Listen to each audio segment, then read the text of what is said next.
Sir ನಾವು ಹೆಸರು ಮುನಿಯಪ್ಪ ಅಂತ ತುಮಕೂರಿಂದ ಒಂದು ಚುಮ್ಮುರಿ ಅಂಗಡಿ ಕಂಡಿದ್ದು ದೊಡ್ಡಗಾಡಿಯಲ್ಲಿ. ಓಹೋ, ಬಹಳ ಸಂತೋಷ. ಈಗ ನೀವು ಲೈವಲ್ಲಿ ಮಾತಾಡ್ತಿದ್ದೀರಿ, ಗೊತ್ತು ಸರ್, ಅದಕ್ಕೆ ಕೇಳಿದೆ. ಗೊತ್ತಾ? ಓಕೆ ಓಕೆ ಹೌದು ಓಕೆ. ಸರ್, ಯಾವಾಗಲಿಂದ ಕಾರ್ಯಕ್ರಮ ನೋಡ್ತಿದ್ದೀರಿ? ಸರ್ ಈ ನಿಜ ಹೇಳ್ಬೇಕಂದ್ರೆ ನನ್ನ ಜೀವನದಲ್ಲಿ ಒಂದೇನು ಆಗ್ಬಾರ್ದು ಆಗೋಯ್ತು. ಅವತ್ತಿಂದ ನೋಡ್ತಾ ಇದ್ದೀನಿ ಸರ್, ಹೆಚ್ಚಿಗೆ 4 ವರ್ಷದಿಂದ ನೋಡ್ತಾ ಇದ್ದೀನಿ. ಅದೇ ಒಂದು 3 ತಿಂಗಳಿಂದ ಟ್ರೈ ಮಾಡ್ತಿದ್ದೀನಿ, ಇವತ್ತು ಅಲ್ಲಿ ಸಿಕ್ಕಿರೋದು. ಪ್ರತಿ ಗುರುವಾರ ರಜಾ ಮಾಡಿ ಇದೇ ಕೆಲಸಕ್ಕೆ ರಜಾ ಮಾಡ್ತಿದ್ದೆ ಅಂಗಡಿನ. So moral of the story ಇದರಿಂದ ನಾವೇನು ಕಲಿಬೇಕಂದ್ರೆ, ನಾವು ಒಳ್ಳೇದ್ರ ಕಡೆ ಹೋಗಬೇಕಂದ್ರೆ ಜೀವನದಲ್ಲಿ ಆಗಬಾರ್ದು ಆಗಬೇಕು ಅಂತ. ಆ? ಹಂಗೆ ಇಲ್ಲ ಸರ್, ಒಳ್ಳೆ ದಾರಿಗೆ ಇರೋರಿಗೆ ಈ ತರ ಸಮಸ್ಯೆ ಬರುತ್ತೆ ಸರ್, ಅಡ್ಡ ದಾರಿಗೆ ಇರೋ ಏನು ಸಮಸ್ಯೆ ಬರಲ್ಲ ಸರ್. ಆಯ್ತು. ಈಗ ಅಲ್ಲಿ ಒಳ್ಳೆ ದಾರಿಲಿ ನಾವಿದ್ದೀವೋ ಇಲ್ವೋ ನಮ್ಮ ಕತೆ ಕೇಳಿದ ಮೇಲೆ ಅಲ್ವಾ ನಾನು ಹೇಳಲಿಕ್ಕೆ ಸಾಧ್ಯ. ಸರಿ, ಅಲ್ಲ ಗೊತ್ತಾಗಿಲ್ಲ, ಅಲ್ಲ ನನ್ಗನ್ಸಿತ್ತು, ನಾನು ಹೇಳಿದೆ ಅಷ್ಟೇ ಸರ್, ಬೇಜಾರು. ಆಯ್ತು ಆಯ್ತು ಆಯ್ತು. ಒಳ್ಳೇದಾಗ್ಲಿ. ಕಾರ್ಯಕ್ರಮ ನೋಡ್ತಾ ಇರ್ತೀರಾ? ಪ್ರತಿ ಲೈವ್ ಸಮಯದಲ್ಲಿ ನೋಡ್ತೀರಾ? ಪ್ರತಿಯೊಂದು ದಿವಸ ಕಾರ್ಯಕ್ರಮ ನೀವು ಅಂಗಡಿ ಮಾಡ್ತಾ ಇದ್ರು ಮನೆಗೆ ಬಂದು ನೋಡಿ 12 ಗಂಟೆ ಪರ ಮುಗಿಸ್ಬಿಟ್ಟೆ ಮಲ್ಕೋಣ ಸರ್. ಪ್ರತಿಯೊಂದು ಕಾರ್ಯಕ್ರಮನು ಪ್ರತಿ ನೀವು ಸಿಂಗ್ ಅಲ್ಲ 2 ಅವರ್ ಒಟ್ಟಿಗೆ ಹಾಕಿರೋದು ನೋಡ್ತೀವಿ, ಸಿಂಗ್ ಆಗಿರೋದು ಮತ್ತೆ ಮತ್ತೆ ಕೇಳ್ತಾನೆ ಇರ್ತೀವಿ ಸರ್. Great great. ಒಳ್ಳೇದಾಗ್ಲಿ ಒಳ್ಳೇದಾಗ್ಲಿ. ಎಷ್ಟು ವರ್ಷ ನಿಮಗೆ? ಸರ್ ಈಗ ನನಗೆ ಒಂದು 36-37 ವರ್ಷ ಸರ್. 37 ವರ್ಷ. ನೀವು ಚಿರುಮುರಿ ಅಂಗಡಿ ಇಟ್ಟಿರೋದಾ? ಹೌದು ಸರ್, ತುಮಕೂರು ಬಟವಾಡಿಯಲ್ಲಿ ಮಾಡ್ತಾ ಇದ್ದೀನಿ. ಎಷ್ಟು ವರ್ಷದಿಂದ ಮಾಡ್ತಿದ್ದೀರಿ? ಒಂದ್ 10 ವರ್ಷ ಆಯ್ತು ಅಂಗಡಿ ಓಪನ್ ಮಾಡಿ. ನಾನು ತಳ್ಳಗಡೆಯಲ್ಲಿ ಮುಂಚೆ ಬೇರೆ ಒಂದು ದಿನಸಿ ಅಂಗಡಿಯಲ್ಲಿ ಕೆಲಸ ಮಾಡ್ತಿದ್ದೆ. ಓಕೆ, ಈಗ ನೀವು ಸ್ವಂತ ಉದ್ಯಮ ಮಾಡ್ತಿದ್ದೀರಿ? ಹೌದು ಸರ್, ಸ್ವಂತ ಓಕೆ ಮಾಡ್ತೀನಿ. ಓಕೆ. ಅಂದ್ರೆ ನಿಮಗೆ ಬೆಂಬಲವಾಗಿ ಯಾರಾದರೂ ಇದ್ದಾರಾ, ನೀವು ಒಬ್ಬರೇನಾ? ಇಲ್ಲ ಸರ್, ಅವತ್ತಿನ ಒಬ್ನೇ ಮಾಡ್ತಾ ಇದೀನಿ ಸರ್, ಯಾರು ಇಲ್ಲ. ಬದುಕು ನಡೆಯುತ್ತಾ? ಸರ್ ಬದುಕು ನಡೆಸೋಷ್ಟು ಬರುತ್ತಾ ಹೌದು ಆದಾಯ? ಸರ್, ತುಂಬಾ ಚೆನ್ನಾಗಿದೆ ಸರ್. ಮುಂಚೆ ನಾನು ಬೇರೆ ಬರೀ ತಿಂಗಳು 3,000 ಕೆಲಸ ಮಾಡ್ತಿದ್ದೆ, ಇವತ್ತು ತಿಂಗಳು 30,000 ದುಡಿತೀನಿ ಸರ್. ಅದು ಆಹ್, ಏನಂದ್ರೆ ನೆಮ್ಮದಿ ಇಲ್ದಂಗೆ ಆಗ್ಬಿಟ್ಟಿದೆ ಸರ್. ಇರ್ಲಿ ಇರ್ಲಿ ಇರ್ಲಿ. ಅಂದ್ರೆ ಮನುಷ್ಯ ಹಣ ದುಡಿಬೇಕು ಅಂತ ಪ್ರಯತ್ನ ಮಾಡ್ತಾನೆ, ಹಣ ನೆಮ್ಮದಿ ಎಂದುಕೊಳ್ತಾನೆ. ಏನೋ ಭಗವಂತನ ದಯೆಯಿಂದ ಹಣವೂ ಬರುತ್ತೆ, ಅಷ್ಟಕ್ಕೆ ಅವ್ನು ಸುಮ್ಮನೆ ಆಗಲ್ಲ. ಹಣ ಬಿಟ್ಟು ಆಮೇಲೆ ಕಾಮದ ಕಡೆ, ಇನ್ಯಾವುದೋ ಸಂಬಂಧದ ಕಡೆ, ಇನ್ನೇನೋ ಕಡೆ ಹೋಗ್ತಾನೆ. ಹೌದಲ್ಲ? ಹೌದು ಸರ್, ಈಗ ಹೌದು ನೀವು ಸರ್, ಹೌದು ಸರ್. 3,000 ದುಡಿಬೇಕಾದ್ರೆ ಅಯ್ಯೋ ನನ್ನ ಆದಾಯ 30,000 ಇದ್ದಿದ್ರೆ ಹೆಂಗಿರೋದು ಅಂತ ಯಾವತ್ತೂ ಯೋಚನೆ ಮಾಡಿರ್ತೀರಾ. ಅಶ್ವಿನಿ ದೇವತೆಗಳು ತಥಾಸ್ತು ಅಂದಿರ್ತಾರೆ, ಈಗ 30,000 ದುಡಿತೀರಾ ಅಂದ್ಕೊಳ್ಳೋಣ. ಬಟ್ ಆ 30,000 ಆದಮೇಲೆ ಅಯ್ಯಪ್ಪ ನಾನು ಅಂದ್ಕೊಂಡಿದ್ದಾಯ್ತು ಅಂತ ಅಲ್ಲಿಗೆ ಸುಮ್ಮನೆ ಆದ್ರ ಇಲ್ಲ, ನೆಕ್ಸ್ಟ್ ಇನ್ನೇನು ಆಸೆ ಪಟ್ರಿ. ಹಂಗೆ ಹೋಗ್ತಾ ಹೋಗ್ತಾ ಬದುಕು ಒಂದು ಹಂತಕ್ಕೆ ಎಡವಟ್ಟಾಗಿರುತ್ತೆ. ಇರ್ಲಿ, ಆಯ್ತು. ಸರ್ ನನ್ನ ಜೀವನದಲ್ಲಿ ಆಸೆ ಅಂದ್ರೆ ಏನಂದ್ರೆ ಹೆಂಡತಿ ಮಕ್ಕಳು ಚೆನ್ನಾಗಿ ಇಟ್ಕೊಬೇಕನ್ನೋ ಒಂದು ಆಸೆ, ಆ ಅಕ್ಕ ತಂಗಿದಿನ ಚೆನ್ನಾಗಿ ನೋಡ್ಕೊಬೇಕನ್ನೋ ಆಸೆ ಇತ್ತು ಸರ್. 2 ಸೇರಿ ಒಟ್ಟಿಗೆ ಮೋಸ ಮಾಡಿ ಹೊರಟೋಗ್ಬಿಟ್ರು ಸರ್. ಯಾರೆಲ್ಲ ಏಕಾಂಗಿ ಬರುತ್ತೆ. ಇರ್ಲಿ ಸರ್, ಯಾರು ಏಕಾಂಗಿ ಅಲ್ಲ ಸರ್. ಇವತ್ತು ನಾನು ನಿಮ್ಮ ಜೊತೆ ಮಾತಾಡ್ತಾ ಇದ್ದೀನಿ ಆ್ಯಂಡ್ ನೀವು ನನ್ನ ಜೊತೆ ಮಾತಾಡ್ತಾ ಇದ್ದೀರಾ. ನೋಡಿ, ಬದುಕಲ್ಲಿ ನಾವು ಏಕಾಂಗಿ ಎಂದುಕೊಂಡ್ರೆ ಖಂಡಿತ ಏಕಾಂಗಿ. ಆದರೆ ನಿಮ್ಮ ಅಂಗಡಿಗೆ ಬಂದು ಚುರುಮುರಿ ತಿನ್ನೋರೆಲ್ಲ ಬಂದು ವ್ಯಾಪಾರ ಮಾಡ್ಕೊಂಡು ಅಷ್ಟೇ. ಬಹುಶಃ ನಿಮ್ಮ ದಿನದ 24 ಗಂಟೆಯಲ್ಲಿ ನೀವು ಗಿರಾಕಿಗಳು ಅಥವಾ ಬಂದವ್ರ ಜೊತೆ ಏನು ಸಮಯ ಕಳೀತೀರಾ, ಅವರನ್ನು ಗಿರಾಕಿಗಳು ಅಂದ್ಕೊಳ್ಳೋದು ಬಿಟ್ಟು ಅವರೆಲ್ಲ ಅವರು ತಿನ್ನುವುದ್ರ ಮೂಲಕ ನಿನ್ನ ಬದುಕಿಗೆ ನೆರವಾಗ್ತಿದ್ದಾರೆ. ಹೌದಲ್ಲಪ್ಪ? ಹೌದು ಸರ್, ತುಂಬಾ ಈಗ ನನ್ಗೆ ದೇವ್ರು ಅವರು ಕಸ್ಟಮರ್ ನಾನು ಬಂದು ನಾನು ದೇವ್ರು ಅನ್ಕೊಂಡು ಕೆಲಸ ಮಾಡ್ತಿದ್ದೀನಿ ಸರ್. ಖಂಡಿತ ಖಂಡಿತ. ಬಟ್ ನಾನು ತುಂಬಾ ಅಂಗಡಿ ಮಾರ್ರೆ ನಾನು ತುಂಬಾ ಖುಷಿಯಾಗಿರ್ತೀನಿ. ಮನೆಗಿದ್ರೆ ಸುಮ್ಮನೆ ದುಃಖ ಆಗುತ್ತೆ ಸರ್ ನನಗೆ. ಅದಕ್ಕೋಸ್ಕರ ಒಂದ್ ದಿವಸ ರಜಾ ಮಾಡೋದು, ನಾನು ಹಂಗ ಅಂಗಡಿ ಮಾಡ್ತೀನಿ ಸರ್. ಆಯ್ತಪ್ಪ, ಏನಾಯ್ತು? ಏನು ಜೀವನದ ಕತೆ? ನನಗೆ ಏನಂದ್ರೆ ಹೇಳ್ಬೇಕಂದ್ರೆ ಹೇಳ್ತೀನಿ, ನಿಮ್ ಟೈಮ್ ವೇಸ್ಟ್ ಮಾಡಲ್ಲ ಸರ್. ನಾವ್ ಅಪ್ಪ ಅಮ್ಮಂಗೆ ನಾವು 3 ಜನ ಮಕ್ಕಳು, 2 ಗಂಡು ಮಕ್ಕಳು, 1 ತಂಗಿ ಸರ್. ಓಕೆ, 2 ಗಂಡು ಮಕ್ಕಳು, 1 ಹೆಣ್ಮಗಳು. ಹ್ಞೂ ಸರ್, ನಾನು ಮದ್ವೆ ಅಂದ್ರೆ ಗಂಡು ಮಕ್ಕಳಲ್ಲಿ 2ನೇ ನನ್ನ ತಂಗಿ ಒಬ್ಳಿದ್ದಾರೆ ಸರ್. ಓಕೆ, ನೀವು ಮಧ್ಯದವರು. ಹೌದು ಸರ್. ಓಕೆ. ಅಂದ್ರೆ ನಮ್ಮ ಅಪ್ಪ ನಮ್ಮ ತುಂಬಾ ಬಡವರು, ಅಂದ್ರೆ ಅವರು ದುಡಿತಿದ್ರು ಸರ್, ಏನು ಉಳಿಸ್ತಿಲ್ಲ, ಸಿಕ್ಕಾಬಿಟ್ಟು. 2 ಕುಡಿತಾ ಇದ್ರು, ತಂದೆ ತಾಯಿ 2. ತಾಯಿನೂ ಕುಡಿತಾ ಇದ್ರಾ? ಹೌದು ಸರ್. ವಾ, ಅಂದ್ರೆ ತಂದೆಗೆ ಗೊತ್ತಿದ್ದು ಕುಡಿತಿದ್ರು, ತಂದೆಗೆ ಗೊತ್ತಿಲ್ಲದೆ ಕುಡಿತಿದ್ರು? ಇಲ್ಲ ಸರ್, ಅವ್ರೆ ಕೆಲಸ ಮಾಡೋರು 2 ಕುಡಿದ್ಬಿಡೋರು. ನಮ್ಮ ಜೀವನದಲ್ಲಿ ಏನಾಯ್ತು ಅಂದ್ರೆ ನಮ್ಮ ಅಣ್ಣನ ಅದೇ ಕಲ್ತಿದ್ರು, ಅವ್ರು ಹೊರಟೋಗ್ಬಿಟ್ಟು, ನಮ್ಮ ಅಣ್ಣ ಬಿಟ್ಬಿಟ್ಟು ನಮ್ಮ ಅಪ್ಪ ಅಮ್ಮನ ಜೊತೆ ಬಿಟ್ಟು ಹೊರಟೋದ್ರು. ಅಂದ್ರೆ ಬಿಟ್ಟು ಹೊರಟೋದ್ರು, ಮದುವೆ ಆದ್ಮೇಲೆ ಹೊರಟೋದ್ರೆ? ಮದುವೆ ಮುಂಚೆನಾ? ಇಲ್ಲ ಇಲ್ಲ, ಅವರು ನಾವು ಚಿಕ್ಕ ಹುಡುಗ ಇದ್ದಾಗಲೇ, ಒಂದು 8-9 ವರ್ಷ ಹುಡುಗ ಇದ್ದಾಗಲೇ ಬಿಟ್ಟು ಹೊರಟವ್ರು. ಯಾವಾಗ 6 ತಿಂಗಳು ವರ್ಷಕ್ಕೆ ಒಂದ್ಸತಿ ಬಂದು ನಮ್ಮ ಅಮ್ಮನ ಅವ್ರನ್ನ ಮಾತಾಡ್ಕೊಂಡು ಹೊರಟವ್ರು, ನಮ್ಮ ಜೊತೆ ಇರ್ತಿರ್ಲಿಲ್ಲ. ಅಂದ್ರೆ ಆತನಿಗೆ ಎಷ್ಟು ವಯಸ್ಸಾಗ? ಹೆಚ್ಚಿಗೆ ಒಂದು 18ರಿಂದ 19 ವರ್ಷ ಇರ್ಬೋದು ಸರ್ ಅವ್ರಿಗೆ. ಯಾವಾಗ ನಾವು 8 ವರ್ಷ ಇದ್ದಾಗ ಅವ್ರಿಗೆ ಒಂದು 18 ವರ್ಷ ಇರ್ಬೋದು. ಅಯ್ಯೋ, ನಿಮ್ಗೂ ಅವ್ರಿಗೂ ಅಷ್ಟೊಂದು ಗ್ಯಾಪಾ? ಹೌದು, ಅದೇ ನಾನು ಟೋಟಲ್ ನಮ್ಮ ಅಪ್ಪ ಅಮ್ಮಂಗೆ 13 ಜನ ಮಕ್ಕಳು, ಅದ್ರಲ್ಲಿ ನಾನು 12ನೇ. ಅಪ್ಪ ಅಮ್ಮಂಗೆ 13 ಜನ ಮಕ್ಕಳು? ಅಂದ್ರೆ ಎಲ್ಲ ತೀರೋಗಿದ್ದಾರೆ, ಯಾರು ಇಲ್ಲ, ನಾನು ಉಳ್ಕೊಂಡಿದ್ದೀನಿ. ದೇವ್ರನ್ನ ಅರ್ಕೆ ಹೊತ್ಕೊಂಡಿದ್ದಾರಂತೆ ಮುನೇಶ್ವರಂಗೆ. ಹಂಗಾಗಿ ನಾನು ಹುಟ್ಟಿದೆ. ನನ್ನ ಹೆಸರು ಮುನಿಯಪ್ಪ ಅಂತ ಹೆಸರು. ಆಯ್ತು ಆಯ್ತು. ಈಗ ಆ 13 ಜನ ಮಕ್ಕಳಲ್ಲಿ ನೀವೆಷ್ಟನೇವರು? 12ನೇ. ಓಹೋ, ಇನ್ನು ಉಳಿದ ಅಂದ್ರೆ ಈಗ ನಿಮ್ಮ ಅಣ್ಣ, ನೀವು, ನಿಮ್ಮ ತಂಗಿ ಈ 3 ಜನ ಬಿಟ್ಟು ಬೇರೆ ಎಲ್ಲ ಸತ್ತೋಗ್ಯಾರಿ. ಹೌದು ಸರ್, ಎಲ್ಲ ತೀರೋಗಿದೆ. ಕಾರಣ ಏನು ಅಂದ್ರೆ ಏನ್ ಕಾರಣ ಆಗಿರ್ತಿತ್ತು ಆ 12 ಅಥವಾ ಆ 10 ಸಾವಿಗೆ? ಏನ್ ಕಾರಣ ಆಗಿ ಅಂದ್ರೆ ಏನ್ ಚಿಕ್ಕ ವಯಸ್ಸಲ್ಲಿ ಸತ್ತೋದ್ರ, ಮದ್ವೆ ಆದ್ಮೇಲೆ? ಆಮೇಲೆ ಅದೇ ಹೊಟ್ಟೆ ಒಳಗಿದ್ದಾಗ ಡೆಲಿವರಿ ಆದ್ಮೇಲೆ ಆತರ ಸತ್ತೋಗಿದ್ದು ಅಂತ ಹೇಳ್ತಾರೆ ಸರ್, ನಮ್ಗೆ ಅಷ್ಟೊಂದು ಗೊತ್ತಿಲ್ಲ. ಓಹೋ, ಓಕೆ ಹಂಗಾಗಿ. Okay okay okay. ಅಂದ್ರೆ ಈ ಚಿಕ್ಕ ವಯಸ್ಸಲ್ಲಿ ಹುಟ್ಟಿದವೆಲ್ಲ ಸತ್ತೋಗ್ತಿರೋದ್ರಿಂದ ನಿಮ್ಮನ್ನ ಹರಕೆ ಹೊತ್ಕೊಂಡ್ರು. ಹೌದು, ದೇವ್ರ ಅರ್ಕೆ ಹೊತ್ಕೊಂಡ್ರೆ ಉಳಿತೈತೆ ಅಂತ ಹೇಳಿದಾಗ ನಾವು ಹುಟ್ಟಿರೋದು ಅಂತ ಹೇಳಿ ಅತ್ತೆ ದೇವ್ರ ಹೆಸರು ನನ್ಗೆ ಇಟ್ಟಿದ್ದಾರೆ. ಆಯ್ತಪ್ಪ, ಅಣ್ಣ ಹೋದ್ರು ಆಯ್ತು, ಆಮೇಲೆ ತಂದೆ, ನೀವು, ತಂಗಿ ಉಳ್ಕೊಂಡ್ರಿ, ಮುಂದೇನಾಯ್ತು? ಅದೇ ಸರ್, ನನ್ ಮನ್ಸಲ್ಲಿ ಏನ್ ಬಂತು, ನಾನು ಇವ್ರ ತರ ಆಗ್ಬಾರ್ದು ನನಗೂ ಸಹ. ಅಂದ್ರೆ ನಮ್ಗೆ ಯಾರು ಬೆಲೆ ಕೊಡ್ತಿರ್ಲಿಲ್ಲ, ಅಕ್ಕಪಕ್ಕ ಮನೆಯವರಲ್ಲಿ ಊರಲ್ಲಿ ಯಾರು ಬೆಲೆ ಕೊಡ್ತಿರ್ಲಿಲ್ಲ. ಯಾಕೆ ಯಾಕೆ ನಮ್ಮ ಹತ್ರ ಕೀಳಾಗಿ ನೋಡೋರು. ಯಾಕೆ ಯಾಕೆ? ಈಗ ಅಪ್ಪ ಅಮ್ಮ ಕುಡುಕರು ಮತ್ತೆ ಇವರು ಸರಿ ಇಲ್ಲ ಅನ್ನೋ ಭಾವನೆಯಿಂದ ಸಕ್ಕ ಕೀಳಾಗಿ ನೋಡೋರು ನಮ್ಮನ್ನ. ಮನೆಯೊಳಗೆ ಸೇರಿಸ್ತಿರ್ಲಿಲ್ಲ ಬೇರೆ ಅಕ್ಕಪಕ್ಕದವರು. ಅಂದ್ರೆ ಕುಡಿತ ಅಷ್ಟೇ ಇತ್ತು ಅಥವಾ ಬೇರೆ ಏನಾದ್ರು ಕೆಟ್ಟದ್ದಿತ್ತು ಅವರ ಜೀವನದಲ್ಲಿ? ಇಲ್ಲ ಇಲ್ಲ, ಆ ತರ ಏನಿಲ್ಲ ಸರ್. ಕುಡಿಯೋರು ಹಂಗಾಗಿ ಸುಮ್ಮನೆ ಜಗಳ ಮಾಡ್ತಾರೆ ಬಂದು, ಯಾಕ್ ಬೇಕು ಅಂತ ಹೇಳಿ ಯಾರು ಹತ್ರ ಬಿಡ್ಕೊಂತಿರಲಿಲ್ಲ. ಮತ್ತೆ ಊಟ ತಿಂಡಿ ತುಂಬಾ ಸಮಸ್ಯೆ ಆಗೋದು. ಭಿಕ್ಷೆ ಬಿಡ್ಕೊಂಬಂದು ಊಟ ಮಾಡ್ತಿದ್ವಿ. ಭಿಕ್ಷೆ ಬಿಡ್ತಿದ್ರ?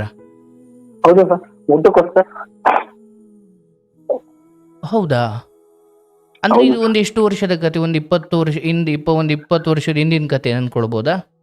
ಹೌದು ಸರ್, ನಾನು 1ನೇ ಕ್ಲಾಸ್ ಸ್ಕೂಲ್ ಬಿಟ್ಬಿಟ್ಟೆ. 1ನೇ ಕ್ಲಾಸ್ ಅಷ್ಟೇ ಓದಿತ್ತು. ಬಟ್ ಊಟಕ್ಕೆ ಮಕ್ಕಳಿಗೆ ತಂದು ಹಾಕುವುದು ತಂದೆ ತಾಯಿಯ ಕರ್ತವ್ಯ ಮತ್ತು ಜವಾಬ್ದಾರಿ. ನಾನಂದ್ರೆ ನಮ್ಮ ಅಪ್ಪ ನಮ್ಮ ಅಮ್ಮನ್ನ ಬಿಟ್ಟು ಹೊರಟೋದ್ರು. ಮತ್ತೆ ಅವಾಗ ನಾವು ಚಿಕ್ಕ ಹುಡುಗ ಇದ್ದಾಗಲೇ 4 ವರ್ಷ 5 ವರ್ಷ ಇದ್ದಾಗಲೇ ಬಿಟ್ಟೋಗಿದ್ರು. ಅವರೇ ಒಂದು 6 ತಿಂಗಳು ವರ್ಷ ಬಂದಿರ್ಲಿಲ್ಲ. ಆ ಟೈಮಲ್ಲಿ ನಮ್ಮ ಅಮ್ಮ ಹುಷಾರ್ದಂಗ ಆಯ್ತು. ನಮ್ಗೆ ಊಟ ತಿಂಡಿ ತುಂಬಾ ಸಮಸ್ಯೆ ಆಯ್ತು. ನಮ್ಮ ಅಮ್ಮನ ಅಕ್ಕ ತಂಗಿದ್ದೀರಿ ಯಾರು ನಮ್ಮ ಇದ್ರು ನೋಡ್ತಿರ್ಲಿಲ್ಲ. ಹಂಗಾಗಿ ಊಟಕ್ಕೋಸ್ಕರ. ಓಹೋ, ಆಯ್ತಪ್ಪ, ಆಯ್ತು, ಇರ್ಲಿ. ಸೊ ಹಾಗೆ ನಿಮ್ಮ ಅಪ್ಪ ಅಮ್ಮ ಹೊರಟೋದಾಗ ನೀವು ಯಾರ ಜೊತೆ ಇದ್ರಿ? ನೀವು ನಿಮ್ಮ ತಂಗಿ ಯಾರ ಜೊತೆ ಇದ್ರಿ?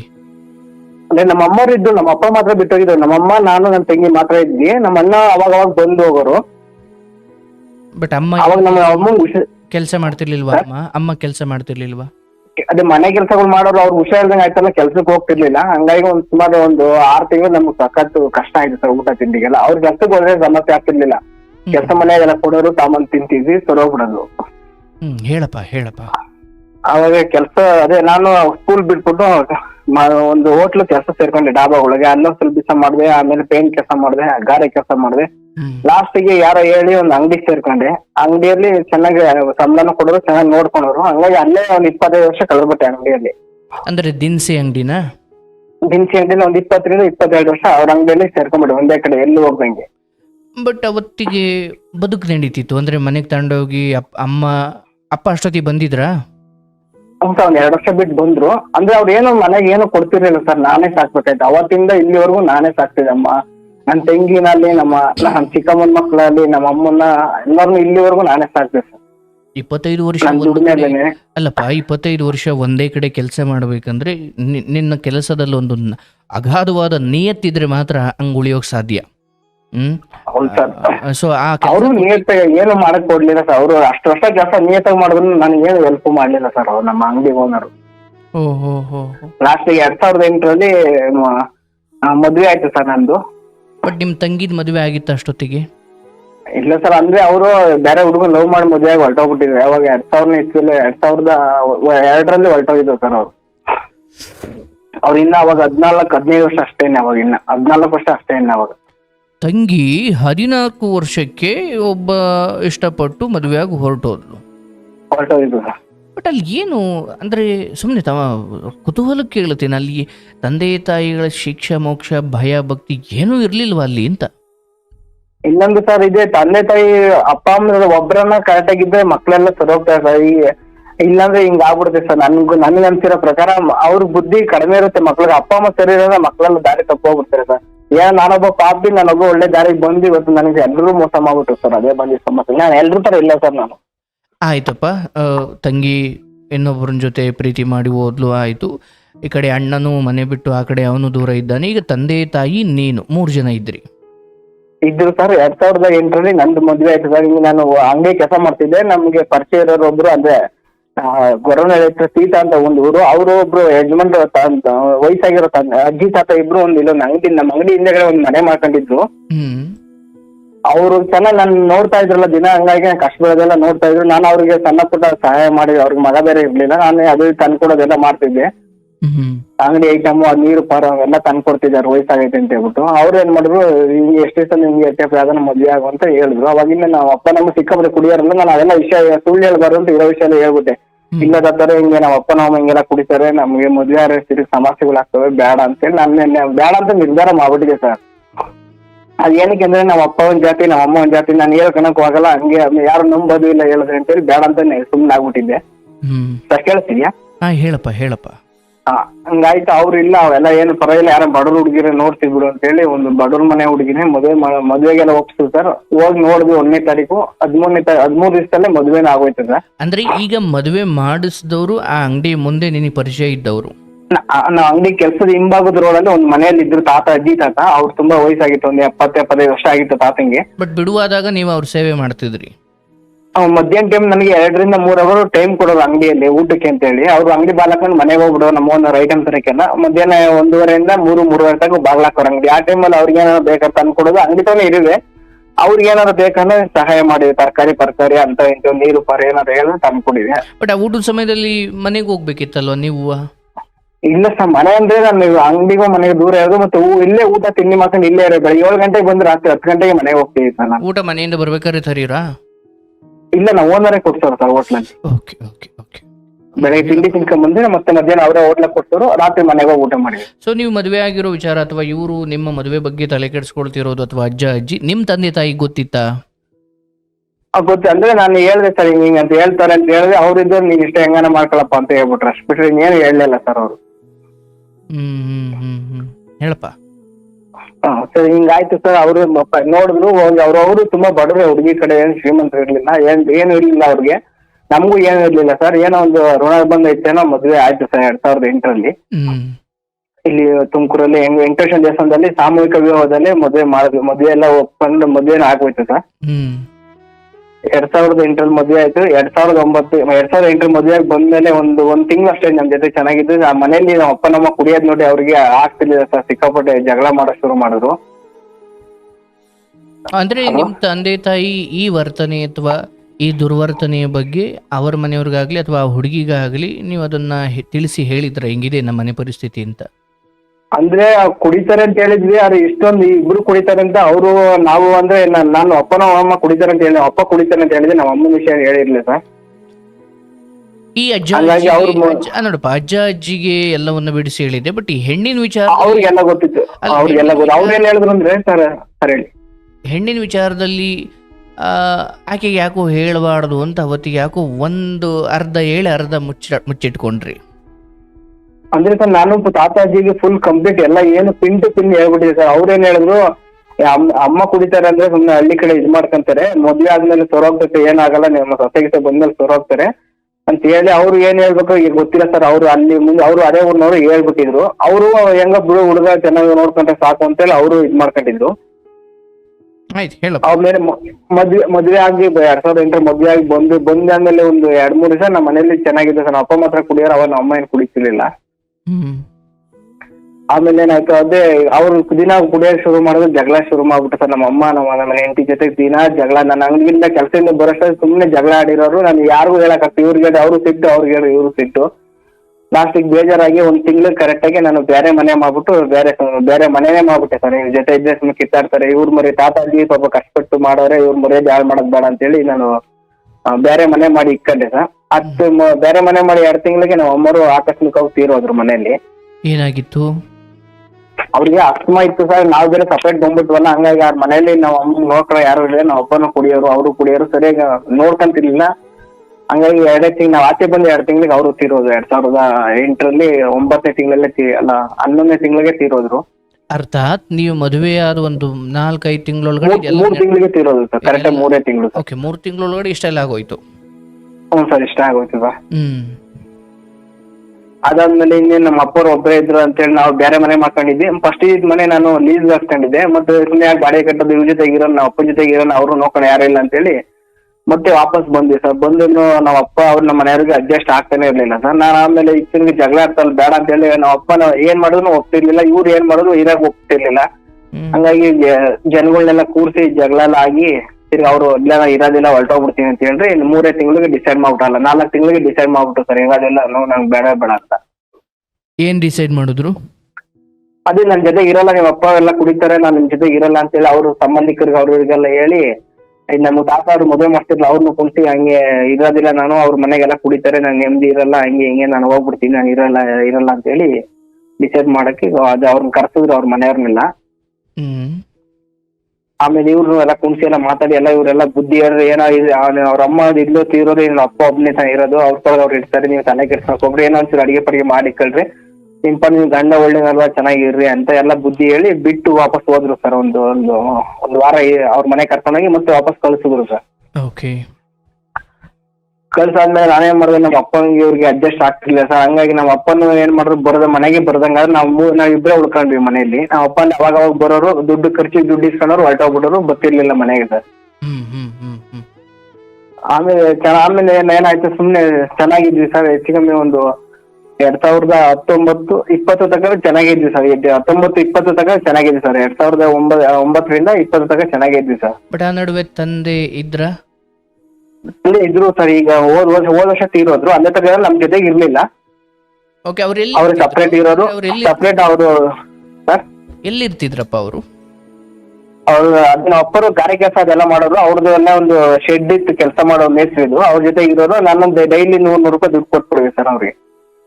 ಅವ್ರು ದುಡಿಯೋಕ್ ಹೋಗ್ತಿದ್ರು ಕೂಡ ನೀವು ಅವ್ರಿಗೆ ದುಡ್ಡು ಕೊಡ್ತಿದ್ರಿ? ಹೌದು ಸರ್. ಅವ್ರು ಹೋದ್ರು ಬಿಡ್ತಿರ್ಲಿಲ್ಲ. ಅವ್ರು ಕೆಲಸ ಮಾಡ್ಕೊಂಡ್ರು ನನ್ನ ಹತ್ರ ಇಸ್ಕೊಂಡ್ರು ಸರ್.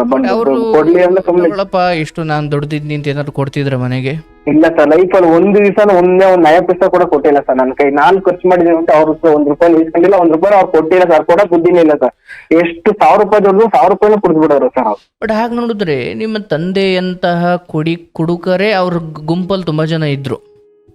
ಹೌದು ಸರ್. ಅವ್ರ ಗುಂಪಲ್ಲಿ ಸುಮಾರು 10 ಜನ ಇದ್ರು, 8 ಜನ ಅವರೇ ಇರೋರು. ಆಗ ಮಾತ್ರ ಹೆಂಡತಿ ಮಕ್ಳು ಯಾರು ನೆನಪಾಗದೆ ಇರೋದು ಆಗ ಮಾತ್ರ. ಅದ್ ನಿಮ್ ತಂದೆ ಕತೆ ಮಾತ್ರ ಅಲ್ಲ, ಇಲ್ಲಿರೋ ಕುಡುಕು ಬಡ್ಡೆತ್ತವೆಲ್ಲ ಅದೇ ಕತೆ. ಯಾಕಂದ್ರೆ ಒಬ್ಬನೇ ಆದ್ರೆ ಒಂಚೂರು ಆದ್ಮೇಲೆ ಅವನಿಗೂ ಬೇಜಾರಾಗುತ್ತೆ, ತಡೆ ಹೆಂಡತಿ ಮಕ್ಳು ಅಂತ ನೆನಪಾಗ್ತಾರೆ. ಬಟ್ ಈ ಸುತ್ತ ಒಂದು ಕಪಿಗಳ ತಂಡ ಇರುತ್ತೆ. ಆಗ ಮಾತ್ರ ಮಕ್ಕಳು ಮರಿ ಹೆಂಡತಿ ಎಲ್ಲವನ್ನು ಬಿಟ್ಟು 14 ವರ್ಷ ರಾಮ ವನವಾಸದಿಂದ ಇದ್ನಲ್ಲ, ಹಾಗೆ ಇವರು ಬಾರಲ್ಲೇ ಇದ್ದು ಬಿಡ್ತಾರೆ ಬೇಕಾದ್ರೆ. ನಿನ್ ತಂದೆ ಆಯ್ತು. ಸೊ ಅದಾದ್ಮೇಲೆ ತಂದೆ ಆಗಾಗ ಬರ್ತಿದ್ರು, ದುಡ್ಡು ಇಸ್ಕೊಂಡು ಹೋಗ್ತಾ ಇದ್ರು. ಬಟ್ ಇಲ್ಲಿ ಹೆಂಡತಿ ಜೊತೆ ಬದುಕು ಚೆನ್ನಾಗಿತ್ತ ಅಥವಾ ಏರುಪೇರು ಆಗ್ತಾನೆ ಇತ್ತ, ಅಥವಾ ಅದಾದ್ಮೇಲೆ ಹೊಂದಾಣಿಕೆ ಮಾಡ್ಕೊಂಡು ಹೋಗೋ ಬುದ್ಧಿ ಅಷ್ಟೊತ್ತಿಗೆ ಬಂದಿತ್ತ ನಿಮಗೆ? ಇಲ್ಲ ಸರ್. ಏನಾಯ್ತು, ಹೆಂಡತಿ ಬುದ್ಧಿ ಏನು ಅಂದ್ರೆ ಸರ್, ಅವರು ನಾನ್ ಬಿಟ್ರೆ ಯಾರು ಬೇಕಿಲ್ಲ. ನಮ್ಮ ಅಣ್ಣ ಅಲ್ಲಿ, ತಮ್ಮ ಅಲ್ಲಿ, ಚಿಕ್ಕಮ್ಮನ ಮಕ್ಕಳು ಯಾರು ಬರಂಗಿಲ್ಲ, ಯಾರು ಇರಂಗಿಲ್ಲ ಸರ್. ನಮ್ಮ ಮನೆಗೆ ಯಾರೂ ಬರಂಗಿಲ್ಲ. ನಾವೇನು ಒಂದು ಹಬ್ಬ ಹುಣ್ಣಿಮೆ ಮಾಡಿ ಯಾರನ್ನೂ ಕರೆಯಂಗಿಲ್ಲ. ಆ ತರ ಪರಿಸ್ಥಿತಿ ಆಗೋಯ್ತು ಸರ್ ನಮ್ಗೆ. ಯಾವಾಗಂದ್ರೆ 2009ರಿಂದ 2019 ತನಕ ಒಂದಲ್ಲ ಒಂದು ಸಮಸ್ಯೆ ಸರ್. ನನಗಂತೂ ಜೀವನನೇ ಬೇಜಾರಾಗಿ ಹೋಗ್ಬಿಟ್ಟಿದೆ ಸರ್. ಒಂದ್ ನಿಮಿಷ. ಆಮೇಲೆ ನಾವೇನು ಕೆಲ್ಸಕ್ಕೇನು ಕಳಿಸ್ತಿಲ್ಲ ಸರ್, ಮನೆಗೆ ಇಟ್ಕೊಂಡಿದ್ದೆ. ಒಂದ್ ನಿಮಿಷ. ಈ ಮಧ್ಯೆ ನಿಮ್ದು ಯಾವ್ದು ಸ್ವಂತ ಮನೆ ಇತ್ತಾ? ಇಲ್ಲ ಸರ್. ಒಂದ್ ಮನೆ ಲೀಸ್ ಹಾಕೊಂಡಿದ್ದೆ ಅಷ್ಟು ಬಿಟ್ರೆ ಏನ್ ನಮ್ ಸ್ವಂತ ಅನ್ನೋದು ಏನು ಇರ್ಲಿಲ್ಲ ಸರ್ ನನಗೆ. ಸ್ವಲ್ಪ ಆಸ್ತಿನೂ ಇರ್ಲಿಲ್ಲ? ಇಲ್ಲ ಸರ್. ಏನಿಲ್ಲ. ನಮ್ಮ ಅಪ್ಪರು ಏನು ಮಾಡ್ಲಿಲ್ಲ, ಇರೋದೆಲ್ಲ ಕಳ್ಕೊಂಡ್ ಬಂದ್ಬಿಟ್ಟು. ನಮ್ಮ ಅಪ್ಪವರು ಸ್ವಂತವರು ಬೆಂಗಳೂರು ಹತ್ರ ಮಾಚವಳ್ಳಿ ಸರ್, ಮಾಗಡಿ ರೋಡ್. ನಮ್ಮ ಅಪ್ಪರು ಸ್ವಂತವರು ಇಲ್ಲಿ ಮಾಚವಳ್ಳಿ ಕಡಬಗೆರೆ. ಅದೇ ಸುಂಕುತ್ಕಟ್ಟೆ ಮತ್ತೆ ತಾವರೆಕೆರೆ ಮಧ್ಯೆ ಮಾಚವಳ್ಳಿ. ಗೊಲ್ರಟ್ಟಿ, ಮಾಚವಳ್ಳಿ, ಚಿಕ್ಕೊಲ್ರಟ್ಟಿ, ದೊಡ್ಡಗೊಲ್ರಟ್ಟಿ. ಹ್ಞೂ ಸರ್. ಹ್ಞೂ ಸರ್. ನೈಸ್ ರೋಡ್ ಹತ್ರ. ನೈಸ್ ರೋಡ್ ಹತ್ರ. ಆಯ್ತು. ಸೊ ನಿಮ್ಮ ಮೂಲ ನಿಮ್ ತಂದೆ ತಾಯಿ ಅಲ್ಲಿ ಅವರ? ನಮ್ಮ ಅಪ್ಪರು ಮಾತ್ರ ಅಲ್ಲಿ ಸರ್. ನಮ್ಮ ಅಮ್ಮರದು ದೊಡ್ಡಬಳ್ಳಾಪುರದ ಚಾಪ್ರದ ಕಲ್ಲು ಅಂತ ಸರ್. ಸೊ ನಿಮ್ಮ ಅಮ್ಮ ಮದುವೆ ಅಥವಾ ಅಪ್ಪ ಮದುವೆ ಆದ್ಮೇಲೆ ತುಮಕೂರ್ಗೆ ಯಾಕೆ ಹೋದ್ರು? ಅದಕ್ಕೆ ನಮ್ಮ ಅಮ್ಮರ ತಂಗಿ ಗಂಡ ಒಬ್ರು ಲಾರಿ ಓಡಿಸೋರು ಸರ್. ಅವರು ತುಮಕೂರಲ್ಲಿ ಇಡಿಕೆಗೂಡಲ್ಲಿ ಚೆನ್ನಾಗಿರುತ್ತೆ, ಒಳ್ಳೆ ದುಡಿಮೆ ಐತೆ. ಅಪ್ಪ ಇಡಿಕೆ ಎಲ್ಲ ಹಾಕೋರು. ಹಂಗಾಗಿ ಅವರು ಮಾಡಿ ಈ ಕಡೆ ಕರ್ಕೊಂಡ್ಬಂದ್ಬಿಟ್ರು. ಆಯ್ತು. ಹಂಗಾಗಿ ಇಲ್ಲೇ ಸೆಟ್ಲ್ ಬಿಡು. ಆಯ್ತು. ಈಗ ದಿನಸಿ ಅಂಗಡಿಲಿ ಕೆಲಸ ಮಾಡ್ತಿದ್ದೆ. ಬಟ್ 2020 ವೇಳೆಗೆ ದಿನಸಿ ಅಂಗಡಿ ಬಿಟ್ಟಿದ್ದ ನೀನು? 2014-13ಕ್ಕೆ ಬಿಟ್ಬಿಟ್ಟೆ ಸರ್ ನನ್ನ ಅಂಗಡಿನ. ಸೊ ಅದಾದ್ಮೇಲೆ ಸ್ವಂತ ಚಿರುಮುರಿ ಅಂಗಡಿ ಇಡೋ ಯೋಚನೆ ಯಾಕೆ ಬಂತು? ಅಥವಾ ಅದರ ಸ್ಕಿಲ್ ನಿನಗೆ ಗೊತ್ತಿತ್ತು ಅಥವಾ ಅದೇ ಹೇಗೆ ಪರಿಚಯ ನಿನಗೆ? ಇಲ್ಲ ಸರ್. ಚಿರುಮುರಿದಲ್ಲಿ ಏನ್ ಐಡಿಯಾ ಇಲ್ಲ ಸರ್. ಒಟ್ನಾಗ ಏನೋ ಸ್ವಂತ ಮಾಡ್ಬೇಕು ಅನಿಸ್ತಿತ್ತು. ಅವ್ನ ಟೀ ಅಂಗಡಿ ಮಾಡೋಣ ಅಂತ ಅನ್ಕೊಂಡಿದ್ದೆ. ಯಾಕಂದ್ರೆ ಸಂಬಳ ಸಾಕಾಗ್ತಿರ್ಲಿಲ್ಲ. ಅವಾಗ ತಾನೇ 2010 ಒಂದು ಗಂಡು ಮಗು ಆಗಿತ್ತು. ಆ ಮಗು ಸಿಕ್ಕಾಬಿಟ್ಟು ಹುಷಾರಾಗ್ತಿದ್ದು. ನಮ್ ಕೂಡ ಸಂಬಳ ನನಗೆ ಸಾಕಾಗ್ತಿರ್ಲಿಲ್ಲ. ಓನರ್ನ ಜಾಸ್ತಿ ಕೊಡಿ ಅಂದ್ರೆ ಅವ್ರು ಕೊಡಕ್ ಆಗ್ತಿಲ್ಲ ಅಂತಿರು. ಹಂಗಾಗಿ ನಾನೇನ್ ಮಾಡಿದೆ, ಬೇರೆ ಮಧ್ಯೆ 3 ಅವರ್ ಟೈಮ್ ಇರೋದು. ಆ ಟೈಮಲ್ಲಿ ಪ್ಲಾಸ್ಟಿಕ್ ಕವರ್ಗಳು ಮಾರೋದು, ಪಿಗ್ನಿ ಕಲೆಕ್ಷನ್ ಮಾಡೋದು, ಮತ್ತೆ ಬೆಳಗ್ಗೆ ಪೇಪರ್ ಹಾಕೋದು, ಆಮೇಲೆ 20 ಲೀಟರ್ ನೀರ್ ಕ್ಯಾನ್ ಬರುತ್ತಲ್ಲ ಸರ್, ಅದೆಲ್ಲ ಮನೆಗೆ ಹಾಕಿವೆ ಸರ್. ಆ ಮಧ್ಯೆ 3 ಅವರ್ ಟೈಮ್ ಇರುತ್ತೆ. ಆ ಟೈಮಲ್ಲಿ ಮಾಡ್ಕೊಂಡು ದುಡ್ಕೊಂತಿದ್ದೆ ಸರ್ ಅಂಗಡಿ ಸಂಬಳ ಬಿಟ್ಟು. ಅವಾಗ ಸ್ವಲ್ಪ ಇದಾಯ್ತು. ನಾನು ಆಮೇಲೆ ಏನ್ ಮಾಡಿದೆ, ಅಂಗಡಿಯಲ್ಲಿ ಇದ್ರೆ ಏನು ಮಾಡಕ್ಕಾಗಲ್ಲ ಬೇಡ ಅಂತೇಳಿ 2013 ನವೆಂಬರ್ 1ನೇ ತಾರೀಕು ಕರೆಕ್ಟ್ ಆಗಿ ಅಂಗಡಿಗೆ ಹೇಳ್ಬಿಟ್ಟು ಓನರ್ 3 ತಿಂಗಳು ಟೈಮ್ ಕೊಟ್ಟೆ ಸರ್ ನಂಗೆ ಅಡ್ಜಸ್ಟ್ ಆಗ್ತಿಲ್ಲ, ಇನ್ನೊಂದು 3 ತಿಂಗಳ ಬಿಡ್ತೀನಿ, ಯಾರನ್ನ ನೋಡ್ಕೊಂಡ್ಬಿಟ್ರಿ ಅಂತ ಹೇಳಿ ನವೆಂಬರ್ 1ನೇ ತಾರೀಕು ಅಂಗಡಿ ಬಿಟ್ಬಿಟ್ಟೆ ಸರ್. ಬಿಟ್ಟ ತಕ್ಷಣ ಟೀ ಅಂಗಡಿ ಮಾಡೋ ಅಂತ ತೆಲ್ಲಗಡೆಯಲ್ಲೇ ಹುಡುಕ್ತಾ ಇದ್ದೆ. ಅಷ್ಟೊತ್ತಿಗೆ ನಮ್ಮ ಪರಿಚಯ ಒಬ್ರಿದ್ರು, ಅವ್ರು ಟೀ ಅಂಗಡಿ ಏನ್ ಮಾಡ್ಬೇಡಪ್ಪ, ಒಂದು ಚುರುಮುರಿ ಅಂಗಡಿ ಮಾಡ್ಬಿಡು, ಇಲ್ಲಿ ತುಂಬ ಬಟವಾಡೆಯಲ್ಲಿ ಯಾವ ಇಲ್ಲ ಅಂತ ಐಡಿಯಾ ಕೊಟ್ರು. ನನಗೆ ಅಷ್ಟು ಆ ಕೆಲಸ ನಂಗೆ ಏನು ಗೊತ್ತೇ ಇರಲಿಲ್ಲ ಸರ್. ದೇವ್ರಂಗ್ ಬಂದು ಅವರು ನಂಗೆ ಆ ಕೆಲಸನ ಹೇಳ್ಕೊಟ್ರು. ಅಂದ್ರೆ ಯಾರ ಹತ್ರ ಆದ್ರೂ ಹೇಳಿಸ್ಕೊಂಡ್ರಾ? ಅದೇ ನನ್ಗೆ ಹೇಳಿದ ಪರಿಚಯ ಸರ್, ಅವರು ಶಿಕಾರಿಪುರದವ್ರು ಸರ್, ಅವರು ಇಲ್ಲೇ ತುಮಕೂರಲ್ಲಿ ವಾಸ ಇದ್ರು. ಅವ್ರಿಗೆ ಸ್ವಲ್ಪ ಐಡಿಯಾ ಇತ್ತು ಬಟ್ಟೆ ಕೆಲಸ ಮಾಡೋರು. ಹಂಗಾಗಿ ಇದು ಮಾಡು ಚೆನ್ನಾಗ್ ಆಗುತ್ತೆ ಅಂತ ಹೇಳಿದ್ರು ಸರ್. ಪಾಪ ಅವರೇ ಒಂದು 10,000 ದುಡ್ಡನ್ನು ಕೊಟ್ಟು ಅಂಗಡಿನೂ ಮಾಡ್ಕೊಟ್ರು. ಸ್ವಲ್ಪ ಅವ್ರು ಬಾಲ್ಯದ ಕೆಲಸ ಮಾಡ್ತಿದ್ದೆ, ಅವ್ರ ತರ ಕಲ್ಸ್ಕೊಟ್ರು. ಅದ್ಭುತ. ಹಂಗಾಗಿ ನಾನು ಸ್ವಲ್ಪ ಚೆನ್ನಾಗಿದ್ದು ಚೆನ್ನಾಗಿ ಕ್ಲಿಕ್ ಆಗುತ್ತೆ ಸರ್. ಒಂದು ಡೈಲಿ 4,000-5,000 ರೂಪಾಯಿ ವ್ಯಾಪಾರ ಮಾಡಂಗ ಆಗೋಯ್ತು ಸರ್, ಬರೀ 6 ತಿಂಗಳಲ್ಲೇನೆ. ಡೈಲಿ 1,500-2,000 ರೂಪಾಯಿ ತನಕ ಉಳಿಯೋದು ಸರ್ ಡೈಲಿ. ಸಂತೋಷ. ಸೊ ಸ್ವಂತ ಮಾಡಿದ್ರಿ. ಈ ಕಡೆ ಹೆಂಡತಿ ವಿಚಾರದಲ್ಲಿ ನಿಮ್ಮ ತಾಯಿ ಕಡೆ ಸಂಬಂಧ, ತಂದೆ ಕಡೆ ಸಂಬಂಧ ಯಾರು ಬರ್ಲಿಕ್ಕೆ ಬಿಡ್ತಿರ್ಲಿಲ್ಲ. ಕಾರಣ ಏನು? ಬಿಡ್ತಿರ್ಲಿಲ್ಲ.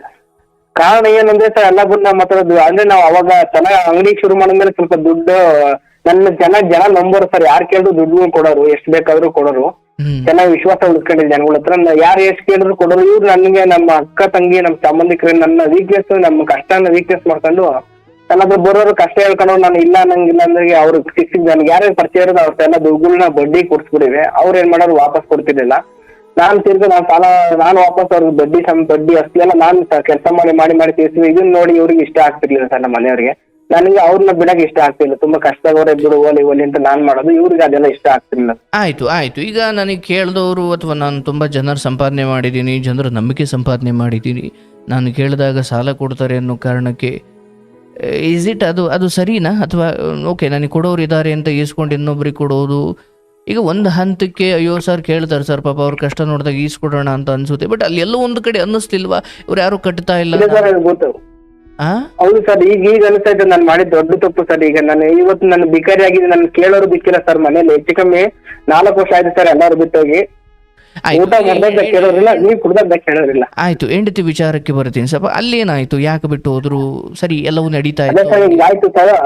ಅದೇ ಎಲ್ಲ ದುಡ್ಡು ಕೊಡ್ತಿದ್ದೆ, ಅವ್ರು ಯಾರು ವಾಪಸ್ ಕೊಡಲ್ಲ. ವಿಷಯ ಎಲ್ಲ ಗೊತ್ತಿದ್ದ. ಆಮೇಲೆ ನಾನು ಏನು ಮುಚ್ಚು ಮನೆ ಮಾಡ್ತಿಲ್ಲ ಸರ್. ಎಲ್ಲ ಪ್ರತಿಯೊಂದು ಮನೆಗೆ ಹೇಳಿದೆ, ಇಷ್ಟು ದುಡಿತಾ ಇದೀನಿ, ಮತ್ತೆ ಇಷ್ಟು ಸಾಲ ಮಾಡಿದೀನಿ, ಅವ್ರಿಗೆ ಕೊಟ್ಟಿದೀನಿ, ಇವ್ರಿಗೆ ಕೊಟ್ಟಿದೀನಿ, ಎಲ್ಲ ಹೇಳಿದೆ ಸರ್. ಎಲ್ಲಾನು ಹೇಳಿದ್ರೆ ಜಗಳ ಮಾಡೋರು, ಹೆಂಗೋ ಅಡ್ಜಸ್ಟ್ ಮಾಡ್ಕೊಂಡು ಹೋಗ್ತಿದೆ ಸರ್. ನಾನು 2013 14 ಸರ್ ಒಂದು 8 ಗುಂಟೆ ನಾನೇ ಸ್ವಂತ ದುಡ್ಡು ಮೇಲೆ ಒಂದು 8 ಗುಂಟೆ ಜಮೀನ್ ತಗೊಂಡೆ. ಅಂದ್ರೆ ಒಂದು ಅರ್ಧ ದುಡ್ಡು ಇತ್ತು, ಇನ್ನು ಅರ್ಧ ಸಾಲ ಮಾಡಿ ದುಡ್ಡು ತಗೊಂಡೆ, ಜಮೀನ್ ತಗೊಂಡೆ ಸರ್ 8 ಗುಂಟೆ.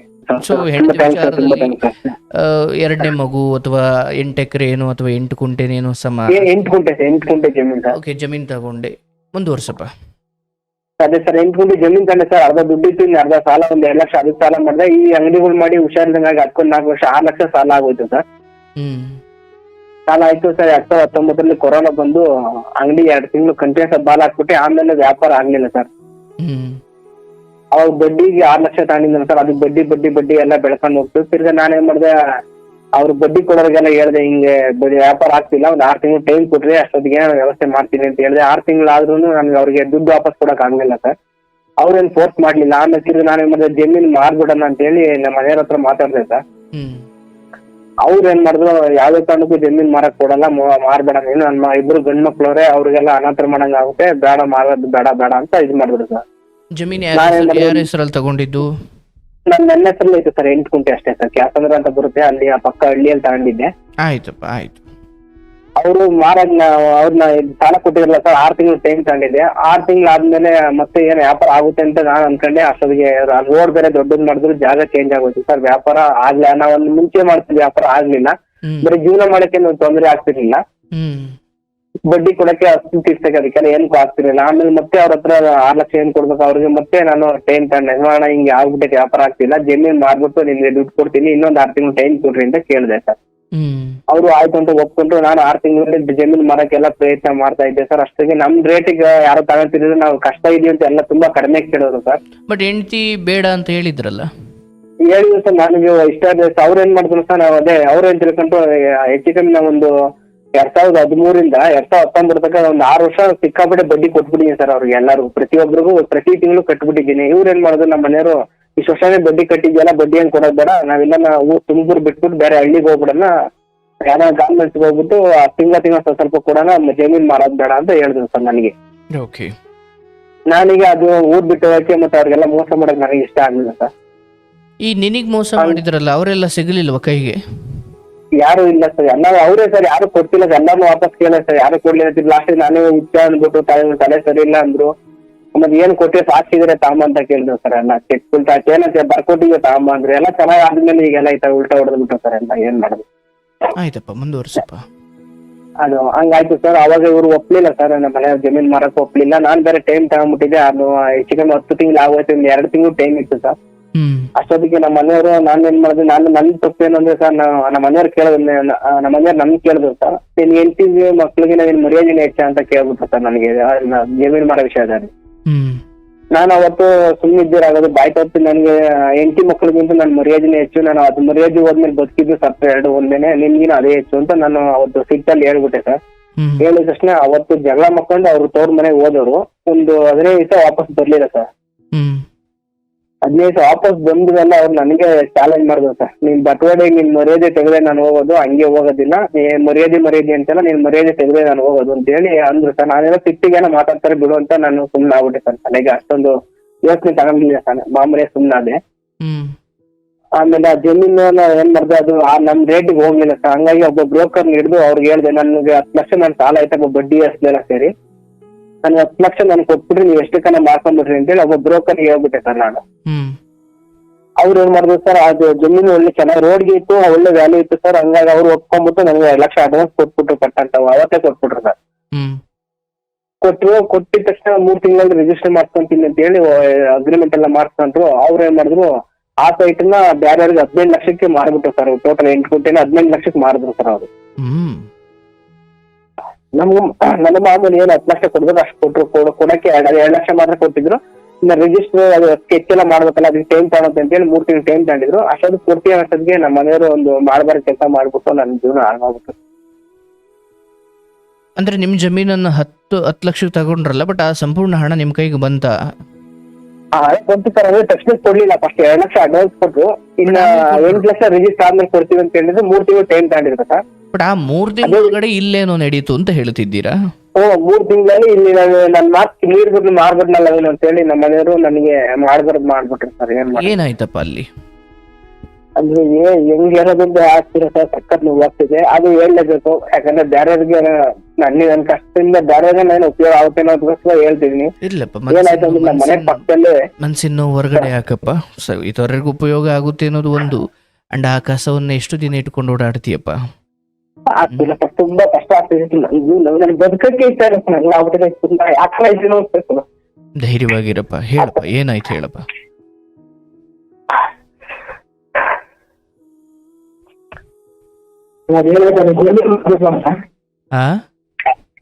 ಇದೇ ಜಮೀನ್ ಅವ್ರು ಇಷ್ಟ ಇದ್ರು, ನಾನು ಅವ್ರು ಬಲಂತ ಅವ್ರ ಇಷ್ಟ ಇದ್ರು ನಾನು ಮಾರ್ಬಿಡ್ನಲ್ಲ ಸರ್. ಆ ಸ್ಥಿತಿಗೆ ಅವ್ರು ಏನ್ ಮಾಡಿದ್ರು, ಇಲ್ಲಿ ನಮ್ಮ ಮನೆ ಪಕ್ಕದಲ್ಲೇ ಒಬ್ರು ಬಿಹಾರ್ ಕಡೆಯವರು ರೂಮ್ ಮಾಡ್ಕೊಂಡಿದ್ರು ಸರ್. 4 ಜನ ಹುಡುಗರು, ಬ್ಯಾಚುಲರ್ಸ್ಗಳು. 4 ಜನ ಇದ್ರು ಸರ್. ಓಕೆ.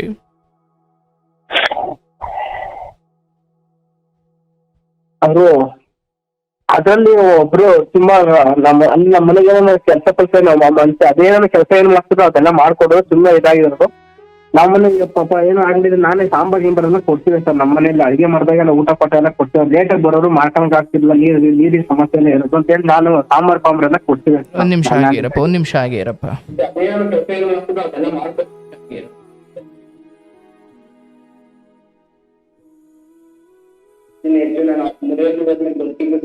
ಓಕೆ. ಅದು ಧ್ವನಿ ಸ್ಪಷ್ಟವಾಗಿ ಬರ್ತಾ ಇಲ್ಲ, ಸ್ವಲ್ಪ ಫೋನ್ ಕೇಳ್ತೇವೆ ಸರ್. ನನ್ನ ಧ್ವನಿ ಕೇಳ್ತಾ ಇದೆಯಾ? ಹ್ಞೂ ಸರ್, ನಿಮ್ಗೆ ಕರೆಕ್ಟಾಗಿ ಕೇಳ್ತೇವೆ ಸರ್. ನಮಗೆ ಕೇಳ್ತೇವೆ ಸರ್. ಹೇಳಪ್ಪ. ಈ ತರ ಪಕ್ಕದಲ್ಲಿ ಇದ್ರು ಸರ್. ಹಂಗಾಗಿ ಅವರು ಬ್ಯಾಚುಲರ್ಸ್ ಅಲ್ಲ, ಇನ್ನೇನು ಅಂತೇಳಿ ನಾವು ನಮ್ಮ ಮನೆಗೆ ಏನೋ ಹಬ್ಬ ಮಾಡಿದ್ದು, ಏನಾರ ಮಾಡಿದ್ರೆ ಊಟ ಪಟ ಕೊಡೋದು, ಸಾಂಬಾರ್ ಕೊಡೋದು ಎಲ್ಲ ಮಾಡಿ ಅವರು ಚೆನ್ನಾಗಿ ವಿಶ್ವಾಸವಾಗಿ ಇದ್ರು ಸರ್. ಅಷ್ಟು ಆ ತರ ಏನು ಕಾಣಿಸ್ತಿರ್ಲಿಲ್ಲ ಸರ್. ಓಕೆ. ಅದನ್ನ ನಾನು ಯಾವಾಗ ಸೈಟಿನ ವಿಚಾರದಲ್ಲಿ ಹಿಂಗಾಯ್ತು, ಅವರು ನೀರ್ ಬಿಟ್ಟು ಎಲ್ಲ ಮಾರ್ಬಿಟ್ನಲ್ಲ ಅಂತ ಹೇಳಿ ಸಿಟ್ಟಿಗೆ ಅವ್ರಿಗೆ ನನ್ನಿಂದ ಆಸ್ತಿ ಹೆಚ್ಚಾಗ್ಬಿಟ್ಟಿದೆ ಸರ್. ಆಸ್ತಿಗೋಸ್ಕರ ಇದ್ರು ಅನ್ಸುತ್ತೆ. ಅವ್ರೇನ್ ಮಾಡೋದು, ಅವ್ರ ಜೊತೆ ಅಕ್ರಮ ಸಂಬಂಧ ಮಾಡ್ಕೊಂಡ್ಬಿಟ್ಟಾರೆ ಸರ್. ಯಾರ ಜೊತೆ? ಪಕ್ಕದಲ್ಲಿ ಇದ್ರಲ್ಲ ಅವ್ರ ಜೊತೆ ಬಿಹಾರ ಹುಡುಗರು, ಇದು ಇವು ಉತ್ತರ ಪ್ರದೇಶ ಹುಡುಗರು, ಅದ್ರಲ್ಲಿ ಒಬ್ಬನ ಜೊತೆ ಇದ್ ಮಾಡ್ಕೊಂಡ್ಬಿಟ್ಟಾರೆ. ಓಕೆ, ನಿಮ್ಮ ಮನೆಗೆ ಆತ ಈ ಹಿಂದೆನೂ ಬಂದು ಹೋಗ್ತಾ ಇದ್ದ? ಪಕ್ಕನೇ ಮನೆ ಸರ್, ಅಕ್ಕಪಕ್ಕನೇ ಮನೆ.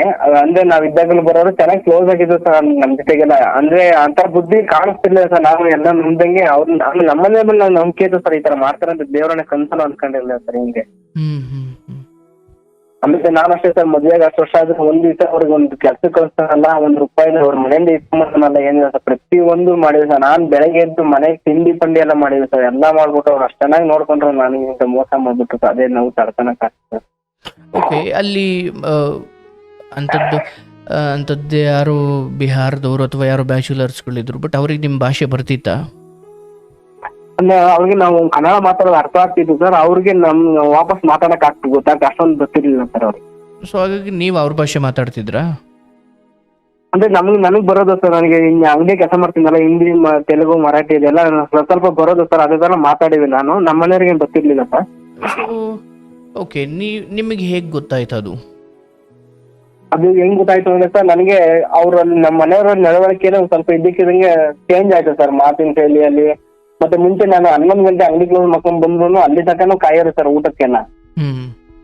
ಆಮೇಲೆ ಅದು ಯಾಕೆ ಬರ್ತಾ ಊಟನ ಬೇಗನೆ ಮಾಡ್ಬಿಡೋರು. ಕೇಳಿದ್ರೆ ನಾನು ಊಟ ಮಾಡಿದ್ರೆ ಬೇಕಾದ್ರೆ ಮಾಡೋದು, ಇಲ್ಲ ತಿಂದಿಲ್ಲ ನಾನು ಹಂಗೆ ಮಲ್ಕೊಂಡ್ರು ಕೇಳ್ತಿರ್ಲಿಲ್ಲ ಸರ್, ನನ್ನ ಊಟ ಮಾಡು ಅಂತಾನೆ ಕೇಳ್ತಿರ್ಲಿಲ್ಲ, ಊಟ ಮಾಡು ಅಂತಾನೆ ಹೇಳ್ತಿರ್ಲಿಲ್ಲ ಸರ್. ಮಾಡಿಕ್ಕಿರೋರು ನಾನೇ ಇಟ್ಕೊಂಡ್ ತಿನ್ಬೇಕಾಯ್ತು, ಇಲ್ಲ ಅಂದ್ರೆ ಸುಮ್ನೆ ಮಲ್ಕೊಬೇಕಾಯ್ತು, ಏನು ಇದ್ ಮಾಡ್ತಿರ್ಲಿಲ್ಲ ಸರ್. ಹಂಗಾಗಿ ನನ್ಗೆ ಯಾಕೋ ಸ್ವಲ್ಪ ಅನುಮಾನ ಬಂತು. ಅದ್ರ ಮೇಲೆ ಏನಾಯ್ತು ಅಂದ್ರೆ ಅಕ್ಕಪಕ್ಕದ ಜನಗಳು ನನಗೆ ಹೇಳಕ್ ಶುರು ಮಾಡಿದ್ರು ಸರ್, ಹಿಂಗ್ ಆಗ್ತೈತೆ, ಸ್ವಲ್ಪ ಹುಷಾರು ಅಂತ ಹೇಳ್ತಿರಂತ. ನನ್ಗೆ ಅವ್ರ ಮೇಲೆ ನಂಬಿಕೆ ನಾನು ಅವ್ನೇನು ಕೇಳಕ್ ಹೋಗ್ಲಿಲ್ಲ, ಮತ್ತೆ ಅನುಮಾನ ಪಡಿಲ್ಲ. ಜನ ಏನು ಚೆನ್ನಾಗಿರೋದ್ ಹೇಳ್ತಾರೆ ಅಂತ ನಾನು ನೆಗ್ಲೆಕ್ಟ್ ಮಾಡ್ಬಿಟ್ಟೆ ಸರ್ ನನ್ನ ಲೈಫ್. ಅದೇ ಮಾಡಿ ತಪ್ಪು ಸರ್. ಓಕೆ, ಇವ್ರು ಹೇಳಿದಾಗ ನೀವು ಅದನ್ನ ಸೀರಿಯಸ್ ತಗೊಳ್ಳಿಲ್ಲ? ನಿಮ್ಗೆ 2 ಮಕ್ಳಿದ್ದು ಅಲ್ವಾ? ಹೌದು ಸರ್. ಒಬ್ಬ ಆ ಟೈಮಲ್ಲಿ ಸರ್ ಒಬ್ಬನಿಗೆ ಎಷ್ಟು ಸರ್, ಅವಾಗ ಇನ್ನ 2014 ಒಬ್ಬ ಹುಟ್ಟಿದೆ, 2010 ಒಬ್ಬ ಹುಟ್ಟಿದೆ ಸರ್. 2020 ಘಟನೆ ಆಗಿದೆ ನಮ್ಮ ಮನೆಯಲ್ಲಿ. ಸೊ ಅವತ್ತಿಗೆ ಒಂದು 5-6 ವರ್ಷದವರು. ಚಿಕ್ಕವನು 5 ವರ್ಷ ಇದ್ದ ಸರ್, ದೊಡ್ಡವನು ಒಂದು 9 ವರ್ಷನೇ ಇದ್ದ ಸರ್. ಆಯ್ತು. ಸೊ ನಿಮಗೆ ಅವ್ರಿವ್ರು ಹೇಳ್ತಾ ಇದ್ರು ಸರಿ, ಬಟ್ ನಿಮಗೆ ಖಾತ್ರಿ ಆಗಿದ್ದು ಯಾವಾಗ? ಖಾತ್ರಿ ಆಗಿದ್ದು ಯಾವಾಗ ಅಂದ್ರೆ ಸರ್, ಜನವರಿಯಲ್ಲಿ 2020 ಜನವರಿಯಲ್ಲಿ ಅವ್ರ ಅಮ್ಮರು ಅವ್ರ ಅಮ್ಮರು ಊರಿಂದ ಇಲ್ಲಿ ಮನೆಗ್ ಬರೋ ವಿಚಾರ ನನಗ್ ಗೊತ್ತಿರ್ಲಿಲ್ಲ ಸರ್. ಅದೇ ಪಕ್ಕದಲ್ಲಿ ಬಿಹಾರ ಹುಡುಗ ಇದ್ನಲ್ಲ, ಅವನಿಗೆ ಗೊತ್ತಾಗೈತೆ ಸರ್. ಅಂದ್ರೆ ಅವನು ನನ್ನ ಜೊತೆ ನೀರ್ ತರಕ್ಕೆ ಅಂತ ಬಂದಿದ್ದ, ಅವ್ರ ಮನೆಗೆ ನೀರ್ ತರಕ್ಕೆ. ನಾನು ನೀರ್ ತರಕ್ ಹೋಗ್ತೀನಿ ಪರಿಚಯ, ಅಲ್ಲಿ ನನ್ ಗಾಡಿ ಇತ್ತು, ಒಂದು ಗಾಡಿ ಇರ್ಲಿಲ್ಲ.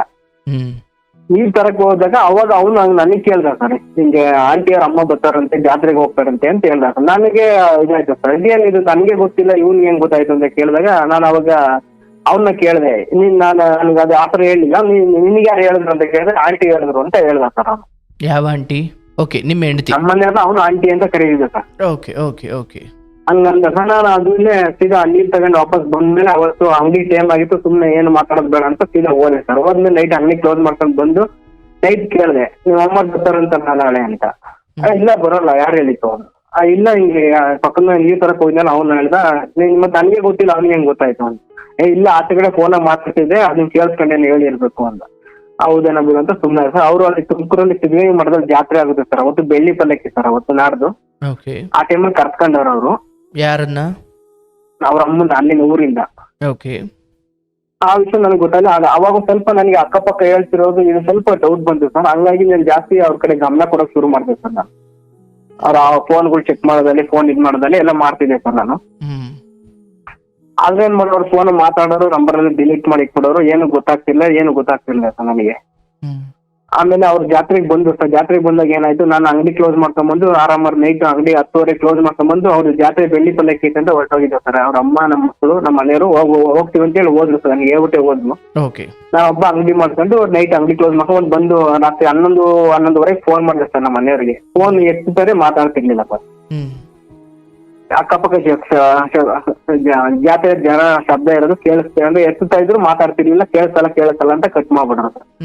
ನಾನು ಇನ್ನು ಅಲ್ಲಿ ಹೋಗಿ ಹುಡ್ಕಕ್ಕಾಗಲ್ಲ ಬಿಡಿ, ಯಾಕಂದ್ರೆ ಸುಮ್ನೆ ಮನೆಗೆ ಮಲ್ಕೊಂಡ್ಬಿಟ್ಟೆ ಸರ್. ಮನೆಯಲ್ಲಿ ಮಧ್ಯರಾತ್ರಿ 12-2:30 ಆಟೋ ಮಾಡ್ಕೊಂಡು ಬಂದವ್ರಿ ಸರ್. ಅಮ್ಮ, ಮಗಳು, ನಮ್ಮ ಮಕ್ಕಳು, ಅವನು ಎಲ್ಲ ಒಟ್ಟಿಗೆ ಬಂದವ್ರಿ ಸರ್. ಆ ಸಮಯದಲ್ಲಿ ಈತನು ಅಲ್ಲಿದ್ದ? ಈತನ ಅಂದ್ರೆ ನಮ್ಮ ಮನೇಲಿ 2 ಡೋರ್ ಇದೆ ಸರ್. ಹಿಂದೆಗಡೆ ಒಂದು ಡೋರ್ ಐತೆ, ಮುಂದೆಗಡೆ ಒಂದು ಡೋರ್ ಇದೆ ಸರ್.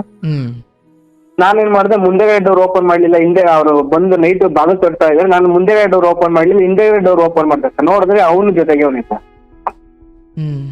ಅವಾಗ ನೈಟ್ ಏನು ಮಾತಾಡಲಿಲ್ಲ, ಸುಮ್ಮನೆ ಸರ್. ನೈಟ್ 2:30 ಆಯ್ತು, ಸುಮ್ಮನೆ ಆಗ್ಬಿಟ್ಟೆ ಸರ್. ಮತ್ತೆ ಅವತ್ತು ಶನಿವಾರ ಸರ್, ತಿರ್ಗಿ ಭಾನುವಾರ ಬೆಳಗ್ಗೆ ಎದ್ದು ಮಾಮೂಲಿ 7-7:30 ಎದ್ದು ನಾ ಮಾರ್ಕೆಟ್ಗೆ ಹೋಗ್ಬೇಕು ಸರ್. ಮಾರ್ಕೆಟ್ಗೆ ಹೋಗುವಾಗ ಕೇಳಿದೆ ಸರ್ ಬೆಳಿಗ್ಗೆ ಎದ್ದು, ಅದೇ ಜಾತ್ರೆಗೆ ಹೋಗಿದ್ರಲ್ಲ, ಯಾಕೆ ನಾ ಫೋನ್ ಮಾಡಿ ಎತ್ತಲಿವಲ್ಲ ಯಾಕೆ ಅಂತ ಕೇಳಿಕ್ಕೆ, ಇಲ್ಲ ನಾನು ಅಲ್ಲಿ ಕೇಳಿಸ್ತಿರ್ಲಿಲ್ಲ, ಅದಕ್ಕೆ ಎತ್ತಕ್ಕಾಗಲಿಲ್ಲ, ಹಂಗೆ ಹಿಂಗೆ ಅಂತ ಹೇಳಿದ್ರು ಸರ್. ಆಮೇಲೆ ನಮ್ಮ ಹುಡುಗನ್ ದೊಡ್ಡವನು ಕೃಷಿ ಅಂತ ಇದ್ದಾನೆ ಸರ್, ಅವನ್ನ ಅಲ್ಲಿ ಡ್ಯಾನ್ಸ್ ಕ್ಲಾಸ್ ಸೇರ್ಸಿದ್ವಿ ಸರ್. ಅದೇ ಭಾನುವಾರ ಡ್ಯಾನ್ಸ್ ಕ್ಲಾಸಿಗೆ ಬಿಡೋಣ ಅಂತ ಕರ್ಕೊಂಡು ಹೋದೆ ಸರ್. ಅವನಿಗೆ ಕೇಳಿ ಯಾರ್ಯಾರು ಬಂದಿರಪ್ಪ ಜಾತ್ರೆಗೆ ಅಂತ ಕೇಳಿಕ್ಕೆ, ಅವನು ಹುಡುಗ ಮಾಮೂಲಿ ಆಮೇಲೆ ಮಕ್ಕಳು ಸುಳ್ಳು ಹೇಳವಲ್ಲ ಸರ್, ನಿಜಾನೇ ಹೇಳಿದ್ರು ಸರ್. ಅಮ್ಮ, ಅಜ್ಜಿ, ಆಮೇಲೆ ಪಕ್ಕದ ಮೇಲೆ ಅಂಕಲ್ ಬಂದಿದ್ರು ಅಂತ ಕೇಳ್ದ. ಆಮೇಲೆ ನಾನ್ ಮನೆಗೆ ಹುಡುಗನ ಬಿಟ್ಟು ಮಾರ್ಕೆಟ್ಗೆ ಮುಗಿಸ್ಕೊಂಡು ಮನೆಗೆ ಬಂದೆ ಸರ್. ಒಂದು 9:30 ಬಂದು ಕೇಳಿದೆ ಸರ್, ಜಾತ್ರೆ ಯಾರ್ಯಾರು ಹೋಗಿದ್ರಿ ಅಂತ ಕೇಳಿದೆ. ನಾನು ಅಮ್ಮ ಮಾಡೋ ಹುಡುಗರು ಅಷ್ಟೇ ಅಂತ ಹೇಳಿದ್ರು. ಮತ್ತೆ ಅವ್ನ ಪಕ್ಕದ ಮೇಲೆ ಬಂದಿದ್ದಲ್ಲ ಹುಡುಗ, ಅವ್ನು ಬಂದಿರ್ಲಿಲ್ವ? ಇಲ್ಲ ಬಂದಿಲ್ಲ ಅಂದ್ರು ಸರ್. ನಾನು ಸಿಟ್ಟು ಬಂದು ಅವ್ರ ಅಮ್ಮನ ಮುಂದೆ ಡೇಟ್ ಹೊಡೆದಕ್ಕೆ, ಅವ್ರಮ್ಮ ಇದ್ದವಳು, ಏನ್ ಹಿಂಗ್ ಹೊಡಿತಿದ್ದೆ ನನ್ನ ಮಗಳನ್ನ, ಹಂಗೆ ಹಿಂಗೆ ಆಟೋ ಅಂದ್ಮೇಲೆ 10 ಜನ ಬರ್ತಾರೆ ಎಳಿತಾರೆ, ಹಂಗಾಗಿ ನಾವು ಅಲ್ಲಿ ನಿಂತಿದ್ವಿ. ಅವ್ನು ಬಂದು ಆಟೋ ಹತ್ಕೊಂಡು ಅವ್ನ ಪಡ್ಗ ಅವ್ನು ಹೋದ, ನಮ್ಮ ಪಡ ನಾವು ಹೋದ್ವಿ. ಅದಾಗ ಏನೇ ತಪ್ಪೈತೆ ಹಂಗೆ ಹಿಂಗೆ ಅಂತ ಅವ್ರಮ್ಮ ನನ್ನ ಮೇಲೆ ಜಗಳ ಮಾಡಿದ್ರು ಸರ್.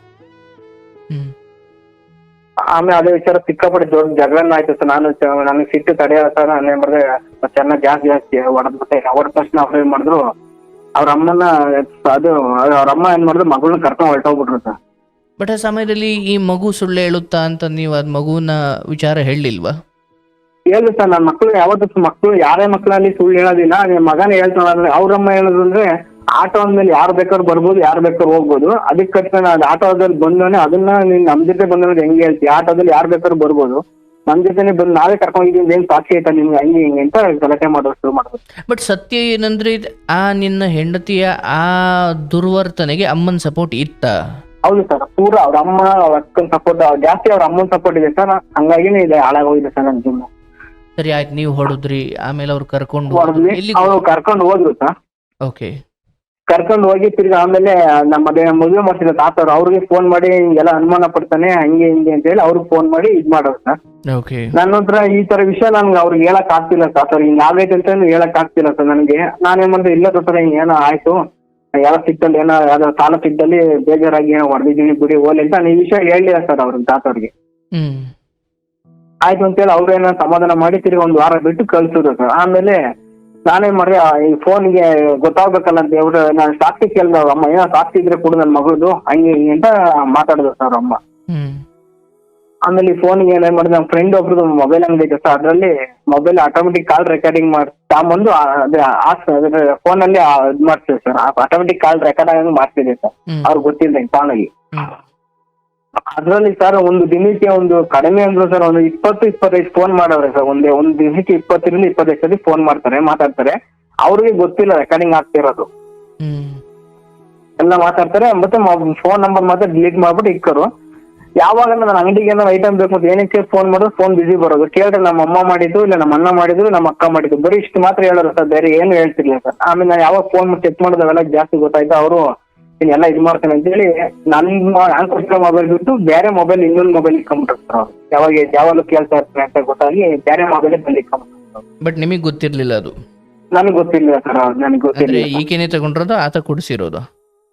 ಅವನೇ ಕೊಡ್ತಿರೋದು ಸರ್. ಅಂದ್ರೆ ನಾನು ಯಾವಾಗ ಕೇಳಕ್ ಶುರು ಮಾಡಿದ್ರೆ, ಯಾರು ಕೇಳಕ್ ಫೋನ್ ಮಾಡ್ತಾರೆ, ಯಾಕೆ ಯಾವಾಗ ಫೋನ್ ಬಿಸಿ ಬರ್ತದೆ ಅಂತ ಕೇಳಕ್ ಶುರು ಮಾಡಿದ್ರೆ ಅಗಲ ಮಾಡ್ತಾನೆ ಏನು ಅಂತ ಗೊತ್ತಾಗಿನೋ ಇಲ್ಲ ಗೊತ್ತಾಗ್ಬಾರ್ದು ಅಂತಾನೆ ಗೊತ್ತಿಲ್ಲ ಸರ್. ಬೇರೆ ಫೋನ್ ಬೇರೆ ಸಿಮ್ ಇಟ್ಕೊಂಡ್ಬಿಟ್ಟಾನೆ ಸರ್. ಆಮೇಲೆ ಹಿಂಗೆ ಧ್ವನಿ ಕಟ್ ಆಗ್ತಿದೆ ಸರ್. ಆಚೆನೇ ಇದೀನಿ ಸರ್, ಆಚೆನೇ ಇದೀನಿ. ಕೇಳಿಸ್ತೀಯ ಸರ್ ಈಗ? ಹೇಳಪ್ಪ. ಸರಿ ಸರ್, ಹಿಂಗಾಯ್ತು ಸರ್. ಅವಾಗ ಅವ್ರ ಅಮ್ಮರೆಲ್ಲ ಸಾಕ್ಷಿ ಬೇಕು ಹಂಗೆ ಹಿಂಗೆ ಅಂತ ಹೇಳಿದ್ರು ಸರ್. ಉಗಾದಿ ಹಬ್ಬ ಟೈಮ್ ಕರೆಕ್ಟ್ ಆಗಿ ನಾಳೆ ಉಗಾದಿ ಹಬ್ಬ ಅನ್ನಂಗೆ ಹಬ್ಬಕ್ಕೆ ಎಲ್ಲರಿಗೂ ನನ್ನ ದುಡ್ಡಿರ್ಲಿ, ನಾನು ಸಾಲ ಮಾಡ್ಬಿಟ್ಟು ಹುಡುಗರಿಗೆ ಇವ್ರಿಗೆ ಎಲ್ಲ ಬಟ್ಟೆ ಕೊಡ್ತೀನಿ ಸರ್. ಇವ್ರು ಏನ್ ಮಾಡೋರೆ, ಫೋನ್ ಮಾಡ್ಬಿಟ್ಟು ನಾನು ಕೆಂಪು ಕಲರ್ ಡ್ರೆಸ್ ತಗೊಂತ ಇದೀನಿ, ನೀನು ಅದೇ ತರ ತಗಂತ ಅವ್ನಿಗೆ ಫೋನ್ ಮಾಡಿ ಹೇಳಿ ಬಟ್ಟೆ ತರ್ಸ್ಕೊಂಡ್ರ ಸರ್. ಅವ್ನಿಗೆ ಇವ್ರೇ ಕೊಡ್ತಾರ ಗೊತ್ತಿಲ್ಲ, ಒಟ್ಟಾಗ ಕೆಂಪು ಕಲರ್ ಬಟ್ಟೆ ತಗ ಅಂತ ಹೇಳೋರ ಸರ್ ಇವ್ರು ಫೋನಲ್ಲಿ. ರೆಕಾರ್ಡಿಂಗ್ ಆಗೈತೆ ಅದೆಲ್ಲ. ಅದೇನ್ ಮಾಡೋದು ಸರ್, ನಾನು ಉಗಾದಿ ಹಬ್ಬದ ದಿವಸ ಬೆಳಗ್ಗೆ ಆ ಮೊಬೈಲು ಅಂದ್ರೆ 2 ದಿವಸ ಮುಂಚೆ ಆ ರೆಕಾರ್ಡಿಂಗ್ ಆಗ್ತಿದೆ. ಉಗಾದಿ ಹಬ್ಬದ ದಿವಸ ಬೆಳಗ್ಗೆನೆ ನಾನು ಡೈಲಿ ಬೆಳಗ್ಗೆ ಎದ್ದು 5 ಗಂಟೆಗೆ ವಾಕ್ ಹೋಗ್ತೀನಿ ಸರ್, 5 ಗಂಟೆ 7 ಗಂಟೆ. ಅವತ್ತು ಏನ್ ಮಾಡಿದ್ರೆ ನನ್ನ ಮೊಬೈಲ್ ಬಿಟ್ಟು ಈ ಮೊಬೈಲ್ ತಗೊಂಡೋದೆ ಸರ್. ನೋಡೋಣ ರೆಕಾರ್ಡಿಂಗ್ ಆಗಿರುತ್ತೋ ಇಲ್ಲ ನೋಡೋಣ ತಗೊಂಡೋದೆ. ನೋಡಿದ್ರೆ ಟೋಟಲ್ 3 ದಿವಸದಲ್ಲಿ ಒಂದು ಕಡಿಮೆ ಅಂದ್ರೆ ಸರ್ ಒಂದು 70-80 ಕಾಲ್ ಮಾಡೋರು ಸರ್. ಅರ್ಧ ಗಂಟೆ ಕಾಲ್ ಗಂಟೆಗೂ ಮಾಡೋರೆ ಸರ್. ಹ್ಮ್ ಅಲ್ಲಿಂದ ಬಂದ್ಮೇಲೆ ನನಗೆ ಇವೆಲ್ಲ ಕೇಳಿದ್ಮೇಲೆ ಸಖತ್ತು ಬೇಜಾರಾಯ್ತು ಸರ್. ನಾನು ಬಂದು ಸಿಕ್ಕಾಪಟ್ಟೆ ಹೊಡೆದು ಅವಷ್ಟೊತ್ತಿಗೆ ಅವ್ರು ಏನ್ ಮಾಡಿದ್ರು, ನಮ್ಮ ಮನೆಯವ್ರು ಫೋನ್ ಮಾಡಿ ಅವ್ರ ಅಮ್ಮ, ಅವ್ರ ಅಪ್ಪ, ಮತ್ತೆ ಅವ್ರ ಅಮ್ಮನ, ಅವ್ರ ಅಣ್ಣನ, ಆಮೇಲೆ ಅವ್ರ ಇನ್ನೊಬ್ರು ಯಾರನ್ನ ಅವ್ರ ರಿಲೇಷನ್ ಎಲ್ಲಾನು ಕರ್ಸ್ಬಿಟ್ರು ಸರ್. ಹಿಂಗೆಲ್ಲ ಸುಮ್ನೆ ನನಗೆ ಅನುಮಾನ ಪಟ್ಟು ಹಿಂಗ್ ಮಾಡ್ತಾನೆ ಹಂಗ್ ಮಾಡ್ತಾನೆ, ಇರಲ್ಲ ನಾನು ಏನ್ ಹಾಕೊಂಡ್ಬಿಡ್ತೀನಿ ಹಂಗೆ ಹಿಂಗೆ ಅಂತೇಳಿ ಚೆನ್ನಾಗಿ ಗೋಳ್ ಆಗ್ಬಿಟ್ಟಾನೆ ಸರ್. ಅದು ನಾನು ಅದ್ರ ರೆಕಾರ್ಡಿಂಗ್ ನೋಡಿದೆ ಅಂತ ನಾನು ಇವ್ರಿಗೆ ಹೇಳಿದೆ ಸರ್, ನಮ್ಮ ಮನೆಯವ್ರಿಗೆ ಹೇಳಿರ್ಲಿಲ್ಲ. ಆದ್ರೆ ಜಗಳ ಮಾಡಿದ್ದೆ ಬಂದು. ಓಕೆ. ಅವ್ರನ್ನೆಲ್ಲ ಕರ್ಸಿದ್ರು ಸರ್. ಅವಾಗ ನಾನು ಏನ್ ಮಾಡಿದೆ, ಆಯ್ತು ಅವರೆಲ್ಲ ಬರ್ಲಿ ಅವಲೇ ಮಾತಾಡ್ತೀನಿ ಬಿಡು, ನಾನು ಕರೆಸ್ತೀನಿ ಅಂತ ಹೇಳಿ ನಾನು ಇನ್ನು ಮದುವೆ ಮಾಡಿದಿಲ್ಲ ಅವ್ರನ್ನೂ ಕರೆಸ್ತೀನಿ ಅಷ್ಟೇ. ನನ್ನ ಸಂಬಂಧಿಕರು ಯಾರನ್ನೂ ಕರೆಸ್ಲಿಲ್ಲ ಸರ್ ನಾನು.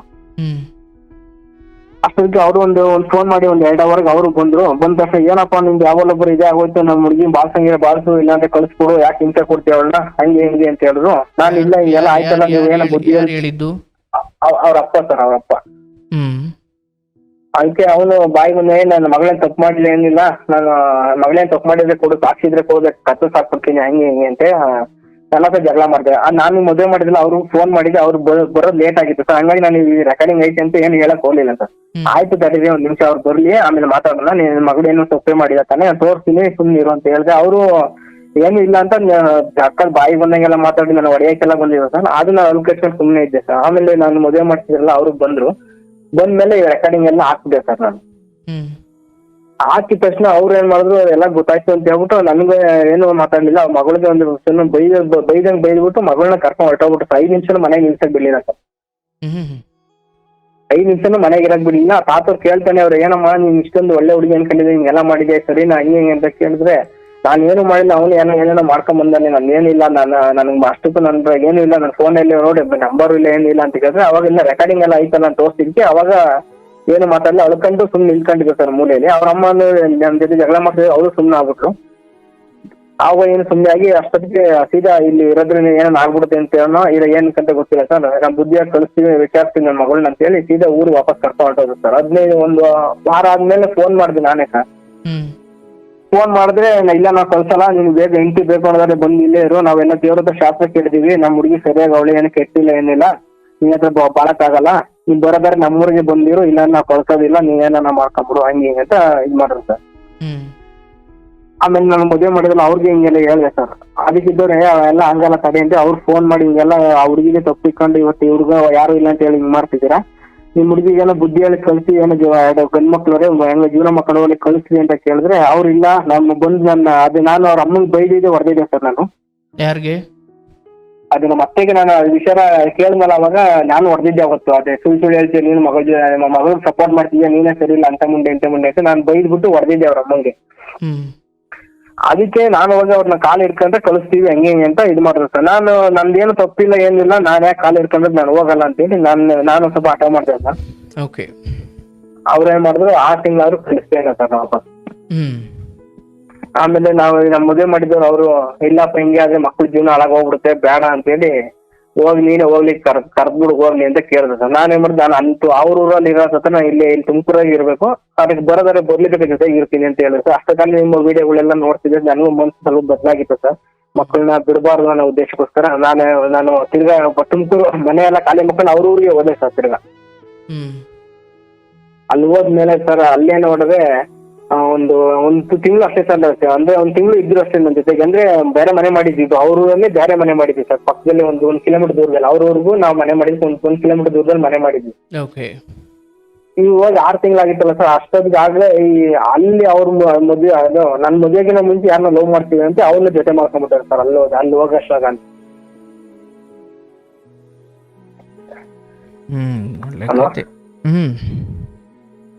ನಾವ್ ಇಲ್ಲಿ 6 ತಿಂಗಳು ಹೋಗಿರ್ಲಿಲ್ವಾ ಸರ್, ಅಷ್ಟೇ ಕಾಲ ಅವರು ಅಲ್ಲಿ ಅವ್ರ ಜೊತೆಗೆ ಹೋಗ್ತಾ ಇದ್ವಿ ಅಂತ ಹುಡುಗ ಅವ್ರನ್ನ ಮುಂಚೆನೆ ನೋವು ಮಾಡ್ತಿರಂತೆ, ತಿರ್ಗಿ ಅವ್ನ ಜೊತೆ ಮಾಡ್ಕೊಂಡ್ಬಿಟ್ಟಾರೆ ಸರ್. ಅದು ಅಲ್ಲಿ ಹೋದ್ಮೇಲೆ ನನಗೆ ಗೊತ್ತಾಯ್ತು ಸರ್. ಸಖತ್ ಬೇಜಾರಾಯ್ತು ಸರ್, ಸುಮ್ಮನೆ ದೊಡ್ಡ ಗಲಾಟೆ ಹೋಯ್ತು. ಈಗ ವಾಪಸ್ ನಾನು ಒಂದು 3 ತಿಂಗಳಲ್ಲಿ ವಾಪಸ್ ಬಂದ್ಬಿಟ್ಟೆ ಸರ್, ವಾಪಸ್ ತುಂಬ್ಕೊಳ್ಳಿ. ಅಲ್ಲಿ ಎಷ್ಟು ದಿನ ಇದ್ರಿ? ಅಲ್ಲಿ 3 ತಿಂಗಳು ಸರ್ ಇದ್ದಿದ್ದು ನಾನು. 1 ತಿಂಗಳಲ್ಲಿ ಏನು ಗೊತ್ತಾಗ್ಲಿಲ್ಲ ಸರ್. ಆಮೇಲೆ ಅಲ್ಲೂ ಈ ತರ ಫೋನ್ ಬರೋದು, ಆಮೇಲೆ ಸುಳ್ಳು ಹೇಳ್ಬಿಟ್ಟು ಜಾತ್ರೆಗೆ ಹೋಗ್ತೀನಿ, ಅಮ್ಮನ ಮನೆಗೆ ಇದ್ದೀನಿ ಎಲ್ಲರೂ ನೋಡಿದ್ರೆ ಅವ್ರ ಅಮ್ಮನ ಮನೆಗೆ ಇರ್ತೀನಿ. ನಾನು ಅವ್ರ ಅಮ್ಮನ ಫೋನ್ ಮಾಡಿದ್ರೆ ನಾನು ಅಮ್ಮನ ಮನೆಗೆ ಇದ್ದೀನಿ ಅಂದ್ರು. ನಾನು ಆಯ್ತು ಅಂತ ಅಲ್ಲಿ ಹೋಗಿ ನೋಡಿದ್ರೆ ಅವ್ರ ಅಮ್ಮನ ಮನೆ, ಅವ್ರ ಅಮ್ಮ ಒಬ್ಳೆ ಇರಲಿಲ್ಲ. ಅಲ್ಲಿ ಅವ್ರ ಮನೆ ಬಾಗಿಲಿಂದಲೇ ಫೋನ್ ಮಾಡಿದ್ದೀನಿ. ಅಮ್ಮನ ಇದು ಹಾಲಿನ ಡೈರಿ ಹಾಲು ತಗೊಂತಿದ್ದೀನಿ ಅಂತಾರೆ, ನೋಡಿದ್ರೆ ಅಲ್ಲಿ ಎಲ್ಲೂ ಇಲ್ಲ ಸರ್. ಎಲ್ಲ ಬರೀ ಸುಳ್ಳು ನೋಡಿದ್ರೆ ಇದು ಅವ್ರ ಊರಿಂದ ಆಚೆ ಯಾವ್ದು ಜಾತ್ರೆ ಇತ್ತು, ಜಾತ್ರೆಗೆ ಹೋಗೋರು ಅವ್ರಿಗೂ ಜೊತೆ. ಎಲ್ಲ ಅವ್ರ ಅಮ್ಮನ್ ಸಪೋರ್ಟ್ ಸರ್, ಅವ್ರ ಅಮ್ಮನ್ ಸಪೋರ್ಟ್ ಸರ್ ಎಲ್ಲ. ಅವ್ರ ಹಿರಿಯರ ಮುಂದೆ ಹೇಳದ ಮೇಲೂ ಅವ್ರೇನು ನ್ಯಾಯ ಕೊಡ್ಸೋ ತರ ಕಾಣ್ಲಿಲ್ಲ. ಇಲ್ಲ ಸರ್, ಇನ್ನೊಂದು ಸರ್, ಅವ್ರ ಅಮ್ಮನೂ ಅಷ್ಟೇ ಸರ್, ಅವ್ರ ಅಪ್ಪನ ಸ್ವಂತ ಅಪ್ಪನ ಬಿಟ್ಬಿಟ್ಟು ಬೇರೆಯನ್ನ ಇದ್ ಮಾಡ್ಕೊಂಡಿದ್ರು ಸರ್. ಅವ್ರು ಆ ವಿಷಯ ನನ್ನ ಮದುವೆ ಆಗಿ 3 ತಿಂಗಳು ಆದ್ಮೇಲೆ ಗೊತ್ತಾಯ್ತು. ಅದು ಮುಂಚೆ ನನಗೂ ಯಾರು ಹೇಳಿಲ್ಲ ಸರ್. ಅವ್ರ ಅಮ್ಮನೂ ಸರಿ ಇಲ್ಲ.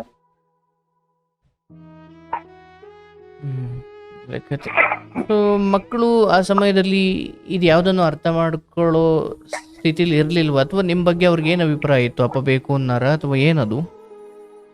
ಇಲ್ಲ ಸರ್, ಅವ್ರು ಏನು ಹೇಳ್ತಿರ್ಲಿಲ್ಲ ಸರ್. ಅಂದ್ರೆ ಅದೇ ನನ್ನ ಪ್ರೀತಿ ಇರೋದು ಸರ್, ಅದೇ ಅವ್ರ ಅಮ್ಮನ್ ಬಿಟ್ಟು ಬರ್ತಿರ್ಲಿಲ್ಲ ಸರ್. ಎಲ್ಲ ಹೋಗಿ ಮಾತಾಡ್ಸೋರು ಹೇಳೋರು ಅಷ್ಟು ಬಿಟ್ರೆ, ಅವ್ರ ಅಮ್ಮನ್ ಬೇಕು ಅಮ್ಮ ಬೇಕು ಅನ್ನೋದು ಸರ್. ಯಾಕಂದ್ರೆ ನಾನು ಯಾವಾಗಲೂ ಅಂಗಡಿ ಬೆಳಗ್ಗೆ 7 ಗಂಟೆಗೆ ಹೋದ್ರೆ ಬರೀ ಅಂಗಡಿ ಅನ್ಕೊಂಡಿರೋದು ಸರ್. ನಾನು ಜಾಸ್ತಿ ಹುಡುಗಿ ಜೊತೆ ಬೆರೀತಾ ಇರ್ಲಿಲ್ಲ ಸರ್.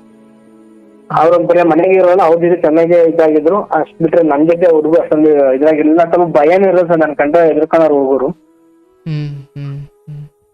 ಹಂಗಾಗಿ ಅವ್ರ ಅಮ್ಮನ್ ಬಿಟ್ಟು ಗೊತ್ತಿರ್ಲಿಲ್ಲ. ಅವ್ರ ಚೆನ್ನಾಗಿ ಮಾತಾಡ್ಸೋರು, ಇರೋರು ಎಲ್ಲ ಮಾತಾಡ್ಸೋರು, ಕರ್ತಕ್ಷಣ ಬೋದು ಎಲ್ಲ ಮಾಡೋರು. ಆದ್ರೆ ಅಮ್ಮನ್ ಬಿಟ್ಟು ಬಾ ಅಂದ್ರೆ ಗೊತ್ತಿರ್ಲಿಲ್ಲ ಸರ್. ಕತೆ ಈಗ ಏನಾಯ್ತಪ್ಪ ಅಂತಿಮವಾಗಿ? ಹಿಂಗಾಯ್ತು ಸರ್. ವಾಪಸ್ ನಾನು ತುಮಕೂರ್ಗೆ ಬಂದೆ ಸರ್.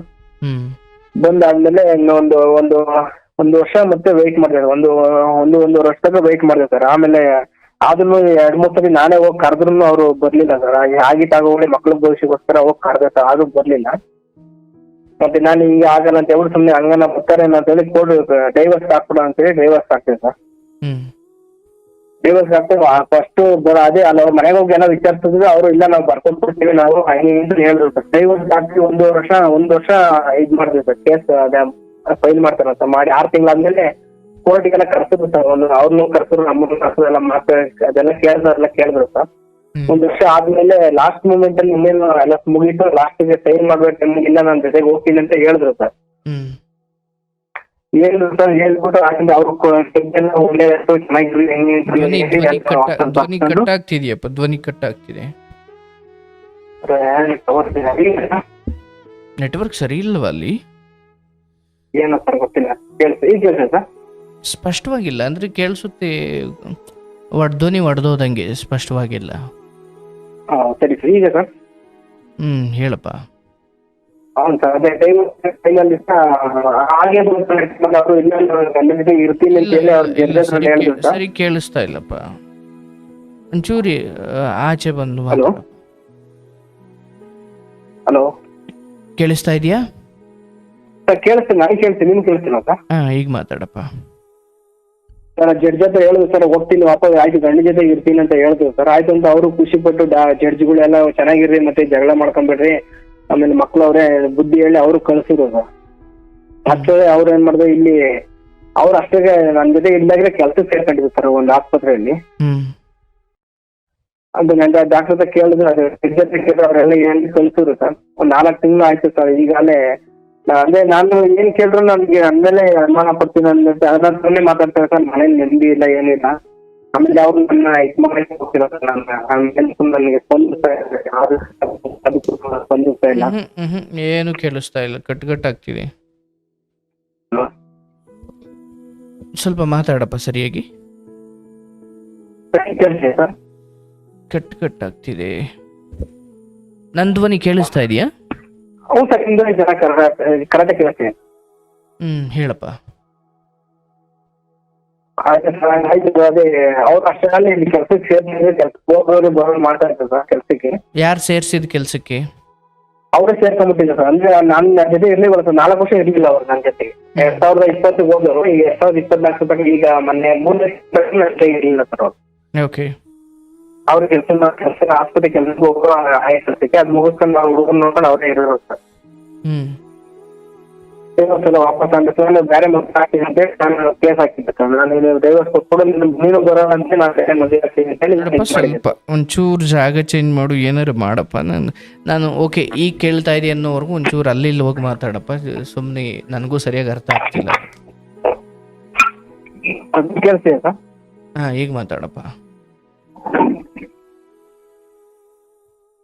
ಕೇಳ್ತೀಯ? ಹಲೋ ಹೇಳಪ್ಪ. ಹಲೋ. ಹಾ, ಕೇಳಿಸ್ತಾ ಇದೆ, ಹೇಳಪ್ಪ. ಅದೇ ಸರ್, ಹಿಂಗ ಅದೇ ಆ ಥರ ಆಯ್ತು ಸರ್. ಈಗ ನಾನೇನ್ ಮಾಡಿದೆ, ನಾನು ಒಂದು ಎಷ್ಟು ದಿವಸ ಒಂಟಿಗೆ ಇರಕ್ಕಾಗುತ್ತೆ ಹೇಳಿ ನಾನು ಡೈವರ್ಸ್ ಹೇಳ್ತಿಲ್ಲ ಸರ್. ಅವ್ರು ಅದು ವಾಪಸ್ ತಗೊಂಡ್ರು. ಈಗ ಏನಾಗಿದೆ ಅಂದ್ರೆ ನಾವು ಇಲ್ಲಿ ಈಗ ಶಂಕರ ಇರುತ್ತಲ್ಲಿ ಅಲ್ಲಿ ಬೇರೆ ಒಂದು ಹುಡುಗಿನ ನಾನು ನೋಡಿದೆ ಸರ್. ಮದುವೆ ಆಗ ನೀವು ಹೆಂಗಿದ್ರು ಬರಲ್ಲ ಅಂತ ಡೈವರ್ಸ್ ಅಪ್ಲೈ ಮಾಡಿದ್ರಲ್ಲ, ಇನ್ನೇನು ಬರಲ್ಲ ಅಂತ ಗೊತ್ತಾಗಿತ್ತು. ಬೇರೆ ಮದುವೆ ಆಗೋಣ ಅಂತೇಳಿ ನಾನು ಅನ್ಕೊಂಡಿದ್ದೆ ಸರ್. ಅವ್ರಿಗೆ ಗಂಡ ಇರ್ಲಿಲ್ಲ, ಗಂಡ ತೀರೋಗಿದ್ರು. ಆಗ ಮದುವೆ ಆಗೋಣ ಅಂತ ಅನ್ಕೊಂಡಿದ್ದೆ ಸರ್. ಅಷ್ಟಾಗಿ ಇವ್ರು ಏನ್ ಮಾಡಿದ್ರು, ಕೋರ್ಟ್ ಅಲ್ಲಿ ಕೇಸ್ ವಾಪಸ್, ಆ ವಿಷಯ ಗೊತ್ತಾಗಿ ಅವ್ರು ಏನ್ ಮಾಡಿದ್ರು, ಕೇಸ್ ವಾಪಸ್ ಅಂದ್ರೆ ಹೋಗಿ ಜೊತೆಗೆ ಇರ್ತೀನಿ ಅಂತ ಜಡ್ಜ್ ಹೇಳಿ ಬರ್ಸ್ಕೊಂಡು ಇದ್ ಮಾಡಿದ್ರು ಸರ್. ಈಗ ಏನಾಗಿದೆ ಸರ್, ಈಗ ಅವರು ನಾನು ಬೇರೆ ಸಂಬಂಧ ಇಟ್ಕೊಂಡ್ಬಿಟ್ಟಿದೀನಿ ಅಂತ ಹೇಳ್ಬಿಟ್ಟು ಈಗ ನನ್ನ ಮೇಲೆ ಇದ್ ಮಾಡಿ ಈಗ ನಮ್ ಬದುಕಂಗಿಲ್ಲ, ಸಾಯಂಗಿಲ್ಲ, ಹಂಗ್ ಮಾಡ್ಬಿಟ್ಟಿದ್ದಾರೆ ಸರ್. ಅಂದ್ರೆ ಇವರು ಬಂದಿರ್ತಿಲ್ಲ, ನಾನು ಒಂಟಿಯಾಗಿರೋದು ಬಿಡ್ತಿಲ್ಲ, ಇದು ಡೈವರ್ಸ್ ಕೊಡ್ತಿಲ್ಲ ಸರ್. ಹಿಂಗಾಗಿದೆ. ಈಗ ನೀವು ಬೇರೆ ಮದುವೆ ಆಗ್ತೀನಿ ಅಂತ ಏನು ಆ ಹುಡುಗಿ ನೋಡಿದ್ರಿ, ಕಾನೂನಾತ್ಮಕವಾಗಿ ನೀವು ವಿಚ್ಛೇದನ ಪಡೆದಿಲ್ಲ ಅನ್ನೋ ಕಾರಣಕ್ಕೆ ನೀವು ಅದನ್ನು ಮುಂದುವರಿಲಿಲ್ಲ? ಇಲ್ಲ ಸರ್, ಬರೀ ವಿಷಯ ನಮ್ಮ ವಿಷಯ ಅವ್ರಿಗೆ ಹೇಳಿದ್ರು, ಅವ್ರ ವಿಷಯ ಹೇಳಿದ್ರು. ಇದು ಡೈವರ್ಸ್ ಆಗತ್ತಾಗ ನಾನು ಮದುವೆ ಆಗಲ್ಲ ಅಂತ ಅವ್ರಿಗೂ ಹೇಳಿದ್ದೆ, ಅವರು ಒಪ್ಕೊಂಡಿದ್ರು. ಹಂಗಾಗಿ ಡೈವರ್ಸ್ ಆಗಲಿಂದ ನಾನು ಕಾಯ್ತಾ ಇದ್ದೆ ಸರ್. ಇವ್ರು ನೋಡಿದ್ರೆ ವಿಷಯ ಗೊತ್ತಾದ ತಕ್ಷಣ ಅವ್ರ ಮನೆಯಲ್ಲಿ ಎಲ್ಲ ಪ್ಲಾನ್ ಮಾಡ್ಬಿಟ್ಟು ಮದುವೆ ಆಗಲಿ ಕೇಳತ್ತಾನೆ ಏನು ಇಲ್ಲ ಅಂತೇಳಿ ಡೈವರ್ಸ್ ವಾಪಸ್ ತಗೊಂಡ್ಬಿಡು, ಅವ್ನ ನೋಡ್ಲಿ ಅವ್ನು ನಿಮ್ದೇ ಇರ್ಬೋದು, ಆ ಥರ ಮಾಡ್ಬೇಕೇನು ಅಂತ ಮಾಡಿ ಇವತ್ತು ನನ್ನ ಬೀದಿ ಕರೆ ಮಾಡ್ಬಿಟ್ಟು ಸರ್. ಅಲ್ಲ, ಈಗ ನಿಮ್ಮ ಹತ್ರ ಬಂದು ಆಕೆ ಇರ್ಲಿಕ್ಕೆ ತಯಾರಿಲ್ಲ? ಇಲ್ಲ ಸರ್, ಈಗ ಅಲ್ಲಿ ಒಪ್ಕೊಂಡು 2 ತಿಂಗಳು ಮಾತ್ರ ಇದ್ರು. ಆಮೇಲೆ ಮತ್ತೆ ಯಾವಾಗ ಜಗಳ ಕಿತ್ತ ಸರ್. ಅವಳ ಹತ್ರ ಇದೆಯಾ, ಇವಳ ಹತ್ರ ಇದೆಯಾ, ದುಡ್ಡು 4 ವರ್ಷ ದುಡ್ಡಿದ್ರೆ ಅವಳಿಗೆ ಇಕ್ಕಿದ್ಯಾ, ಈಗ ನೋಡಿ ನಾವ್ ಏನು ಇಲ್ಲ, ನಮ್ಮ ಹತ್ರ ಬಂದಿದ್ಯಾ, ನಾವು ನಮ್ಗೆ ಇದ್ ಮಾಡ್ತಿಲ್ಲ, ಅದ್ ಮಾಡ್ತಿಲ್ಲ, ಸುಮ್ಮನೆ 10 ಕೋರ್ಸ್ 20 ಕೋರ್ಸ್ ಅಂತ ಕೇಳ್ತಾರೆ ಸರ್. ನನ್ನ ಹತ್ರ ಅಷ್ಟೊಂದು ಈಗ ಇಲ್ಲ ಸರ್, ಈ ದುಡ್ಮೆ ಇಲ್ಲ, ಮುಂಚೆ ತರ ದುಡಿಮೆ ಇಲ್ಲ ಸರ್. ಯಾಕಂದ್ರೆ ನಾನು 4 ವರ್ಷದಿಂದ ಸೋತೋಗ್ಬಿಟ್ಟಿದ್ದೀನಿ. ಅಂಗಡಿ ಬರೀ 2 ವರ್ಷ ಸರ್ ಮಾಡೋದು. ಸಂಜೆ 7 ಗಂಟೆಗೆ ಓಪನ್ ಮಾಡ್ತೀನಿ, 9 ಕ್ಲೋಸ್ ಮಾಡ್ಬಿಡ್ತೀನಿ ಸರ್. ನಂಗೆ ಎಷ್ಟು ಬೇಕು ಅಷ್ಟು ಮಾತ್ರ ದುಡ್ಕೊಂತಿದೆ ಸರ್ ಈ 4 ವರ್ಷದಿಂದ. ನನ್ನ ನೆಮ್ಮದಿ ಇರ್ಲಿಲ್ಲ ಸರ್, ಮನ್ಸಿಗೆ ದುಡಿಬೇಕು ಅಂತ ಅನಿಸ್ತಿರ್ಲಿಲ್ಲ ಸರ್ ನನಗೆ. ನಾನು ಊಟ ದಿನಿಗೆ ಎಷ್ಟು ಬೇಕು ಅಷ್ಟು ಹಾಕೊಂಡು ದುಡಿತಾ ಇದ್ದೆ ಸರ್. ಇವ್ರು ಅದನ್ನ ನಂಬ್ತಿಲ್ಲ ಸರ್, ಮುಂಚೆ ದುಡಿದಂಗೆ ದುಡಿತಾನೆ, ಎಲ್ಲ ಬೇರೆ ಇಟ್ಟಾನೆ ಅಂತ ಹೇಳ್ಬಿಟ್ಟು ಈಗ ನನ್ನ ನಂಬ್ತಾ ಇಲ್ಲ ಸರ್. ಅವ್ರ ಮಾಡಿದ ತಪ್ಪು ಅವ್ರು ಒಪ್ಕೊಂತಿಲ್ಲ, ಮತ್ತೆ ನನ್ನೆಲ್ಲ ನಂಬ್ತಾ ಇಲ್ಲ ಸರ್. ಈಗ ನನಗೆ ಅವರು ಇಲ್ಲ ಇವರು ಇಲ್ಲ ನಂಗೆ ಮಾಡ್ಬಿಟ್ಟಿದ್ದಾರೆ. ಮೊದಲನೇ ಹೆಣ್ಣಿನ ಜೊತೆ ಬದುಕು ಆಸಕ್ತಿ ನಿಮ್ಗೆ ಇದೆಯಾ? ಹೌದು ಸರ್, ನನಗಿದೆ. ನನ್ನ ಮಕ್ಕಳು ಬಿಡಕ್ಕೂ ಇಷ್ಟ ಇಲ್ಲ ಸರ್, ಅವ್ರನ್ನೂ ನಾನು ಬಿಡಕ್ಕೆ ಇಷ್ಟ ಇಲ್ಲ. ಆದ್ರೂ ಅವರು ನನ್ನ ನಂಬ್ತಾ ಇಲ್ಲ ಸರ್, ನನ್ನ ಜೊತೆ ಇದಾಗ್ತಿಲ್ಲ ಸರ್. ಬರೇ ಕೆಟ್ಟದಾಗೆ ಮಾತಾಡ್ತಾರೆ, ಎಲ್ಲ ಕೆಟ್ಟದೇ. ಅವ್ರ ತಪ್ಪು ಏನು ಹೇಳ್ತಾರೆ ಸರ್, ಏನು ಮಾಡಿಲ್ಲ ಅಂತ ಹೇಳ್ತಾರೆ ಹೊರತು ನಾನು ತಪ್ಪು ಮಾಡಿದೆ ಅಂತ ಒಪ್ಕೊಂತಾನಿಲ್ಲ ಸರ್. ಇವತ್ತು ಒಪ್ಕೊಂತಾನೆ ಸರ್ ಅವ್ರು. ಈಗ ತಪ್ಪು ಒಪ್ಕೊಳ್ಳೋದು ಆಯಿತು, ಅದೆಲ್ಲ ಮುಗಿದ ಅಧ್ಯಾಯ. ಈಗ ಹೊಸದಾಗ ಬಂದು ಬದುಕೋಣ, ನಂದು ತಪ್ಪಾಯಿತು, ನಿಂದು ತಪ್ಪಾಯಿತು. ಈಗ ನಮ್ಮ ಅಪ್ಪ ಅಮ್ಮನನ್ನು ನಾನು ನನ್ನ ಫ್ಯಾಮಿಲಿ ಒಳಗಡೆ ಇನ್ವಾಲ್ವ್ ಮಾಡ್ಕೊಳ್ಳಲ್ಲ, ಅವ್ರನ್ನೂ ನಾನು ಕರೆಯೋದು, ಆ ಥರ ನನ್ನ ತಪ್ಪುಗಳನ್ನು ಅವ್ರು ಬೆಂಬಲ ಮಾಡುವುದು, ಅದು ಯಾವುದು ಬೇಡ. ಈಗ ನಾವಿಬ್ಬರು ಹೊಸ ಬದುಕೋಣ ಅನ್ನೋ ಇಚ್ಛೆ ಆಕೆಯಲ್ಲಿ ಕಾಣ್ತಾ ಇಲ್ಲ. ಇಲ್ಲ ಸರ್, ಆಕೆ ಕಾಯ್ತಲ್ಲ. ಅವ್ರು ಹೆಂಗೆ ಸರ್, ಅವ್ರು ಸ್ವತಂತ್ರವಾಗಿರ್ಬೇಕು, ಇಷ್ಟ ಬಂದಂಗೆ ಹೋಗ್ಬೇಕು, ಇಷ್ಟ ಬಂದಂಗೆ ಬರ್ಬೇಕು. ನಾವ್ ಏನು ಕೇಳ್ಬೋದು. ಈಗ 3 ತಿಂಗಳು ಅವ್ರ ಜೊತೆ ಇದೆ ಸರ್. ಈಗ ಡೈವರ್ಸ್ ವಾಪಸ್ ತಗೊಂಡ್ಮೇಲೆ ಅವ್ರು ಏನು ಸರ್, ನಾನು ಏನು ಕೇಳ್ಬಾರ್ದು ಸರ್. ಸುಮ್ನೆ ಏನಂತಾರ ಆಕೆ ತಿಂಕ ಬಿದ್ದಿರೋ ತರ ಇರ್ಬೇಕಷ್ಟೇ. ಅವ್ರು ನಾನು ಏನು ಕೇಳಂಗಿಲ್ಲ ಸರ್. ಅವ್ರು ಎಲ್ಲಿಗಾನ ಹೋಗ್ಲಿ ಕೇಳಂಗಿಲ್ಲ, ಯಾರೇ ಫೋನ್ ಮಾಡ್ಲಿಕ್ಕೆ ಕೇಳಂಗಿಲ್ಲ, ಮತ್ತೆ ಏನು ಕೇಳಂಗಿಲ್ಲ ಸರ್. ನಾನು ದುಡ್ಡು ಹಾಕ್ಬೇಕು, ಅವ್ರು ತಿನ್ಬೇಕು, ನಾನು ಏನು ಕೇಳಂಗಿಲ್ಲ ಸರ್. ಆ ತರ ಪರಿಸ್ಥಿತಿ ಆಗ್ಬಿಟ್ಟಿದೆ. ಆಮೇಲೆ ನೋಡಿ ಸರ್, ಅನ್ನ ಅಷ್ಟೇನೆ 11 ಗಂಟೆಗೆಲ್ಲ ಫೋನ್ ಮಾಡ್ತಾರೆ ಸರ್. ಯಾಕೆ ಕೆಲಸದವ್ರು ಫೋನ್ ಮಾಡ್ತಾರೆ, ಅದಕ್ಕೆ ಇದ್ ಮಾಡ್ಕೊಂತೀಯ ನೀನಾಗ ಇರಕ್ಕೆ ಆಗಲ್ಲ, ನಾನು ನೆಮ್ಮದಿನೇ ಇಲ್ಲ, ನಾನೆಲ್ಲ ಸತ್ತೋಗ್ಬಿಡ್ತೀನಿ. ರಾತ್ರಿ 11 ಗಂಟೆಗೆ ಫೋನ್ ಮಾಡ್ತಾರೆ, 12 ಗಂಟೆಗೆ ಫೋನ್ ಮಾಡ್ತಾರೆ. ಯಾರಂತ ಕೇಳಿದ್ರೆ ಕೆಲಸದವರು, ನಮ್ಮ ಫ್ರೆಂಡು ಫೋನ್ ಮಾಡೋದ್ ಬೇಡವಾ, ನಾನೇನ್ ನಮ್ ನೆಮ್ಮದಿಗೆ ಇರಂಗಿಲ್ಲ, ನಿನ್ನಿಂದ ನೆಮ್ಮದಿ ಹಾಳಾಗಿ ಹೋಗಿದೆ, ನೀನೇ ಸರಿ ಇಲ್ಲ, ನೀನೇ ಸರಿ ಇಲ್ಲ, ಅದಕ್ಕೆ ನನ್ ಮೇಲೆ ಅನುಮಾನ ಪಡ್ತೀನಿ, ನಿನ್ ಮನ್ಸು ಸರಿ ಇಲ್ಲ, ನೀನ್ ಸರಿ ಇಲ್ಲ, ನೀನು ಅಂತವ್ನು ಇಂಥವ್ನು ಅಂತ ಇದ್ ಮಾಡ್ತಾರೆ ಸರ್. ಈಗ ಆಮೇಲೆ ನಾವ್ ಏನು ಕೇಳ್ದಂಗೆ ಹೆಂಗಿರಕ್ಕಾಗುತ್ತೆ ಸರ್. ಒಳ್ಳೆ 11 ಗಂಟೆ ರಾತ್ರಿ ಫೋನ್ ಮಾಡ್ತಾರೆ. ನನ್ನ ಒಂದ್ ದಿವಸ ಊಟ ಮಾಡಿದಾಗ ತಿಂಡಿ ಆಯ್ತು ಅಂತ ಕೇಳಲ್ಲ, ಯಾರು ಫೋನ್ ಮಾಡಿ ವಿಡಿಯೋ ಕಾಲ್ ಮಾಡಿ ಊಟ ಮಾಡಿದ್ರೆ ತಿಂಡಿ ಮಾಡ ಅಂತ ಕೇಳ್ತಾರೆ. ಮತ್ತೆ ಅಕ್ಕನ ಮನೆಗೆ ಹೋಗ್ತೀವಿ ಅಂತ ಹೇಳ್ತಾರೆ, ಅಕ್ಕನ ಮನೆಗೆ ಹೋಗಿರಲ್ಲ, 3 ದಿವಸ ಮನೆಗೆ ಬರಲ್ಲ ಸರ್. ಇದನ್ನೆಲ್ಲ ನೋಡಿ ನನಗೂ ಸಹಿಸ್ಕೊಳಕ್ ಆಗ್ತಿಲ್ಲ ಸರ್. ಹಂಗಾಗಿ ನಾನೇನ್ ಮಾಡಿದ್ರೆ ಈಗ ಅಲ್ಲೇ ಒಂದು ತಿಂಗಳಾಗುತ್ತೆ ಸರ್, ಮತ್ತೆ ವಾಪಸ್ ಬಿಟ್ಟು ಬಂದ್ಬಿಟ್ಟಿದೀನಿ ಸರ್. ಈಗ ಅದೇ ಸರ್, ಹಿಂಗಾಗಿದೆ ನನ್ನ ಜೀವನ. ಈಗ ನಾನು ಧರ್ಮವಾಗಿ ಹೆಂಡತಿ ಮಕ್ಕಳನ್ನ ಬಿಡ್ಬಾರ್ದು, ನನ್ ಕರ್ತವ್ಯ ನಾನು ಮಾಡ್ಬೇಕು ಅಂತ ನಾನು ಹೋದ್ರು ನನಗೆ ಬೆಲೆ ಇಲ್ಲ. ಆಮೇಲೆ ಅಲ್ಲಿ ಹೋಗೋದು ಸರಿನ ತಪ್ಪ ಸರ್. ಆಮೇಲೆ ಈ ಮಕ್ಕಳಿಗೋಸ್ಕರ ನನ್ನ ಜೀವನ ಇದ್ ಮಾಡಿದೀನಿ ಸರ್. ಈಗ ನನ್ನ ಮಕ್ಕಳನ್ನ ಬಿಡಕ್ಕೂ ಆಗ್ತಿಲ್ಲ, ಬಿಡಕ್ಕೂ ಅನ್ಕೊಂಡ ನಾನು ಇದ್ಬಿಡ್ಲಾ, ನಾವು ಪ್ರವಾಸಕ್ಕೆ ಹೋಗೋದೇ ಬೇಡ ಅಂತ. ಆಮೇಲೆ ಈ ತರ ನಾನು ಯಾರ ಹತ್ರ ಹೇಳ್ಕೊಳಕ್ ಆಗ್ಬೇಕು, ತುಂಬಾ ಜನ ಕೊರಗ್ತೀವಿ ಸರ್. ದಯವಿಟ್ಟು ದೇವ್ರ ಸಿಕ್ಕಿದೆ ಸರ್, ನನ್ನ ಮನ್ಸಿಗೆಲ್ಲ ಹೇಳಿದೀನಿ ಸರ್. ದಯವಿಟ್ಟು ನನಗೊಂದು ದಾರಿ ತೋರಿಸ್ತೀವಿ ಸರ್. ನಾನು ಅವ್ರ ಜೊತೆ ಇರ್ಬೇಕು, ನನ್ಗೇನು ಇರಕ್ ಆಗ್ತದೆ ಸರ್, ಅವ್ರು ಇರೋಕ್ ಇಷ್ಟ ಇಲ್ಲ. ನಾನು ಏನ್ ಮಾಡ್ಬೇಕು ಅಂತ ನನಗೆ ಗೊತ್ತಾಗ್ತಿಲ್ಲ ಸರ್. ಬದುಕಿರೋದೇ ಬೇಡ ಅನ್ಸ್ಬಿಟ್ಟಿದೆ ಸರ್ ದೇವರಾಣಿಗೂ ಸರ್. ಹಲೋ ಈಶ್ವರ, ಆಯ್ತು. ನಾನು ಒಂದು ದಾರಿ ಮಾಡಿ ಸರ್ ಪ್ಲೀಸ್ ಸರ್. ಏನೋ ಒಂದು ಹೇಳಿ ನನ್ನ ಮುಂದೆ ಸಮಾಧಾನ ಮಾಡಿ ಸರ್. ಸಾಕು ಏನು ಬೇಡ ಸರ್. ನಾನು ಬದುಕಿ ನಾನು ಮಾಡಿ ಎಲ್ಲಿ ತಪ್ಪು ಮಾಡಿದೆ ಅಂತ ಒಂದ್ ಸ್ವಲ್ಪ ನಾನು ಹೇಳ್ತೇನೆ. ಯಾಕಂದ್ರೆ ಎಲ್ಲಾನು ಕರೆಕ್ಟ್ ಆಗಿದೆ ಸರ್. ಬಿಡಿ ಬಸ್ಕೊಂಡಿದ್ದೀನಿ. ಯಾರನ್ನ ಕೇಳಿದ್ರೆ ಒಬ್ರು ನನ್ನ ಬಗ್ಗೆ ಕೆಟ್ಟದ್ದು ಹೇಳೋದು ಸರ್. ಅಷ್ಟು ಶುದ್ಧವಾಗಿದೆ ಸರ್. ಆದ್ರೂ ನನ್ನ ಇವತ್ತು ಹಿಂಗ್ ಮಾಡ್ಬೋ ಹೊರಟೋಗ್ಬಿಟ್ರು ಸರ್. ನನ್ನ ಧರ್ಮ ಇದ್ದಿದ್ದೆ ನಾನು ಹಿಂಗ್ ಹಾಳು ಮಾಡ್ತಾ ಅಂತ ಅನ್ಸುತ್ತೆ ಸರ್. ನಾನು ಯಾರಿಗೂ ಮೋಸ ಮಾಡಿಲ್ಲ ಸರ್. ಅದು ಹಿಂಗ್ ಆಗುತ್ತೆ ನನ್ನ ಜೀವನ ಸರ್. ನೀನ್ ತಪ್ಪು ಮಾಡಿದೆ ಅಂತ ನನಗೆ ಗೊತ್ತಾಗ್ತಿಲ್ಲ ಸರ್. ನನಗೆ ಅನ್ಸುತ್ತೆ ನಾನು ಕರೆಕ್ಟ್ ಆಗಿದ್ದೀನಿ ಅನ್ಸುತ್ತೆ. ಅದೇ ಸಮಾಜದ ದೃಷ್ಟಿ ನಾನೇ ಕೆಟ್ಟನಾಗ್ಬಿಟ್ಟಿದ್ದೀನಿ ಸರ್ ಇವತ್ತು. ಏನ್ ಗೊತ್ತಾಗ್ತಿಲ್ಲ. ಆಯ್ತಪ್ಪ, ಬಟ್ ಈ ಮೊದಲನೇ ಸಾರಿ ಆ ಬಿಹಾರದವನು ಅಂತಿಲ್ಲ, ಅವನ್ನ ಯಾವತ್ತು ಇಟ್ಕೊಳ್ಳಿಲ್ವ ನೀವು? ಇಲ್ಲ ಸರ್, ದೊಡ್ಡ ಗಲಾಟೆ ಆಗಿ ಅವತ್ತೇ ಹೊಡೆದು ಅಕ್ಕಪಕ್ಕದವ್ರೆಲ್ಲ ಅವ್ನ ಇಲ್ಲಿ ಇರ್ಸ್ಲಿಲ್ಲ ಸರ್. ಮನೇನೆ ಖಾಲಿ ಮಾಡಿಸ್ಬಿಟ್ಟು ಅರ್ಧ ಗಂಟೆ ಖಾಲಿ ಮಾಡಿ ಕಳಿಸ್ಬಿಟ್ಟು ಸರ್. ಅವತ್ತು ಹೋದ್ರೆ ಬಂದೇ ಇಲ್ಲ ಸರ್. ಅವತ್ತು ಸಖತ್ ಜಗಳ ಆಗಿ ಎಲ್ಲ ಅವ್ನ ಕೊಲೆ ನೀನು ಸತ್ತೋಗೋಣ ಸಹ ಆ ಲೆವೆಲ್ ಹೊಡೆದ್ಬಿಟ್ಟಿದೆ ಸರ್. ಹಂಗ ಅಕ್ಕಪಕ್ಕದವ್ರನ್ನ ಬಿಡಿಸ್ಕೊಂಡು ಅವ್ನ ಅವತ್ತು ಗಂಟೆಲಿ ಖಾಲಿ ಮಾಡಿಸ್ಬಿಟ್ರು ಸರ್. ಅವ್ರು ಹೋದ್ರೆ ಮತ್ತೆ ಬಂದೇ ಇಲ್ಲ ಸರ್. ಇವರು ಈಗ ಅವ್ರ ಮುಂಚೆ ಮದ್ವೆಗಿನ ಮುಂಚೆ ಹೋಗ್ಬೇಕಾದ್ರೆ ಲವ್ ಮಾಡ್ತಿರಂತೆ ಅವನ ಜೊತೆ ಬಿದ್ದು. ಈಗ ಅದ್ ಬಿಟ್ಟಾಗಿ ಈಗ ಕೆಲ್ಸದ ಯಾರನ್ನ ಅಂದ್ರೆ ಗೊತ್ತಿಲ್ಲ ಹೇಳ್ಬಾರ್ದ. ಈಗೆಲ್ಲ ನಡೀತಾ ಇದೆ ಫೋನ್ ಅಲ್ಲಿ.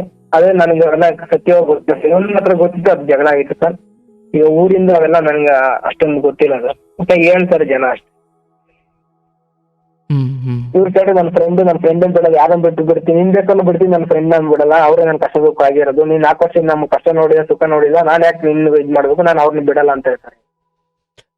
ಮಗ ದೊಡ್ಡನು ಅಲ್ಲ, ಜಡ್ಜ್ನ ಭೇಟಿ ಒಬ್ರು ಲಾಯರ್ನ ಭೇಟಿ ಮಾಡಿ ನೋಡಿ ಸರ್, ಇವತ್ತು ಬಂದು ಬದುಕ್ತಾನೂ ಇಲ್ಲ, ನನಗೆ ಡೈವರ್ಸು ಕೊಡ್ತಾ ಇಲ್ಲ, ಈಗ ಒಂದು ಬೇರೆ ಬದುಕನ್ನು ನೋಡ್ಕೊಳ್ಳಿ. ಯಾಕಂದ್ರೆ ಎಲ್ಲರ ಬದುಕು ಬಹಳ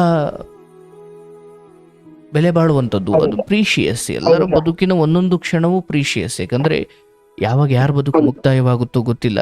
ಹಾಗಾಗಿ ಅವಳಲ್ಲಿ ಎಂಜಾಯ್ ಮಾಡಿಕೊಂಡು ಅವಳಿಗೆ ಬೇಕಾದ ಮಾಡ್ಕೊಂಡು ಅವಳು ಅಲ್ಲಿರೋದು, ನಾನಿಲ್ಲೊಬ್ಬ ಅನಾಥನಂತೆ ನನಗೆ ಅವಳು ಬರ್ತಾಳೋ. ಈಗ ನಾನು ಇನ್ನೊಂದು ಮದುವೆ ಆದರೆ ಅಯ್ಯೋ ನೋಡು ಮಕ್ಕಳು ಹೆಂಡತಿಯನ್ನು ಬಿಟ್ಟು ಡೈವರ್ಸ್ ಎಲ್ಲ ಇನ್ನೊಂದು ಮದುವೆ ಆದ ಅಂತ ಸಮಾಜ ದೂರುತ್ತೆ. ಇಲ್ಲ ಅವಳಿಗೆ ಕಾಯ್ತಾ ಕೂರೋಣ ಅಂದರೆ ಅವಳು ಧರ್ಮದ ರೀತಿಯಲ್ಲಿ ಸಂಸಾರದ ಸುಪರ್ದಿ ಒಳಗಡೆ ಇರಲಿಕ್ಕೆ ಆಕೆ ತಯಾರಿಲ್ಲ. ಈಗ ಇದಕ್ಕೆ ಏನು ಕಾನೂನಲ್ಲಿ ಏನು ಅವಕಾಶ ಇದೆ ಅಂತ ಯಾವತ್ತು ಒಬ್ಬರು ಲಾಯರ್ ಹಿಡಿದು ಕೇಳಿಲ್ವ ನೀವು? ಲಾಯರ್ ಮುಂದೆ ಕೇಸ್ ಹಾಕಿಲ್ಲ ಸರ್. ಹಳೆ ಲಾಯರ್ ಹತ್ರ ಮತ್ತೆ ಹೇಳಿದೆ ಸರ್, ಹಿಂಗ್ ಆಗ್ಬಿಟ್ಟೆ ಸರ್. ಮತ್ತೆ ಅಂದಿಕ್ಕೆ ಅವ್ರಿದ್ದವರು ಮತ್ತೆ ನೀನ್ ಕೇಸ್ ಹಾಕ್ಬೇಕು ಅಷ್ಟೇ ಅಪ್ಪ, ಇನ್ನೇನ್ ಮಾಡಕ್ಕಾಗುತ್ತೆ, ಅವ್ರು ಬದ್ಲಾಗಲ್ಲ, ಇಲ್ಲ ನೀನೇ ಬದ್ಲಾಗ್ಬಿಡು, ಇಲ್ಲ ಅವ್ರ ಇಷ್ಟ ಬಂದಂಗೆ ಹಾಳಾಗಿ ಹೋಗ್ಬಿಟ್ಟಿದ್ದೆ, ಒಬ್ಬ ನೋಡ್ಕೊಂತಾನೆ ನಿನ್ ದಾರಿ ನೀನ್ ನೋಡ್ಕೊಂಡ್ಬಿಡು ಅಂತ ಅವ್ರು ಹೇಳ್ತಾರೆ ಸರ್. ಈಗ ನನಗೆ ಅದೇ ಈಗ ನಾನು ಬೇರೆ ಏನ್ ಮಾಡಕ್ ಹೋದ್ರೆ ಈಗ ಕೇಸ್ ಹಾಕ್ತಾರೆ, ಮತ್ತೆ ಹೋಗಿ ಕೇಸ್ ಹಾಕ್ತಾರೆ, ಮತ್ತೆ ನನ್ನ ಕಾನೂನು ಪ್ರಕಾರ ನನ್ಗೆ ತಪ್ಪಾಗುತ್ತೆ ಸರ್. ಯಾಕಂದ್ರೆ ದೈವ ಕಾಂಡಿಂದ ಏನಿದೆ ಹೆಂಗ್ ಮದುವೆ ಅಂತ ಮತ್ತೆ ಅದು ಮಾಡ್ತಾರೆ. ಆಯ್ತು ಈಗ ಸರಿ, ಕಾನೂನಿಗೂ ಮೀರಿದ ಕೆಲವು ವಿಚಾರಗಳನ್ನು ಅಥವಾ ಕಾನೂನಲ್ಲಿ ಪರಿಹಾರವೇ ಇಲ್ಲದ ಕೆಲವೊಮ್ಮೆ ಕಾನೂನು ಬಹಳ ಕುರುಡು. ಎಷ್ಟು ಕುರುಡು ಅಂದರೆ ಅದು ವಿಚಾರಣೆಯ ನೆಪದಲ್ಲಿ ಅಥವಾ ವಿಚಾರಣೆ ಮಾಡುವ ವೇಷವನ್ನು ತೊಟ್ಟು ನಿಜವಾದ ನ್ಯಾಯವನ್ನು ಬದಿಗೆ ಸರಿಸಿ ಕೇವಲ ಸೆಂಟಿಮೆಂಟ್ ಆಧಾರದ ಮೇಲೆ ನ್ಯಾಯವನ್ನು ತೀರ್ಪು ಕೊಡೋದನ್ನು ನಾವು ನೋಡಿದ್ದೀವಿ. ಈಗ ಒಂದು ಹೆಣ್ಣು ಅಯ್ಯೋ ನನಗೆ ಡೈವರ್ಸ್ ಕೊಡದೇನೆ, ಅಥವಾ ನಾನು ಯಾವುದೇ ಕಾರಣಕ್ಕೂ ನನ್ನ ಗಂಡನಿಗೆ ಡೈವರ್ಸ್ ಕೊಟ್ಟಿಲ್ಲ, ನಾನು ಯಾವುದೋ ಕಾರಣಕ್ಕೆ ನನ್ನ ಅಪ್ಪ ಅಮ್ಮನ ಮನೆಯಲ್ಲಿ ಬದುಕ್ತಾ ಇದ್ದೀನಿ, ಅವನು ನನಗೆ ಡೈವರ್ಸ್ ಕೊಡದೇನೆ ಇನ್ನೊಬ್ಬಳನ್ನು ಮದುವೆ ಆಗ್ಬಿಟ್ಟ ಅಂತ ಒಂದು ಮಾತು ಅಂದುಬಿಟ್ರೆ ನೀನು ಬಹಳ ದೊಡ್ಡ ತಪ್ಪಿತಸ್ಥನಾಗ್ತೀಯ. ಅದೇ ಅವಳು ಯಾವನ ಜೊತೆ ಮಲಗಿ ಬಂದರು, ಯಾವನ ಜೊತೆ ಏನು ಮಾಡಿಸ್ಕೊಂಡು ಬಂದರು, ಏನು ಕೆಟ್ಟಾದಾಗಿ ಜೀವನ ನಡೆಸ್ಕೊಂಡು ಬಂದರೂ ಕೂಡ ಆ ಹೆಣ್ಣು ಈ ಹೆಣ್ಣಿನ ಮಾತಿಗೆ ಬೆಲೆ ಕೊಡಬೇಕು, ಹೆಣ್ಣಿನ ವ್ಯಕ್ತಿತ್ವಕ್ಕೆ ಬೆಲೆ ಕೊಡಬೇಕು, ಹೆಣ್ಣು ಅನ್ನೋ ಆ ಜೀವಕ್ಕೆ ಬೆಲೆ ಕೊಡಬೇಕು. ಹೌದು, ಆದರೆ ಆ ನಿಟ್ಟಿನಲ್ಲಿ ನೀನು ನನ್ನ ಹೆಂಡತಿ ಸರಿಯಿಲ್ಲ ಅಥವಾ ಅವಳು ಹಿಂಗಿದ್ದಾಳೆ, ಅವಳು ಹಠ ಮಾಡಿಕೊಂಡು ಅವಳ ಕೆಟ್ಟತನವನ್ನು ಒಪ್ಕೊಳ್ಳದೇನೆ ನನ್ನ ಬದುಕನ್ನು ಹೀಗೆ ಜೈಲಲ್ಲಿದ್ದು ಕಳೆಯೋ ಅಪರಾಧಿ, ಅಥವಾ ಜೈಲಲ್ಲಿ 20-23 ವರ್ಷ 25 ವರ್ಷ 30 ವರ್ಷ ಅರ್ಧ ಜೀವನವನ್ನು ಜೈಲಲ್ಲಿ ಕಳೆಯೋನ್ಗೂ ನಿನಗೂ ವ್ಯತ್ಯಾಸನೇ ಇಲ್ವಲ್ಲಪ್ಪ ಈಗ. ಹೌದು ಸರ್, ನಾನು ತುಂಬಾ ತಲೆ ಎತ್ಕೊಂಡು ಓಡಾಡ್ತಿದ್ದೆ ಸರ್. ಇವತ್ತು ತಲೆ ತಗ್ಗಿಸಿ ಆಚೆ ಕಡೆ ಒಂದು ಅರ್ಥ ಮಾಡ್ಕೊಳ್ಳಿ. ಈಗ ನನ್ನ ಹತ್ರ ಮಾತಾಡಬೇಕಾದ್ರೆ ಅಥವಾ ನಾನು ನಿಮಗೇನು ಹೇಳಬೇಕಾದ್ರೆ ಈ ಸಮಾಜ ತಲೆ ಎತ್ಕೊಂಡು ಓಡಾಡೋಕ್ಕಾಗ್ತಿಲ್ಲ, ಇವೆಲ್ಲ ಬಿಟ್ಬಿಡ್ಬೇಕು. ಯಾಕಂದ್ರೆ ಮೊದಲು ನನ್ನನ್ನು ನಾನು ಸರಿ ಮಾಡ್ಕೊಳ್ಬೇಕು. ನನ್ನ ಜೀವನ ಸರ್ ಇದು. ಸರಿ, ಎಲ್ಲ ಚೆನ್ನಾಗಿದ್ದಾಗ ಏನು ಬ್ಯಾನರ್ ಓಡಿಸಿ ಅಯ್ಯೋ ಇವ್ರ ಬದುಕು ಅದ್ಭುತವಾಗಿದೆ ಅಂತ ಬ್ಯಾನರ್ ಓಡಿಸಿ ಯಾರು ಹಾಕ್ಲಿಲ್ಲ. ಮಾತ್ರ ಕೆಟ್ಟು ಹೋದಾಗ ಮಾತ್ರ ಎಲ್ಲರೂ ಬರ್ತಾರೆ, ಹೌದಲ್ಲ? ಹೌದು ಸರ್. ಯಾರು ಅದು ಎಲ್ಲ ಚೆನ್ನಾಗಿ ಈಗ ನೀನ್ ನನ್ನೇ ಕೇಳಿಸ್ಕೋ, ಯಾರು ಚೆನ್ನಾಗಿದ್ದಾಗ ಬಂದು ನಿನ್ನನ್ನ ಶ್ಲಾಘನೆ ಮಾಡ್ಲಿಲ್ಲವೋ ಕೆಟ್ಟಾಗ ಬಂದು ಬೈಯೋದಿಕ್ಕೆ ಅವ್ರಿಗೆ ಅರ್ಹತೆ ಇಲ್ಲ, ಹೌದಲ್ಲ? ಹೌದು ಸರ್. ಅಂದ್ರೆ ಮೊದಲು ಸತ್ಯ ಅರ್ಥ ಮಾಡ್ಕೊ. ಈಗ ನೋಡಪ್ಪ, ಅವಳು ಬರ್ತಾಳೋ ಬರಲ್ವೋ, ನೀನು ಇನ್ನೊಂದು ಮದುವೆ ಆಗ್ತೀಯೋ ಬಿಡ್ತೀಯೋ, ಏನು ಮಾಡಿದ್ರು ಅಂತಿಮವಾಗಿ ಪ್ರತಿ ಕ್ಷಣ ನಮ್ಮ ಆಯಸ್ಸು ಸಾವಿನ ಕಡೆ ಹೋಗ್ತಾ ಇದೆ, ಒಂದೇ ಸಾಯೋದು. ಹೌದು, ಹೌದು ಉಕ್ಕಣಪ್ಪ ಇವನು ಹೆಂಡತಿಗೋಸ್ಕರ ಇನ್ನೊಂದು ಮದುವೆ ಆಗಲಿಲ್ಲ ಹಂಗೆ ಉಳ್ಕೊಂಡ್ಬಿಟ್ಟ ಅಂತ ಏನು ಯಮಧರ್ಮ ನೀನು ಬಿಟ್ಬಿಟ್ಟು ಸುಮ್ಮನೆ ಹೋಗಲ್ಲ. ಅಥವಾ ಅವಳು ಅಯ್ಯೋ ಗಂಡನನ್ನ ಮೋಸ ಮಾಡಿ ಇನ್ನೊಬ್ಬನ ಹಿಂದೆ ಹೋಗಿ ಸುಖ ಅನುಭವಿಸಿ ಕೆಟ್ಟದಾಗಿ ಬದುಕಿ ಅವಳು ಕೆಟ್ಟ ಬದುಕನ್ನು ಬದುಕ್ಬಿಟ್ಟಿದ್ದಾಳೆ ಅಂತ ಏನು ಸಾವು ಅವಳಿಗೆ ಬೇಗ ಬರುತ್ತೆ ಅಂತನೂ ಏನಲ್ಲ. ಸಾವು ಇದು ಯಾವುದನ್ನು ನೋಡುವುದಿಲ್ಲ. ಮೊದಲು ನೀವು ಕೇಳಬೇಕಾಗಿರೋ ಪ್ರಶ್ನೆ, ಗುರುವೇ ಈಗ ನನ್ನ ಜೀವನ ಈಗ ಇಲ್ಲಿಗೆ ಬಂದು ನಿಂತಿದೆ, ಆಯಿತು, ಸಮಾಜ ಅವರೇನಂತಾರೆ ಇವರೇನಂತಾರೆ ತಲೆ ತೆಗೆದುಕೊಂಡು ಓಡಾಡೋಕ್ಕಾಗಲ್ಲ, ಇದೆಲ್ಲ ಬಿಟ್ಬಿಡ್ತೀನಿ ಗುರುಗಳೇ, ನಾನು ನೆಮ್ಮದಿಯಾಗಿ ಬದುಕಬೇಕು. ಇದಕ್ಕೆ ನನಗೆ ಈಗ ಮಕ್ಕಳನ್ನ ನೀನು ಬೀದಿಗೆ ಬಿಟ್ಬಿಟ್ಟಿದ್ದೀಯ ಅನ್ನೋದಕ್ಕೆ ಇಲ್ಲಿ ಕಾರಣ ಇಲ್ಲ. ಯಾಕಂದ್ರೆ ನೀನು ಎಲ್ಲಾರನ್ನೂ ಏನು ಕಟ್ಟಿಡ್ದು ಆಚೆ ಓಡಿಸಿ ಇನ್ಯಾವಳನ್ನ ತನ್ನ ಮನೆಗೆ ಇಟ್ಕೊಂಡಿಲ್ಲ. ಅರ್ಥ ಆಯ್ತಲ್ಲಪ್ಪ? ಅಯ್ಯೋ ಇವನು ಮಕ್ಳಿಗೆ ಮೋಸ ಮಾಡ್ಬಿಟ್ಟ, ಹೆಂಡತಿಗೆ ಮೋಸ ಮಾಡಿಬಿಟ್ಟ. ಧರ್ಮ ಕರ್ಮ ಅಂತ ಒಂದಿದೆ, ಕಾನೂನಿಗೂ ಕಾಣದ ಕೆಲವು ವಿಚಾರಗಳು ಕರ್ಮ ನೋಡ್ಕೊಳ್ಳುತ್ತೆ. ಆದರೆ ನಿನಗೆ ನಾನು ಹೇಳೋದು, ಅವಳು ಏನೇ ತಿಪ್ಪುರ್ಲಾಗ ಹಾಕ್ಲಿ, ಅವಳು ಏನೇ ಕೆಟ್ಟ ವಿಚಾರದಲ್ಲಿ ಅಥವಾ ಇನ್ನೂ 50 ಕಂಪ್ಲೇಂಟ್ ಕೊಡಲಿ, ನೀನು ನಿನ್ನ ಉಳಿದ ಜೀವನವನ್ನು ವ್ಯರ್ಥ ಮಾಡಿಕೊಳ್ಬೇಡ. ನೀನು ಒಂದು ಮದುವೆ ಆಗು ಅಂತ ನೇರವಾಗಿ ನಾನು ಅದನ್ನು ಹೇಳಲಿಕ್ಕೆ ಇಷ್ಟಪಡೋದಿಲ್ಲ. ಆದರೆ ಈಕೆ ನಾನು ಬದುಕ್ತೀನಿ ಅಂತ ಹೇಳಿ ಬದುಕ್ತಾ ಇದ್ದಾಳೆ, ಆದರೆ ನಿನ್ನ ಜೊತೆ ಅಲ್ಲ, ಇನ್ನೊಬ್ಬರ ಜೊತೆ. ಯಾಕೆ ಕೇಸ್ ವಾಪಸ್ ತಗೊಂಡಾಗ ಅಥವಾ ನಾನು ಬದುಕ್ತೀವಿ ಒಟ್ಟಿಗೆ ಅಂತ ಹೇಳಿ ವಾಪಸ್ ತಗೊಂಡಾಗ ಕಾನೂನು ಏನು ಅಂದ್ಕೊಳ್ಳುತ್ತೆ, ಓ ಇವರು ಡೈವರ್ಸ್ ಆಗಲಿಲ್ಲ, ಇವರು ಕಡೆ ಕ್ಷಣದಲ್ಲಿ ಒಟ್ಟಿಗೆ ಬದುಕ್ತೀವಿ ಅಂತ ಮಾತಾಡಿ ಹೋದ್ರು. ಅವ್ರಿಗೆ ಅಷ್ಟೇ ಗೊತ್ತು ಇಲ್ಲೇನಾಯ್ತು ಅದನ್ನ ನೆನಪಿಗೆ ಯಾಕಂದ್ರೆ ಅವ್ರು ಸಾಕ್ಷಿ ಕೇಳ್ತಾರೆ, ಎಲ್ಲರಿಗೂ ಸಾಕ್ಷಿ ಕೇಳ್ತಾರೆ. ಈಗ ಈ ತಿಂದಿದ್ಕೆ ಉಂಡಿದ್ಕೆ ಚಿಕ್ಕ ಪುಟ್ಟದ್ಕೆಲ್ಲ ನಾನು ಸಾಕ್ಷಿ ಕೊಟ್ಕೊಂಡು ಕೂತ್ಕೊಳ್ಳೋಕೆ ನಾನೇನು ಬ್ರಹ್ಮನ? ಈಗ ಅವಳು ಹೇಳ್ಬಿಟ್ಟು ಬಂದ್ಲು, ಏನು ನಾನು ಗಂಡನ ಜೊತೆ ಬದುಕ್ತೀನಿ ಅಂತ ಬಂದ್ಲು, ಆದ್ರೆ ಗಂಡನ ಜೊತೆ ಅಲ್ಲ, ಇನ್ಯಾವನ ಜೊತೆನೋ ಅಂತ ಅವರು ಅರ್ಥ ಮಾಡ್ಕೊ. ಈಗ ಲಾಯರ್ ಕೂಡ, ಒಬ್ಬ ಕಾನೂನು ತಿಳಿದಿರೋನು ಕೂಡ ಈಗ ಏನು ಮಾಡೋಕ್ಕಾಗುತ್ತಪ್ಪ ಅಂದ್ರೆ, ಕಾನೂನು ತಿಳಿದವನಿಂದ ಆ ಮಟ್ಟಿನ ಅಸಹಾಯಕತೆ ಇನ್ನೇನು ಮಾಡೋಕ್ಕಾಗಲ್ಲಪ್ಪ ಅನ್ನೋ ಮಟ್ಟಿಗೆ ಬಂದಾಗ ಯೋಚನೆ ಮಾಡಿ, ಇಲ್ಲಿ ಎಲ್ಲಿದೆ ಕಾನೂನು? ಧರ್ಮ ಅಥವಾ ನಮ್ಮ ಬದುಕನ್ನ ನಾವು ಕಟ್ಕೊಳ್ಬೇಕು. ಇವತ್ತು ಇಂಥ ಮಾನಗೆಟ್ಟ ಹೆಣ್ಮಕ್ಳಿಗೋಸ್ಕರ ಅಥವಾ ಇಂಥವರಿಂದ ಇವತ್ತು ರಕ್ತಪಾತಗಳಾಗ್ತಿದ್ದಾವೆ. ಎಂಥ ಈ ಹೆಣ್ಣು ಮಕ್ಕಳು, ಇವಳು ಈಗೇನು ಮಾಡಿದ್ದಾಳಲ್ಲಪ್ಪ, ಬಿಹಾರ್ನವನಿಂದ ಹೋದ್ಲು, ಅಥವಾ ಎಲ್ಲ ಸಾಕ್ಷಿ ಸಿಕ್ಕಾಗ್ಲೂ ತಪ್ಪು ಒಪ್ಕೊಳ್ಳಿಲ್ಲ, ಮತ್ತು ನೀನು ಕ್ಷಮಿಸಿ ಆದಮೇಲೂ ಒಪ್ಕೊಂಡು ಒಳ್ಳೆ ಜೀವನ ನಡೆಸಲಿಲ್ಲ, ಮತ್ತು ನಿನ್ನ ಕಾಟದಿಂದ ತಪ್ಪಿಸ್ಕೊಳ್ಳೋ ನೆಪದಲ್ಲಿ ಅಲ್ಲಿ ಹೋಗಿ ತನ್ನ ಹಳೆ ಯಾವುದೋ ಸಂಬಂಧವನ್ನು ಮತ್ತೆ ಜೀವಂತ ಮಾಡಿಕೊಂಡ್ಲು. ಈ ನಡತೆಗೆಟ್ಟ ಮನಸ್ಥಿತಿಯವಳು ಇಂಥವರಿಂದ ಹೆಣ್ಣು ಕುಲಕ್ಕೆ ಕಳಂಕ. ಇವತ್ತು ನೀನಾಗಿದ್ದಕ್ಕೆ ಸಹಿಸಿಕೊಂಡು ಅದಕ್ಕೆ ಕ್ಷಮೆ ಕೊಟ್ಟಿದ್ದೀಯಾ ಅಥವಾ ನೀನು ನರಳ್ತಾ ಇದೆಯಾ? ಇವತ್ತೆಲ್ಲ ಇವು ಏನೋ ತುಂಡು ಮಾಡಿ ಕಟ್ ಮಾಡಿ ಏನೋ ಕೊಲೆ ಮಾಡೋ ಹಂತಕ್ಕೆ ಹೋಗ್ತವೆ ಇಂಥ ಮನಸ್ಥಿತಿಗಳ ಅಥವಾ ಇಂಥ ನಡತೆಗೆಟ್ಟ ಹೆಣ್ಣು ಮಕ್ಕಳ ನಡತೆಯಿಂದ ಅಥವಾ ಇಂಥ ಕೆಟ್ಟ ಜೀವನ. ಇದು ಎಂಥ ಮಾನಗೆಟ್ಟ ಮನಸ್ಥಿತಿ ಇದೆಲ್ಲ. ಆ್ಯಂಡ್ ಅವರ ಅಪ್ಪ ಅಮ್ಮ ಹುಳ ಹತ್ತಿ ಸಾಯ್ತೀರ. ತಂದೆ ತಾಯಿ ಇಲ್ಲದ ಒಂದು ಮಗನನ್ನ ನೀವು ಹೀಗೆ ನಿಮ್ಮ ಮಗಳು ಬುದ್ಧಿ ಹೇಳಿ ಕಳಿಸಿ, ನೋಡಮ್ಮ ಹೆಂಗಾಗಿದೆ, ಆಯಿತು ನೀನು ತಪ್ಪು ಮಾಡಿದ್ನೋ ಅವನು ತಪ್ಪು ಮಾಡಿದ್ನೋ, ಎಲ್ಲಿಯವರೆಗೂ ತವ್ರ ಮನೆ ಬಾಗಿಲು ತೆಗ್ದಿರುತ್ತೆ ಈ ಹೆಣ್ಣಿಗೆ ಅದು ಅಹಂಕಾರ. ನಾನು ಏನು ಮಾಡಿದ್ರು ನನ್ನ ತಂದೆ ತಾಯಿ ನನ್ನ ಬೆಂಬಲಕ್ಕಿದ್ದಾರೆ. ಒಂದು ಹೆಣ್ಣು ಧ್ವನಿ ಎತ್ತಿಬಿಟ್ರೆ ಕಾನೂನೇ ನಮ್ಮ ಪರ, ನಮ್ಮ ಕಣ್ಣೀರಿಗೆ ಎಂಥವರು ಬಾಗ್ತಾರೆ. ಇದು ಇವತ್ತು ಎಷ್ಟೋ ಗಂಡು ಮಕ್ಕಳ ಕಣ್ಣೀರು. ನಿಮ್ಮನ್ನು ಬಿಡಲ್ಲ, ಹುಳ ಹತ್ತಿ ಸಾಯ್ತೀರ ನೀವು. ಯಾರು ಒಂದು ಹೆಣ್ಣು ಮಗಳನ್ನ ಇಟ್ಕೊಂಡು ವೇಶ್ಯಾವಾಟಿಕೆ ನಡೆಸ್ರಿ. ಕಂಪ್ಲೇಂಟ್ ಎಲ್ಲ ಆಗಿದೆ ಸರ್, ಅಂದ್ಮೇಲೆ ಸುಳ್ಳೆಲ್ಲ ಇದು ಮಾಡಿದ್ರು. ಅದನ್ನೇ ಹೇಳ್ತಾ ಇದ್ದೀನಪ್ಪ. ಈ ಹಂತಕ್ಕೆ ಬಂದಾಗ ನೀನು ಕೂಡ ಮಕ್ಕಳಾಗ್ಲಿ ಅವಳಾಗ್ಲಿ ಯಾರ ಬಗ್ಗೆನೂ ನೀನು ತಲೆ ಕೆಡಿಸ್ಕೊಳ್ಬಾರ್ದು. ಯಾಕಂದ್ರೆ ಎಷ್ಟು ಕ್ಷಮೆ ಕೊಡಬೇಕಾಯ್ತು, ಎಷ್ಟು ಮತ್ತೆ ಅಂಟಿಕೊಳ್ಳೋದಿಕ್ಕೆ ಪ್ರಯತ್ನ ಮಾಡುದು, ಆ ಎಲ್ಲ ಪ್ರಯತ್ನ ನಿನ್ನಿಂದ ಹಾಗಾಯ್ತು. ಆದ್ರೆ ಅರ್ಥ ಮಾಡ್ಕೊ, ನನ್ನ ಮಾತು ಸ್ಪಷ್ಟವಾಗಿ ತಿಳ್ಕೊ, ಎಲ್ಲಿಯವರೆಗೂ ಆ ಹೆಣ್ಣು ತನ್ನ ತವರು ಮನೆಯ ಸುಪರ್ದಿ ಒಳಗಡೆ ಆಶ್ರಯದಲ್ಲಿರ್ತಾಳೋ ಅಥವಾ ಅವ್ರ ತಂದೆ ತಾಯಿ ಎಲ್ಲಿವರೆಗೂ ಜೀವಂತವಾಗಿರ್ತಾರೋ ಅಲ್ಲಿಯವರೆಗೂ ನೀನಂದುಕೊಂಡ ಆ ಸುಂದರ ಸಂಸಾರ ಅನ್ನೋ ಕಾನ್ಸೆಪ್ಟ್ ನಿನ್ನ ಜೀವನದಲ್ಲಿ ಆ ಸುಖ ನಿನಗಿಲ್ಲ. ಅವತ್ತು ಯಾವುದು ಕಾಲ್ ರೆಕಾರ್ಡಿಂಗ್ ಗೊತ್ತಾಯ್ತು ಅಥವಾ ಅವತ್ತೇನೋ ಆಯ್ತಲ್ಲ, ಮೊದಲಿನಿಂದಲೂ ಕೂಡ ಹಿಂಗಾಗ್ಬೇಕಂದ್ರೆ ಹಿಂಗಾಗ್ಬೇಕು, ಹಿಂಗಾಗಬಾರ್ದು ಅಂದ್ರೆ ಆಗ್ಬಾರ್ದು. ಅದು ಯಾವಳಿಗೆ ಹೇಳ್ತೀಯ ಹೇಳ್ಕೋಗೆ, ನನ್ನ ಬದುಕು ನನ್ನ ಸಂಸಾರ ಅಂದ್ರೆ ಈಗಿರ್ಬೇಕು. ಮಕ್ಳು ಹೆದರ್ತಾ ಇದ್ರಲ್ಲ, ಹೆಂಡತಿ ಹೆದರ್ತಾ ಇರಲಿಲ್ಲ, ಆಯಿತು ಹೆದರೋದು ಬೇಡ, ಹಾಳಾಗಿ ಹೋಗಲಿ, ಆಸ್ತಿ ಮಾರಬೇಡ. ನೋಡು, ನಾನು ನಿನ್ನ ಮರ್ಯಾದೆ ತೆಗೆದೇ ನಿನ್ನನ್ನು ಹಾಳು ಮಾಡೋದು, ನಿನ್ನ ನಡತೆಗೆ ಅಥವಾ ನಿನ್ನ ಗೌರವವನ್ನು, ಗೌರವ ಅಂತಿದೆಯಲ್ವಾ, ಅದು ನಾನು ಕೆಡಿಸ್ತೀನಿ ಅಂತ ಯಾವಾಗ ಒಂದು ಹೆಣ್ಣಿನ ಬಾಯಿಂದ ಬಂತೋ ಆಗ ನಾನು ಎಚ್ಚೆತ್ತುಕೊಳ್ಬೇಕಿತ್ತು ಒಬ್ಬ ಗಂಡಸಾಗಿ. ಅರೇ ಯಾವುದಯ್ಯ ನಂಬಿಕೆ? ಒಂದು ಹೆಣ್ಣು ನೋಡು, ನೀನು ಮಾನ ಮರ್ಯಾದೆ ತೆಗಿತೀನಿ ಅಂತ ಬೆರಳು ತೋರಿಸಿ ಒಬ್ಬ ಮನೆ ಒಳಗಡೆ ಗಂಡನ ಕಡೆ ಬೆರಳು ತೋರಿಸ್ತಿದ್ದಾಳೆ ಅಂದ್ರೆ ಅಲ್ಲಿಗೆ ಅದು ಮುಗೀತು. ಯಾವುದೇ ಕಾರಣಕ್ಕೂ ಅದು ಒಂದು ದುರಂತದಲ್ಲೇ ಅಂತ್ಯವಾಗುವುದು. ಯಾವಾಗ ಅಂದ್ರೆ, ಅರೇ ಪತಿಯೇ ಪರದೈವ ಅಂತ ಕಾಲು ಮುಟ್ಟಬೇಕಾದ ಒಂದು ಹೆಣ್ಣು ನಿನ್ನ ಮರ್ಯಾದೆ ತೆಗೆದೇ ಹೋಗೋದು ನೋಡು ನಾನು ಅಂತ ಹೇಳಿದಾಗ ಅಲ್ಲ, ಅದು ಹೆಂಗಯ್ಯ ನಂಬಿಕೆ ಬರೋಕ್ಕೆ ಸಾಧ್ಯ? ಸರಿ, ಮಕ್ಕಳು ಮುಖ ನೋಡಿಕೊಂಡು ಹಂಗೆ ಉಳಿದು ಬಿಟ್ಟೆ ಸರ್, ಏನು ಮಾಡೋಕ್ಕಾಗುತ್ತೆ? ಆಯಿತು, ಈಗಲಾದರೂ ಎಚ್ಚೆತ್ಕೋ. ಈ ಹೆಣ್ಣು ನಿನ್ನ ಬದುಕಿಗೆ ನಿನ್ನ ತಂದೆ ತಾಯಿ ಏನು ನರಕ ತೋರಿಸಿದ್ರು ಇವಳು ಅದರ ಮುಂದುವರಿದವಾಗ ಅಷ್ಟೇ, ಬೇರೆ ಏನೂ ಅಲ್ಲ.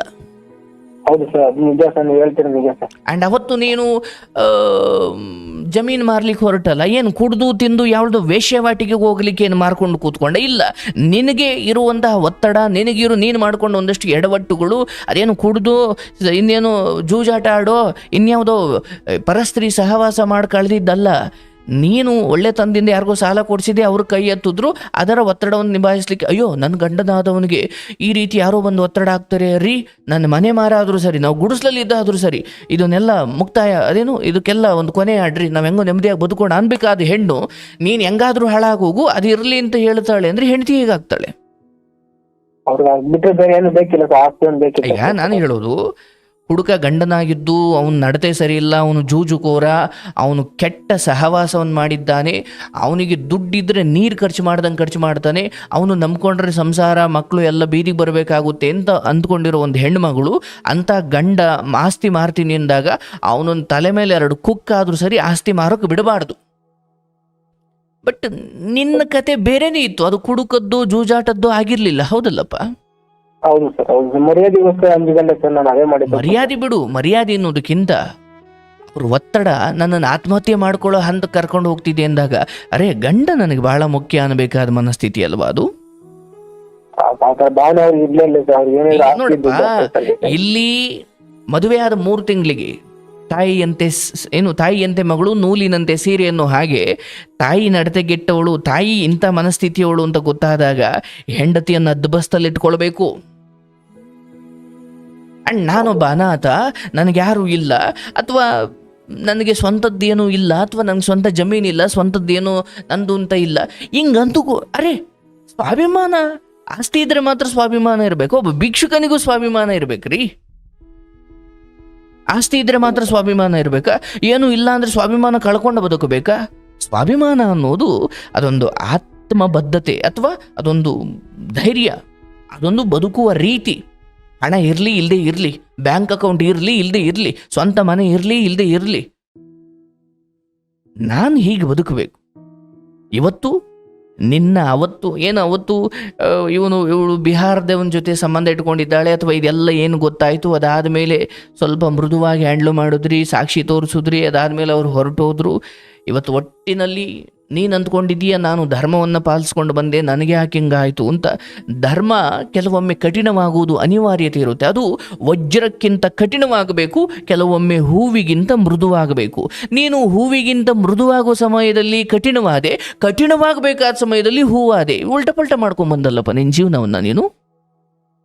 ಹೌದು ಸರ್, ತಪ್ಪು ಮಾಡಿದ್ದೀನಿ ಸರ್, ಏನ್ ಮಾಡೋದು ಸರ್? ಯಾವತ್ತು ನಾನು ನಿನ್ನ ಮರ್ಯಾದೆ ತೆಗೆದೇ ಹೋಗ್ತೀನಿ ಅಂತ ಒಂದು ಹೆಂಡತಿ ಆದವಳು, ಧರ್ಮಪತ್ನಿ ಆದವಳು ಒಂದಿಡೀ ಮನೆಯನ್ನ ಬೀದಿಗೆ ತರ್ತೀನಿ ಅನ್ನೋ ಮಾತು ಆ ಮನೆಯ ವಾಸ್ತುಗೃಹದಲ್ಲಿ ಬಂದಾಗ ಅಲ್ಲಿ ನೀನು ವಜ್ರಕ್ಕಿಂತ ಕಠಿಣವಾಗಬೇಕಿತ್ತು, ಅಲ್ಲಿ ನೀನು ಮೃದುವಾದೆ. ಅದೇ ಸರ್ ಮಕ್ಳು ಮುಖ ನೋಡ್ಕೊಂಡು ಸಖತ್ ತಾಳ್ಮೆ ತಗೊಂಡೆ ಸರ್. ಅದೇ ಈಗ ಮಕ್ಕಳು ಇಲ್ಲ ಅವರು ಇಲ್ಲ ಇಲ್ಲಿ ನೋಡಪ್ಪ, ಯಾರನ್ನು ನೀನು ಮೋಸ ಮಾಡಿ ಅಥವಾ ಅವ್ರನ್ನ ಸಾಕಬೇಕಾಗುತ್ತೆ ಅಂತಲೋ ಅಥವಾ ನಿನ್ನ ಯಾವುದು ಹೊರಗಿನ ಸುಖಕ್ಕೋಸ್ಕರನೋ ಇವ್ರನ್ನ ಯಾರನ್ನು ನೀನು ಬೀದಿಗೆ ತಳ್ಳಿಲ್ಲ. ಧರ್ಮ ನಿನ್ನ ಕಡೆ ಇದೆ. ಈಗ ನಾನು ಹೇಳೋದು ಕೇಳು, ಇವರ ವಿಚಾರದಲ್ಲಿ ಈಗ ಕೇಸ್ ಹಾಕ್ತಾರೆ, ಅದು ಹಾಕ್ತಾರೆ, ಇದು ಹಾಕ್ತಾರೆ. ಕಳ್ಕೊಳಕ್ ಏನೂ ಇಲ್ಲಯ್ಯ ನಿನ್ನ ಹತ್ರ, ಕಳ್ಕೊಳಕ್ ಏನೂ ಇಲ್ಲ. ಅದೇನು ಮಾಡ್ತಾರೆ ಅಂದರೆ ಒಬ್ಬ ಗಂಡ ಇಲ್ಲದ ಹೆಣ್ಣಿನ ಬದುಕು, 2 ಮಕ್ಕಳು ಕಟ್ಕೊಂಡು ನಾಳೆ ಅವರ ಬದುಕು ಏನಾಗುತ್ತೆ? ನೀನು ಹೇಳಿದ ಎಲ್ಲ ಕಥೆಯೂ ಸತ್ಯ ಆಗಿರೋದಾದರೆ ನನ್ನ ಶಾಪವಿದೆ. ಆ ಹೆಣ್ಣು ಅವಶ್ಯವಾಗಿ ಆ ಹೆತ್ತವರಿಂದಲೇ ಒಂದು ದಿನ ಹೊರಗಡೆ ತಳ್ಳಲ್ಪಡ್ತಾಳೆ. ನೀನು ಬೇಕು ಅಂತ ಹುಡುಕ್ತಾಳೆ.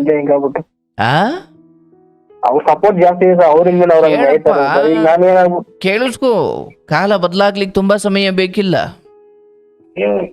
ಅರ್ಥ ಆಯ್ತಲ್ಲಯ್ಯ? ಕೋರ್ಟಲ್ಲಿ ನಾವು ಜೊತೆಗೆ ಇರ್ತೀವಿ ಅಂತ ಬಂದು ಅದರಿಂದ ಹೊರಗಡೆ ಬಂದು ಹೆಂಗ್ ಬೇಕು ಹಂಗ್ ಬದುಕೋದು, ಅಭಿಪ್ರಾಯಗಳು ಬದಲಾಗ್ಲಿಕ್ಕೆ ಎಷ್ಟು ಸಮಯ ಬೇಕಾಯ್ತಪ್ಪ? ಅಲ್ಲಿ ಜೊತೆಗಿರ್ತೀವಿ ಅಂದ್ರೂ ಹೊರಗಡೆ ಬಂದಾಗ ಬೇರೆ ಏನೋ ಆಯ್ತು.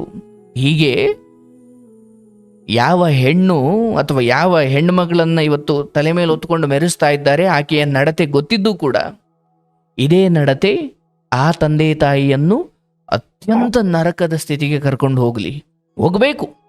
ಇಂಥವ್ರಿಗೆಲ್ಲ ಅದೊಂದು ಪಾಠವಾಗಬೇಕು.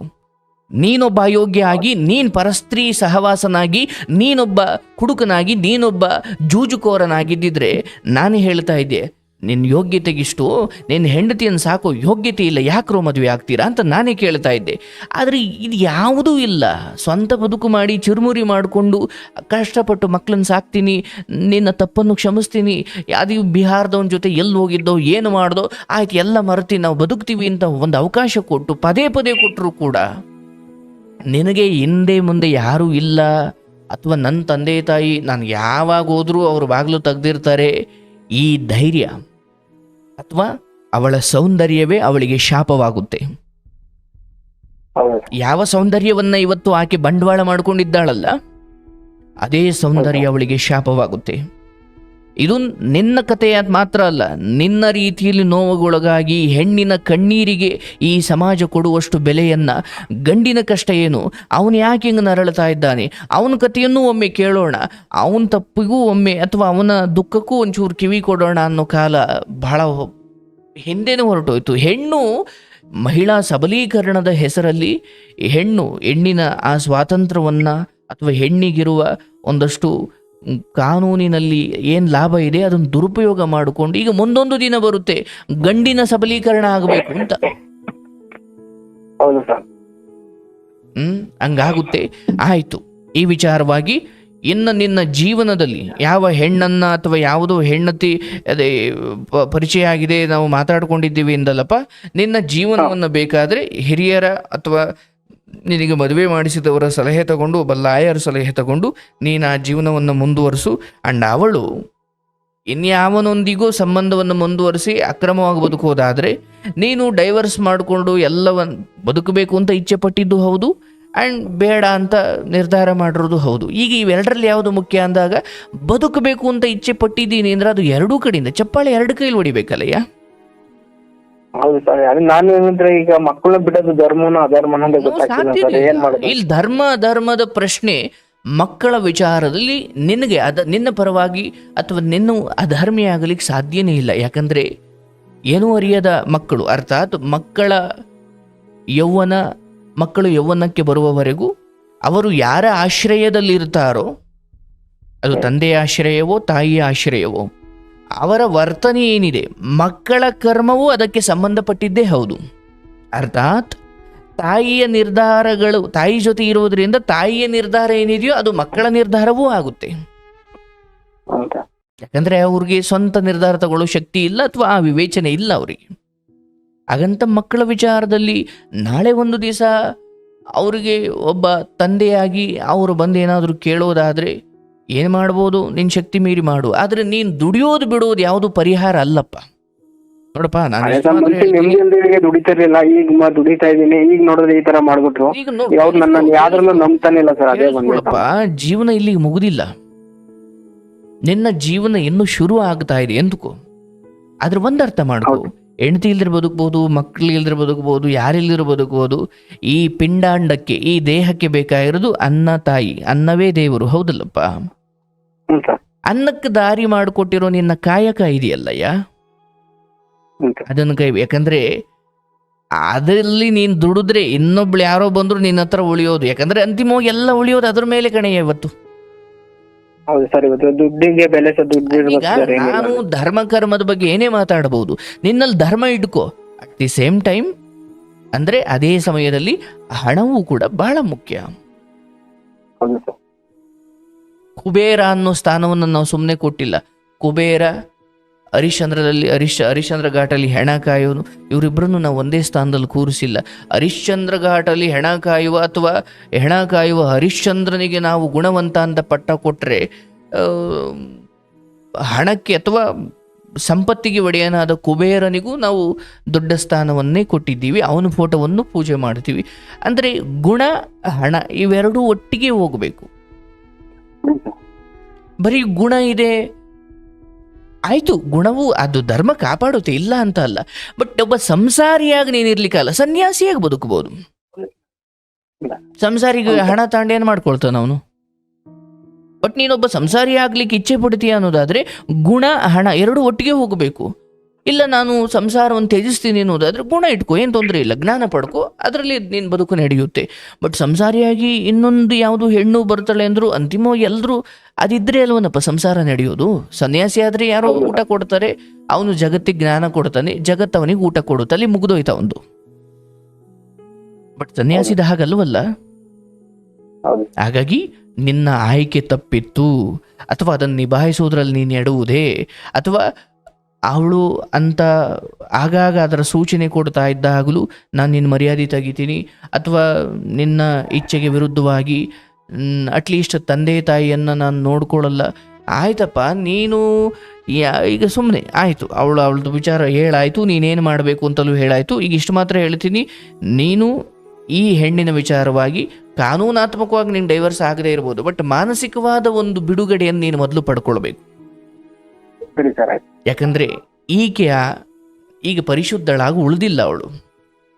ನಾನು ದೇಹದ ಬಗ್ಗೆ ಮಾತಾಡ್ತಿಲ್ಲ, ಆದರೆ ಮಾನಸಿಕವಾಗಿ ಆಕೆ ತುಂಬಾ ವಿಚಾರದಲ್ಲಿ ತೊಡಗಿ ಹೋಗ್ಬಿಟ್ಟಿದ್ದಾಳೆ.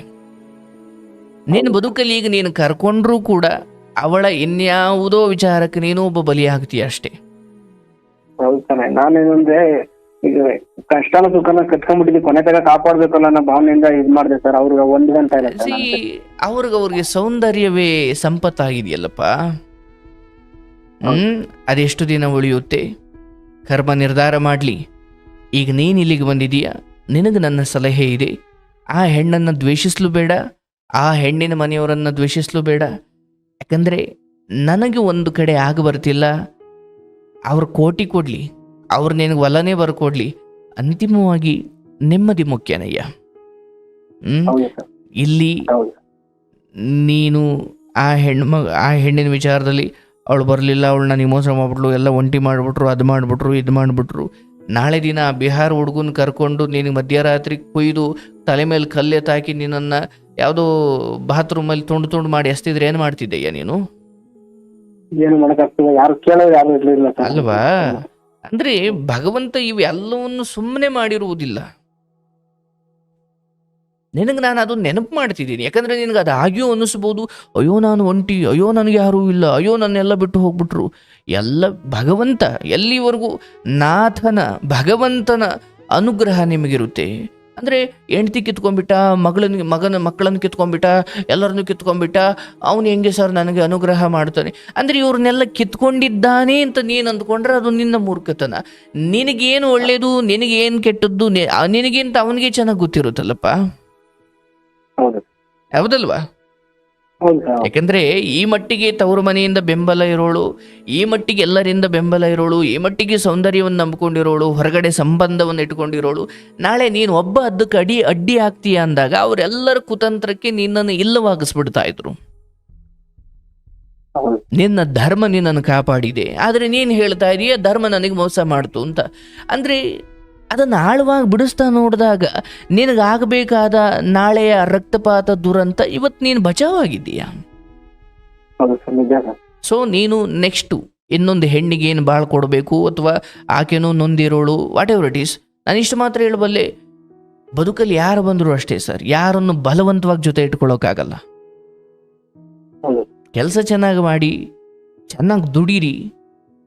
ಮಕ್ಕಳು ಅವರಷ್ಟೇ ಅಲ್ಲ, ಜಗತ್ತಲ್ಲಿರೋ ಎಲ್ಲ ಅನಾಥ ಮಕ್ಕಳು ಕೂಡ ಎಲ್ಲ ಭಗವಂತನ ಸೃಷ್ಟಿನೇ. ನೋಡಿ, ನಾವೆಲ್ಲ ಇವತ್ತು ಆಶ್ರಮ ಇಲ್ಲಿಗೆ ಬರೋ ಜನ ಎಲ್ಲ ಕೋಟ್ಯಾಧಿಪತಿಗಳು ಇರ್ಬೋದು ಸರ್, ಬಡವರು ಇರ್ಬೋದು, ಎಲ್ಲ ಬರ್ತಾರೆ. ಅದರ ಅಂತಿಮವಾಗಿ ಅವರೆಲ್ಲರಿಗೂ ಒಂದು ಸತ್ಯ ಅರ್ಥ ಆಗಿದೆ. ನಾವು ಯಾವುದನ್ನು ಅಯ್ಯೋ ಇವ್ರಿಗೆ ನನ್ನ ಕಂಡ್ರೆ ತುಂಬ ಇಷ್ಟ, ಅಯ್ಯೋ ಇವ್ರು ನಮ್ಮನ್ನು ತುಂಬ ಪ್ರೀತಿ ಮಾಡ್ತಾರೆ, ಅಯ್ಯೋಯಪ್ಪ ಇವ್ರಿಗೆ ನಮ್ಮನ್ನು ಕಂಡ್ರೆ ಎಷ್ಟು ಇಷ್ಟ ಅಂದರೆ ಒಂದು ಕ್ಷಣ ಬಿಟ್ಟಿರಲ್ಲ, ಏನೇನೋ ಭ್ರಮೇಲಿ ಬದುಕ್ತಾ ಇದ್ರು, ಅವೆಲ್ಲ ಒಂದಿವ್ಸ ಒಡೆದೋಗೋ ದಿನ ಬರ್ತವೆ. ಹೌದು ಸರ್, ಹೌದು. ಆಗ ಅರ್ಥ ಆಗುತ್ತೆ, ಅಯ್ಯೋ ಗುರುಗಳೇ, ನನ್ನ ಮನೆಯಲ್ಲಿರೋ ಜನರಲ್ಲಿ ನನ್ನ ನೆಮ್ಮದಿ ಇದೆ ಅಂದ್ಕೊಂಡಿದ್ದೆ, ಅವರೆಲ್ಲ ಇವತ್ತು ಯಾವುದೋ ಕಾರಣಕ್ಕೆ ತಿರುಗಿ ಬಿದ್ದು ಬಿಟ್ರು, ಮತ್ತು ನನ್ನ ನೆಮ್ಮದಿ ಎಲ್ಲಿದೆ ಅಂತಂದು ಬಂದವನು. ಅದೆಲ್ಲೂ ಇಲ್ಲ, ನಿನ್ನ ಕಾಯಕದಲ್ಲಿದೆ. ನಿನಗೆ ಭಗವಂತ ಈಗ ಕಿತ್ಕೊಂಡ, ಅವಳು ಓದ್ಲು ಇವಳು ಓದ್ಲು ನನ್ನ ಒಂಟಿ ಆದೆ ಅಂತಿದೆಯಲ್ಲಪ್ಪ, ಇದನ್ನು ಧನಾತ್ಮಕವಾಗಿ ಯೋಚನೆ ಮಾಡು. ಇಂಥ 100 ಸಂಪಾದನೆ ಮಾಡೋ ಶಕ್ತಿ ನಿನಗಿದೆ. ನೀನು ಮುಂದೆ ಬೆಳೆಸಬೇಕು ಅಂತಿರೋ ಸಂಬಂಧವನ್ನು ಏನು ಬ್ಯಾನರ್ ಹಾಕಿ ನಾನು ಮದುವೆ ಆಗ್ತಿದ್ದೀನಿ ಅಂತ ಹೇಳೋ ಅವಶ್ಯಕತೆ ಇಲ್ಲ. ನಿನ್ನ ನೆಮ್ಮದಿಗೆ ಆ ಹೆಣ್ಣಿಗೂ ಒಂದು ಬದುಕು ಸಿಗಬೇಕು, ನಿನಗೂ ಒಂದು ಬದುಕು ಆಗಬೇಕು. ನೀವೇನು ಒಟ್ಟಿಗೆ ಜೀವನ ಮಾಡ್ತಿರೋ ಏನು ಮಾಡ್ತಿರೋ ಅದನ್ನು, ಯಾಕಂದರೆ ಕಾನೂನಿನ ಹೊರತಾಗಿಯೂ ವಿಚ್ಛೇದನ ಹೊರತಾಗಿಯೂ ಯಾಕೆ ನಾನು ಇದನ್ನು ಹೇಳ್ತಾ ಇದ್ದೀನಿ ಅಂದರೆ, ಒಂದೋ ನೀನು ಒಂಟಿ ಇರು, ಇಲ್ಲ ಈ ಹೆಣ್ಣಿನ ಜೊತೆ ನೀನು ನಿನ್ನ ಸಂಬಂಧವನ್ನು ಮುಂದುವರಿಸ್ಬೋದು. ಆದರೆ ವಿಷಯ ಇಷ್ಟೇ, ತಾಳಿ ಕಟ್ಟೋದು, ವಿಚ್ಛೇದನ ಆಗೋದು ಇವೆಲ್ಲ ಒಂದು ನಾಟಕ ಆಗ್ಬಿಟ್ಟಿದ್ದಾವೆ ಇವತ್ತು. ಅವಳಿಗೆ ನೀನು ನೆರವಾಗು, ನಿನಗೆ ಅವಳು ನೆರವಾಗಲಿ, ಇಬ್ಬರು ನೊಂದಿರೋರೆ ನಿಮ್ಮ ಕಡೆಯ ಜೀವನದವರೆಗೂ ಒಬ್ರಿಗೊಬ್ರು ನೆರವು ಹಾಕ್ಕೊಂಡಿರ್ರಿ. ಅಲ್ಲಿ ಅವಳು ನನ್ನನ್ನು ಕೇಳಿ ಏನೋ ಮಾಡಬೇಕು ಅಂತ ನೀನು ಆಸೆ ಇಟ್ಕೊಳ್ಬೇಡ, ಅಥವಾ ನಿನ್ನನ್ನು ಕೇಳಿ ಅವಳೇನೋ ಮಾಡಬೇಕು, ಅಥವಾ ಅವಳನ್ನು ಕೇಳೋ ನೀನೇನೋ ಮಾಡಬೇಕು. ಪರಸ್ಪರ ಏನೇನೋ ಆಸೆ ಇಟ್ಕೊಂಡಿದ್ದೀವಲ್ಲ, ಅಯ್ಯೋ ಇವಳು ನನ್ನ ಕೇಳೇ ಮಾಡಬೇಕು, ಇವಳು ನನ್ನ ಬಿಟ್ಟು ಇನ್ಯಾರನ್ನೂ ಮಾತಾಡ್ಸಪ್ಪ, ಇವೇ ತಾನೇ ನಮ್ಮನ್ನು ದುಃಖಕ್ಕೆ ಒಳ ಮಾಡ್ತಿರೋದು. ಹೌದು ಸರ್, ಅದೇ ಅದೇ. ಇನ್ನೆಲ್ಲೂ ಆ ತಪ್ಪು ಮಾಡಬೇಡ. ಈಗ ನೆಕ್ಸ್ಟು ಯಾವುದೋ ಹೆಣ್ಮಗಳು ಪರಿಚಯ ಆಗಿದ್ದಾಳೆ ಅಂದಲ್ಲಪ್ಪ, ಹ್ಞೂ ಸರ್. ಎಲ್ಲಿ ತಾಳಿ ಕಟ್ಟೋದು ಬೇಡ, ಏನೂ ಬೇಡ. ಅಂತಿಮವಾಗಿ ಈ ಸರಿ ತಾಳಿ ಕಟ್ಟಿಸ್ಕೊಂಡವರೆಲ್ಲ ಏನು ಮಾಡ್ತಿದ್ದಾರೆ ಇವತ್ತು? ನಮ್ಮೂಟನೇ ಮಾಡೋದು ಸರ್. ತಾಳಿಗೆ ಅವಶ್ಯವಾಗಿ ದೊಡ್ಡ ಬೆಲೆ ಇದೆ, ಬಟ್ ಅದರ ಘನತೆಯನ್ನು ಇವರೆಲ್ಲ ಸೇರ್ಕೊಂಡು ಹಾಳು ಮಾಡ್ತಿದ್ದಾರೆ. ಹಾಗಾಗಿ ನಿನ್ನ ಜೀವನಕ್ಕೊಂದು ಆಶ್ರಯ ಬೇಕಯ್ಯ. ನಿನಗೂ, ನೀನು ಒಬ್ಬ ಮನುಷ್ಯ, ನೀನು ಸಂಘಜೀವಿ. ಆ ಹೆಣ್ಣಿನ ಜೊತೆ ಖುಷಿಯಾಗಿರು, ಆದರೆ ಯಾವುದೇ ಕಾರಣಕ್ಕೂ ಅಪೇಕ್ಷೆಗಳನ್ನ ಇಟ್ಕೊಳ್ಬೇಡ. ಓ ಅವಳೀಗ ನನ್ನ ಕೇಳಿ ಏನೋ ಮಾಡಬೇಕು, ಓ ಈಗ ಅವಳು ನನ್ನ ಹೆಂಡತಿ ಥರ, ಅಯ್ಯೋ ಈಗ ಅವಳು ಏನಿಲ್ಲ, ಕೆಲಸ ಮಾಡ್ತೀಯ, ನಿಂದು ಅಂತ ಒಂದು ಚಿಕ್ಕ ಮನೆ ಮಾಡ್ಕೊಳ್ತೀಯ, ದುಡಿಮೆ ಮಾಡ್ತೀಯ, ಭಗವಂತ ಎಲ್ಲಿವರೆಗೂ ಶಕ್ತಿ ಕೊಡ್ತಾನೆ, ದುಡಿಯಪ್ಪ. ನಿನ್ನ ದುಡಿಮೆ ನಿನ್ನ ಮಕ್ಕಳಿಗೆ ಸೇರಬೇಕು ಅಂತ ಇಲ್ಲ, ಧರ್ಮದಲ್ಲಿರೋರಿಗೆ ಸೇರಲಿ. ಅದೇ ಈಗ ಗೊಂದಲ ಇದೆ ಸರ್. ನಾವು ಈಗ ಆ ಹೆಣ್ಣಿನ ವಿಚಾರ ಯಾವುದೇ ಕಾರಣಕ್ಕೂ ಕೂಡ ನೀನು ಮತ್ತೆ ಸೇರಿಸೋದು ಒಳ್ಳೆಯದಲ್ಲ. ಈಶ್ವರ, ಈ ಹೆಣ್ಣು ಈ ದಿನ ಒಬ್ಬ ತಂದೆ ತಾಯಿ ಇಲ್ಲದ ಅನಾಥ ಹುಡುಗ ಅಂದುಕೊಂಡು ತನ್ನ ತಂದೆ ತಾಯಿ ಹಾಗೂ ತನ್ನ ಸೌಂದರ್ಯವನ್ನು ನಂಬಿಕೊಂಡು ಏನೆಲ್ಲ ಅನೈತಿಕ ವಿಚಾರಗಳನ್ನು ಮಾಡಿ ಅದನ್ನು ಒಪ್ಪಿಕೊಳ್ಳದೆ ಎಲ್ಲವನ್ನ ಈತನ ಮೇಲೆ ಹೇರುತ್ತಿದ್ದಾಳೆ. ಜೀವಂತವಾಗಿ ನರಕದ ದರ್ಶನವಾಗುತ್ತೆ ಅವರಿಗೆ. ಅವರು ಜೀವಂತವಾಗಿದ್ದಾಗಲೇ ಸಾಕ್ಷಾತ್ ನರಕದ ದರ್ಶನ ಅವ್ರಿಗಾಗಬೇಕು.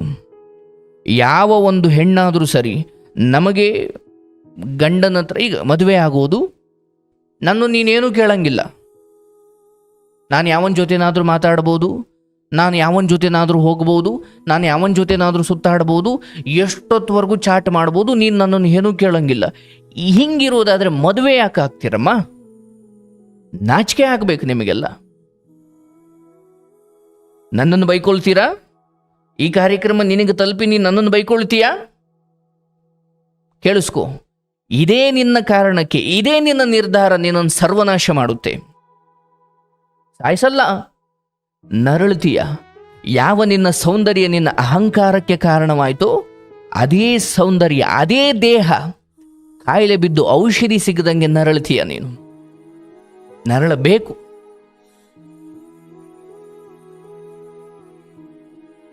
ಇವತ್ತು ಅಥವಾ ಏನು ರೋಡ್ ಸೈಡಲ್ಲಿ ಒಂದು ಅಂಗಡಿ ಇಟ್ಕೊಂಡು ಚಿರ್ಮುರಿ ಹಾಕ್ಕೊಂಡು ಜೀವನ ಮಾಡಿಕೊಂಡು ನಿಮ್ಮನ್ನ ಅಷ್ಟೋ ಇಷ್ಟೋ ಸಾಕ್ತಾ ಇದ್ದ, ಎಲ್ಲ ಸತ್ಯ ಹೇಳೇ ತಾನೇ ಕರ್ಕೊಂಡು ಬಂದಿದ್ದು. ಆಯ್ತು, ಯಾವುದು ಕೆಟ್ಟ ಸಂಬಂಧ ಇಟ್ಕೊಂಡ್ರಿ, ಕ್ಷಮಿಸುದ್ನಲ್ಲ, ಇನ್ನೇನು ಬೇಕು?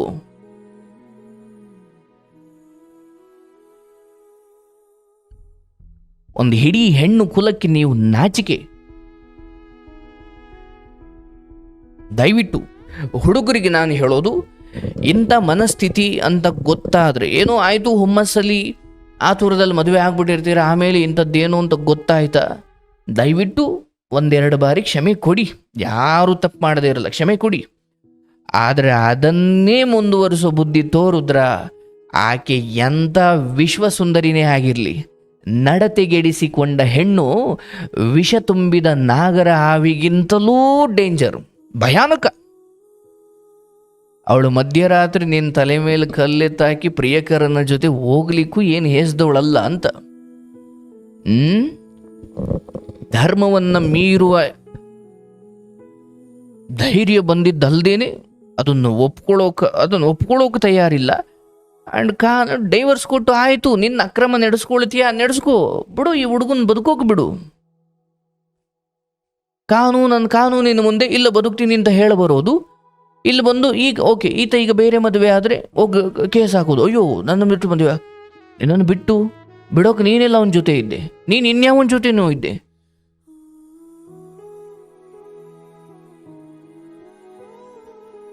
ಇಂಥ ಮನಸ್ಥಿತಿಯಿಂದಲೇ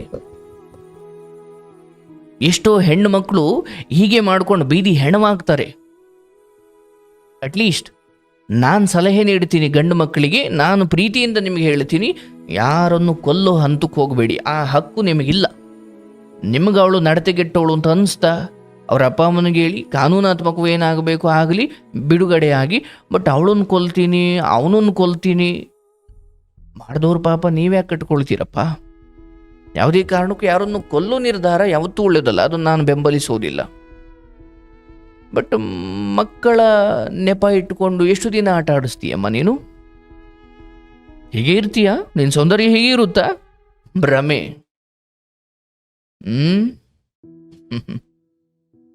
ಪಾಠವಾಗಬೇಕು. ನಿನ್ನ ಊರಿನ ಸುತ್ತಮುತ್ತಲವರಿಗೆಲ್ಲ ನೀನೊಂದು ದೊಡ್ಡ ಪಾಠವಾಗಬೇಕು. ಮದುವೆ ಆಗೋದಂತೆ ಒಂದಷ್ಟು ದಿನ ಜೊತೆ ಇರೋದು, ಮಕ್ಕಳು ಮಾಡ್ಕೊಳ್ಳೋದು, ಆಮೇಲೆ ಇನ್ನೊಂದು ಅಕ್ರಮ ಸಂಬಂಧ ಇಟ್ಕೊಳ್ಳೋದು. ಗಂಡ ಈಗ ಬಡಿಯಲ್ಲ ಚಚ್ಚಲ್ಲ, ಕಾರಣ ಮಕ್ಕಳಿದ್ದಾವೆ, ಅಯ್ಯೋ ಏನೋ ಮಾಡ್ಕೊಂಡು ಹಾಳಾಗೋಗ್ಲಿ, ಮಕ್ಕಳು ಬದುಕು ಹಾಳಾಗೋ, ಮಕ್ಕಳನ್ನೇ ಏನು ಮುಖ್ಯವಾಗಿರಿಸ್ಕೊಂಡು ಅವರ ರಕ್ಷಣೆ ತಗೊಂಡು ಈಗ ಗಂಡ ಬಡ್ದು ಆಚೆ ಓಡಿಸ್ಲಿಕ್ಕೆ ಮಕ್ಕಳವೆ, ಅಯ್ಯೋ ತಾಯಿ ಇಲ್ಲದ ಮಕ್ಕಳು ಯಾಕೆ ಬೇಕಪ್ಪ? ಮಕ್ಕಳಿದಾವೆ ಅನ್ನೋ ಕಾರಣಕ್ಕೆ ಇಂಥ ಕೆಟ್ಟ ಧೈರ್ಯ ತುಂಬ ಜನಕ್ಕೆ ಬರುತ್ತೆ. ನಾನು ಹೇಳ್ತೀನಿ, ಮಕ್ಕಳು ಬದುಕು ಏನೋ ಆಗುತ್ತೆ, ಅದು ಸೆಕೆಂಡ್ರಿ. ಆದರೆ ಮಕ್ಕಳ ಕಾರಣವನ್ನು ಕೊಟ್ಟುಕೊಂಡು ಇಂಥ ನಡತೆಗೆಟ್ಟ ಮನಸ್ಥಿತಿಗಳನ್ನು ಜೊತೆಯಲ್ಲಿ ಇಟ್ಕೊಳ್ಬೇಡಿ. ಒಂದು ತಿದ್ದೋಕೆ ಆಗಲಿಲ್ವಾ, ಬಿಟ್ಟುಬಿಡಿ. ಆ್ಯಂಡ್ ತುಂಬ ಜನಕ್ಕೆ ಪಾಪ ನನಗೆ ಗಂಡು ಮಕ್ಕಳು ಫೋನ್ ಮಾಡಿದ್ರೆ, ಗುರುಗಳೇ ನೀವು ಬರೀ ಹೆಣ್ಣುಮಕ್ಕಳಿಗೆ ಹೇಳ್ತೀರ, ಗಂಡು ಮಕ್ಕಳು ಆಗ್ತಿರೋ ನೋವು ಯಾರು ಕೇಳ್ತಾರೆ ಗುರುಗಳೇ? ಯಾರು ಬೆಲೆ ಕೊಡಲ್ಲ. ನಾವೇನು ತಪ್ಪು ಮಾಡಿಲ್ಲದೆ ಹೋದರೂ ಕಾನೂನಿನ ಚೌಕಟ್ಟಿನಲ್ಲಿ ಅವರು ಬಚಾವಾಗ್ತಿದ್ದಾರೆ, ನಮ್ದೇನೂ ತಪ್ಪಿಲ್ಲ, ಯಾಕೆ ನಮಗಿಂತ ಶಿಕ್ಷೆ? ಗಂಡು ಮಕ್ಕಳು ನನಗನ್ಸುತ್ತೆ ತುಂಬ ಸಾರಿ ಹೆಣ್ಮಕ್ಳಿಗೆ ಮೋಸ ಆಗಿಲ್ಲ ಅಂತ ಇಲ್ಲ, ತುಂಬ ಆಗಿದೆ. ಬಟ್ ಹೆಣ್ಣು ಮಕ್ಕಳಿಗೆ ಓದಿಸ್ಕೊಂಡ್ರೆ ಕಡಿಮೆ ಅಷ್ಟೇ. 5 ಜನ ಗಂಡು ಮಕ್ಕಳು, 5 ಪ್ರತ್ಯೇಕ ಪ್ರಕರಣಗಳು, 5 ಜನ ಗಂಡು ಮಕ್ಕಳು ಮಾಡಿರೋ ತಪ್ಪು ಪ್ರತ್ಯೇಕ ಪ್ರಕರಣಗಳು. ಈ ಇಷ್ಟು 5 ಪ್ರಕರಣ, 5 ಜನ ಗಂಡು ಮಕ್ಕಳು 5 ಜನ ಹೆಣ್ಮಕ್ಳಿಗೆ ಮೋಸ ಮಾಡಿರ್ತಾರಲ್ಲ, ಇದೆಲ್ಲದಕ್ಕೂ ಈ 5 ಸೇರಿ ಇದರ 5 ಪ್ರತ್ಯೇಕ ಕೇಸ್ಗಳಿಗಿಂತ 10ರಷ್ಟು ಒಂದೇ ಹುಡುಗಿ ಮಾಡಿರ್ತಾಳೆ. ಅದೇ ಈಗ ಐತಲ್ಲ ಇಂಥವು. ಇರ್ಲವ್ವ, ನಿನ್ಗೆ ಒಳ್ಳೇದಾಗ್ಲಪ್ಪ. ಬಿಡು, ಆ ಚಿಂತೆ ಬಿಡು, ಚೆನ್ನಾಗಿ ದುಡಿ, ಚೆನ್ನಾಗಿ ಆರೋಗ್ಯ ಕಾಪಾಡ್ಕೊ, ನೀನಿದ್ರೆ ಬದುಕು. ಜೀವ ಇದ್ರೆ ಜೀವನ, ಜೀವಕ್ಕೆ ಚೆನ್ನಾಗಿ ಕಾಪಾಡ್ಕೊಳ್ಬೇಕಲ್ಲ. ಒಳ್ಳೇದಾಗಲಿ.